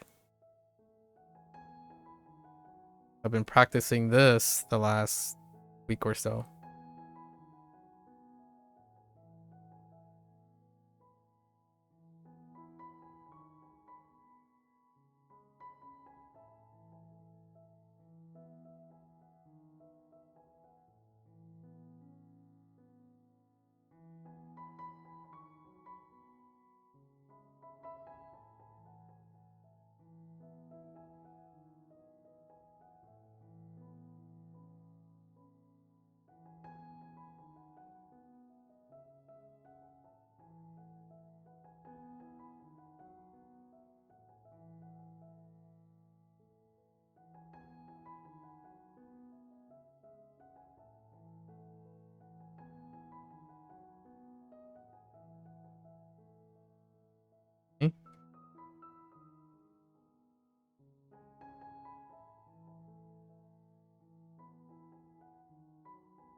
I'm basically practicing my weight. So I'm doing things heavy in the front and doing things light in the back without like changing up my pen.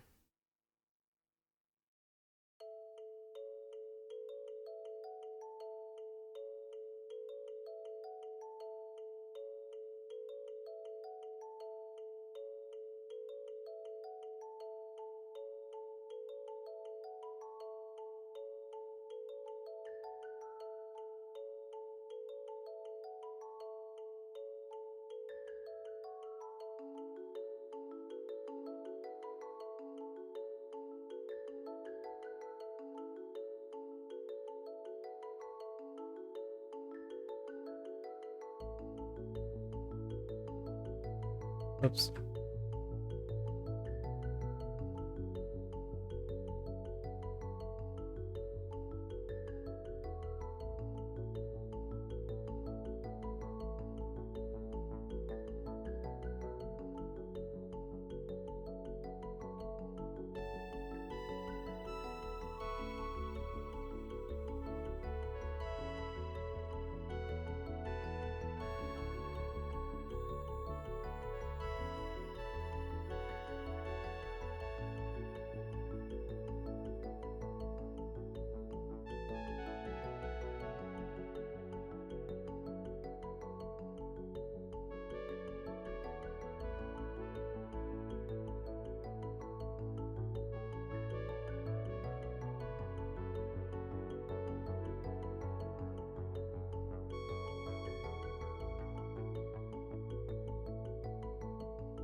It'll make sense in a bit.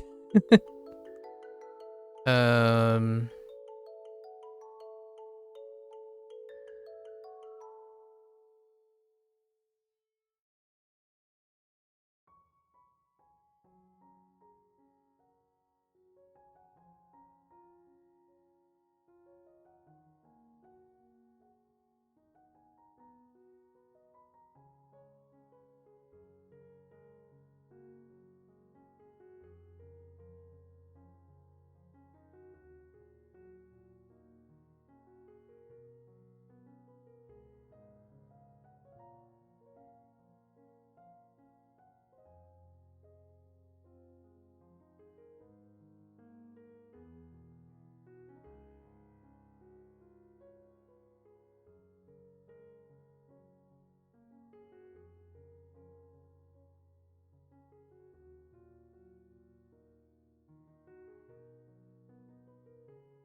do you see the clouds? Do you see the shape of the clouds? That's kind of basically what I'm saying to myself.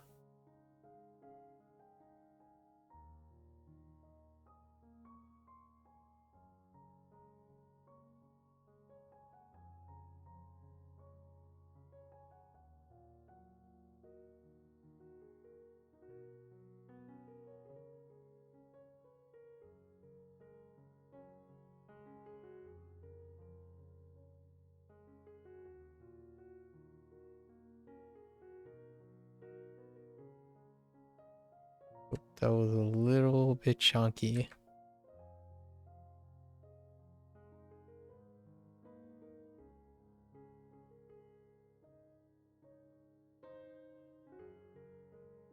Oh, that got a little too thick there, but that's okay.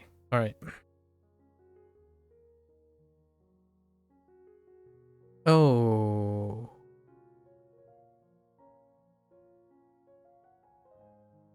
That's okay.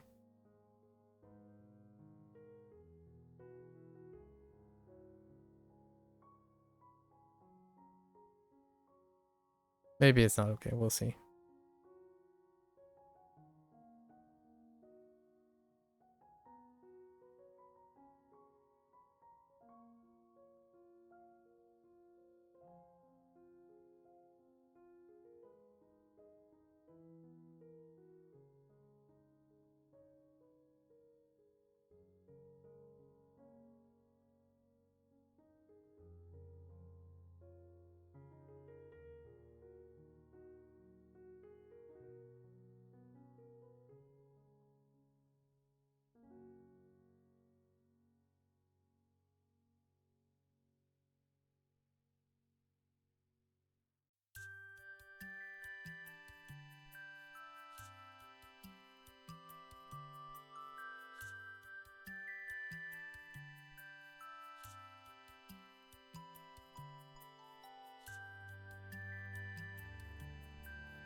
No, no, no, no.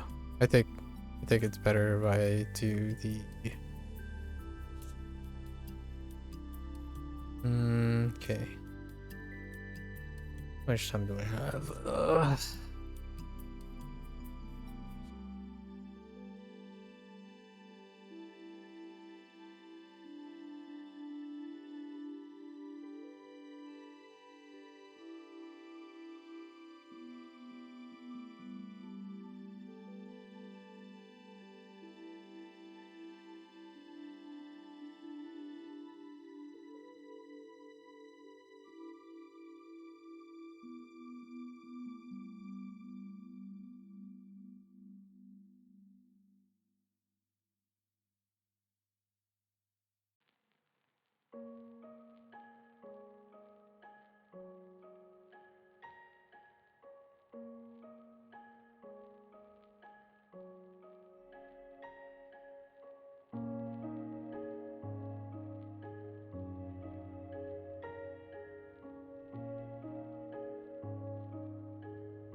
Okay.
Okay.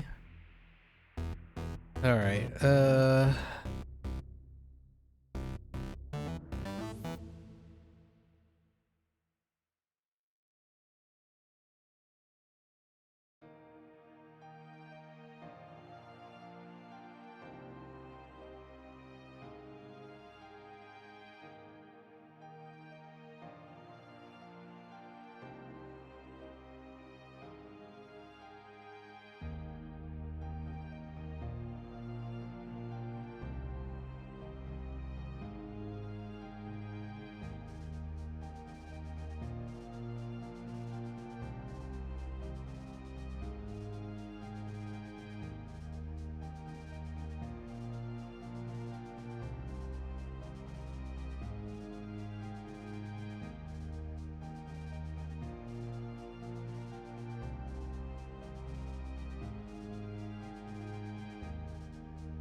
Okay.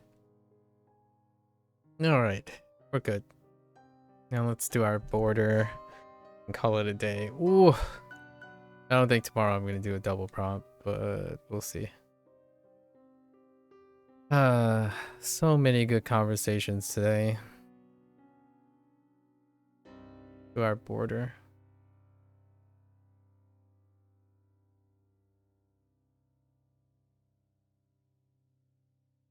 Guess we're doing a green border today with the lettuce.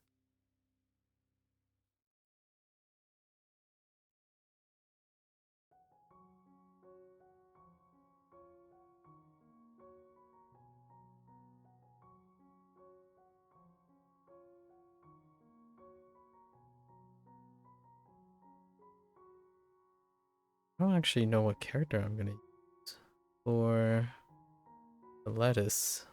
The shred.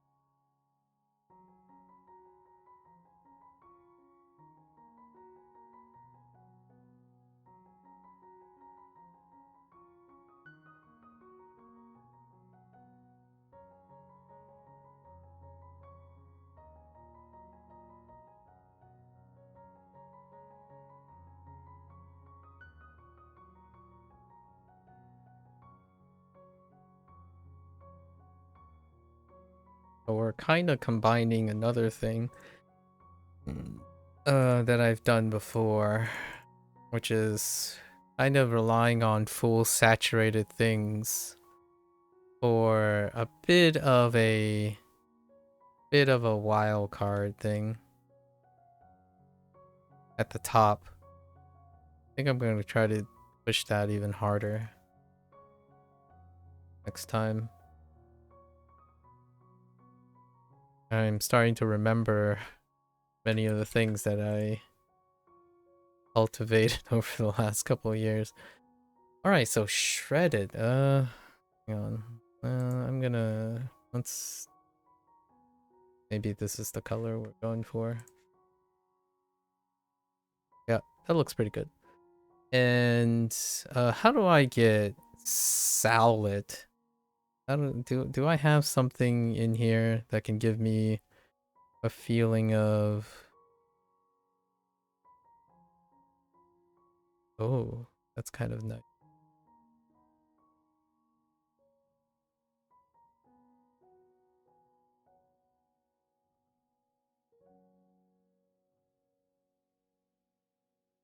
Huh, interesting. We'll do that. Hmm.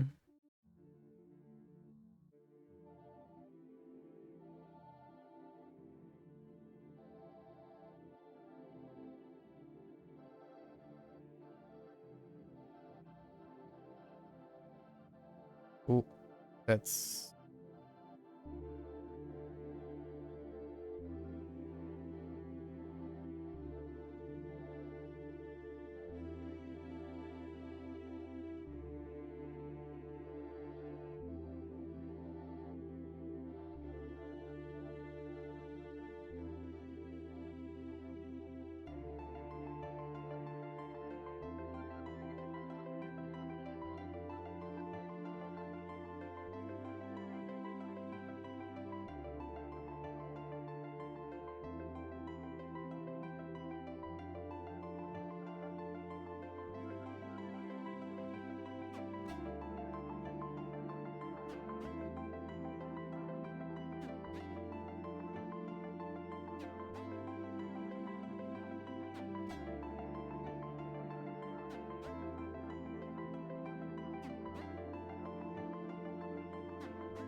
okay.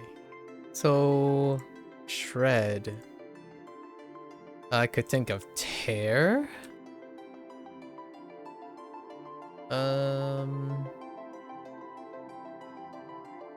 Or scrape.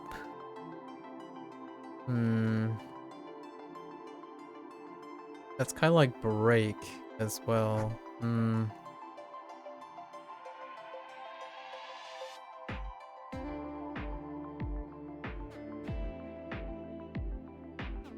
Cut?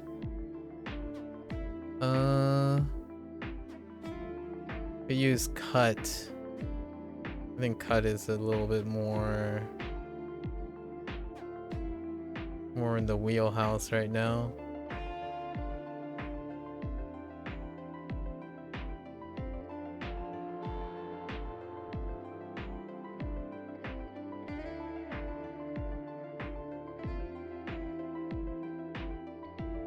Yeah, let's use cut. Cut is good. It's close. It's good enough.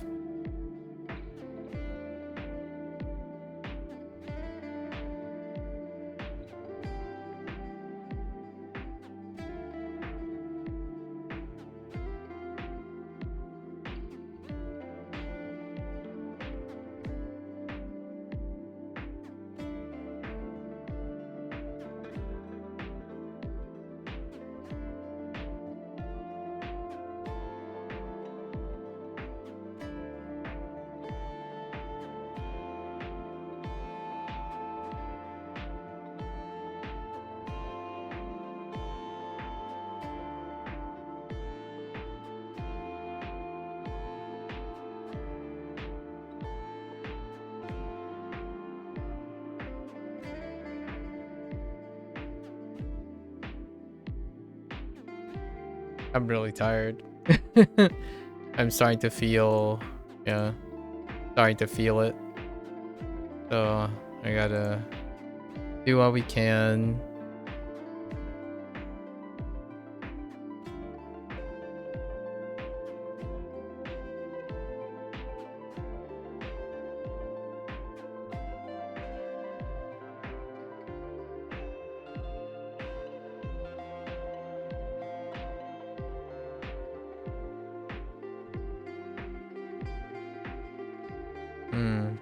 Really don't like how that's coming out.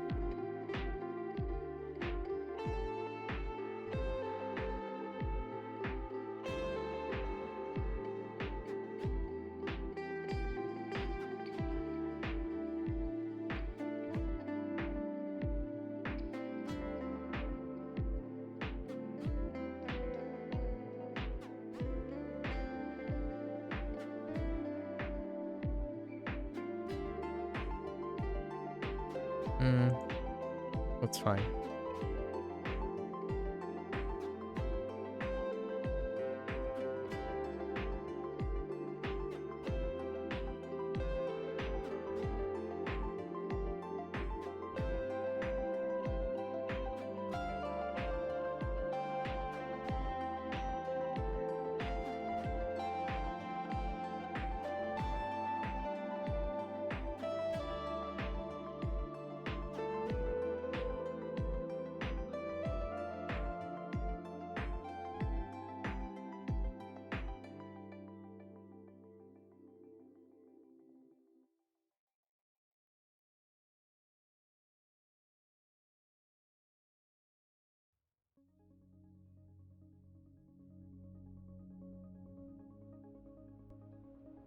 What the? Oh.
Not the greatest. Fine.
Okay.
All right. You're done. Oh my gosh. I think ultimately it really only took about 3 hours. It's just we got kind of carried away with conversations. So it's fine. Tomorrow I'm probably gonna only do one prompt, try to take it easy.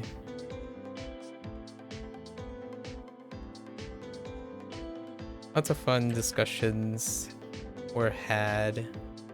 Talked about art a lot actually today. Wasn't expecting to relate it to art too much. This is our 12th prompt, right? And it's the 13th. Wait, yeah.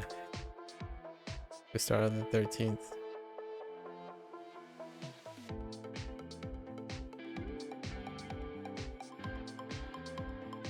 What was this? Shredded?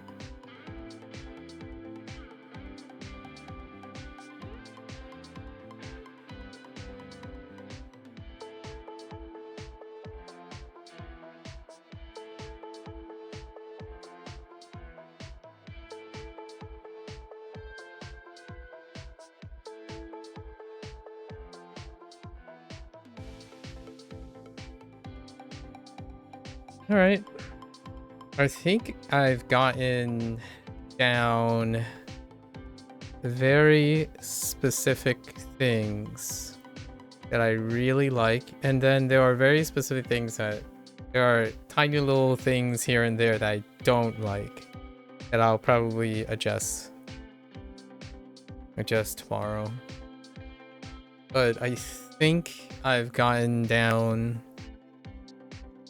pretty much the comfort zone stuff. It'd be kind of nice if I made that a little bit more, but yeah, this one turned out really pleasant. I really like the proportions in this one. Oh, all right, folks, that's a wrap for today. There you have it. 12 prompts down. We're technically on schedule now, but lesson day is coming fast approaching. It's the day after tomorrow, so I would like to get 2 prompts done tomorrow. I'll see how rested I am and how less digress I get. But there you have it. That's the end of Inktober. 12th prompt.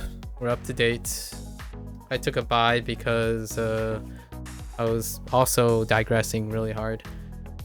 Today we had a really wonderful discussion. Lots of fun discussions about art, maturity, passion, childlike zeal. There was a lot with art, right? And lots of people are in education. Pretty much everyone was in education today, which was pretty awesome. Jiao, blah, peas and carrots, and Leg. I just refer to the person as Leg. All of them are university students. That's really cool. Hopefully, passion. I really enjoy hearing what people do with their lives, because I guess I'm just that old now, huh? I guess got plenty of years. Anyways, so feel free if you're gonna watch this later. Thank you. ありがとうございます right? 感谢 谢谢 You're more than free to follow along, join in. Obviously, there's no obligations. Set your goals. Show me some work. I would love to see them. That's great. You know, share some stories, anecdotes, tell stories about your human experience, and keep each other motivated. So until next time, right? 皆さんまたね。大家下次见。Thanks for watching, guys. 見てくれてありがとう。感謝观看。See you next time. Bye bye.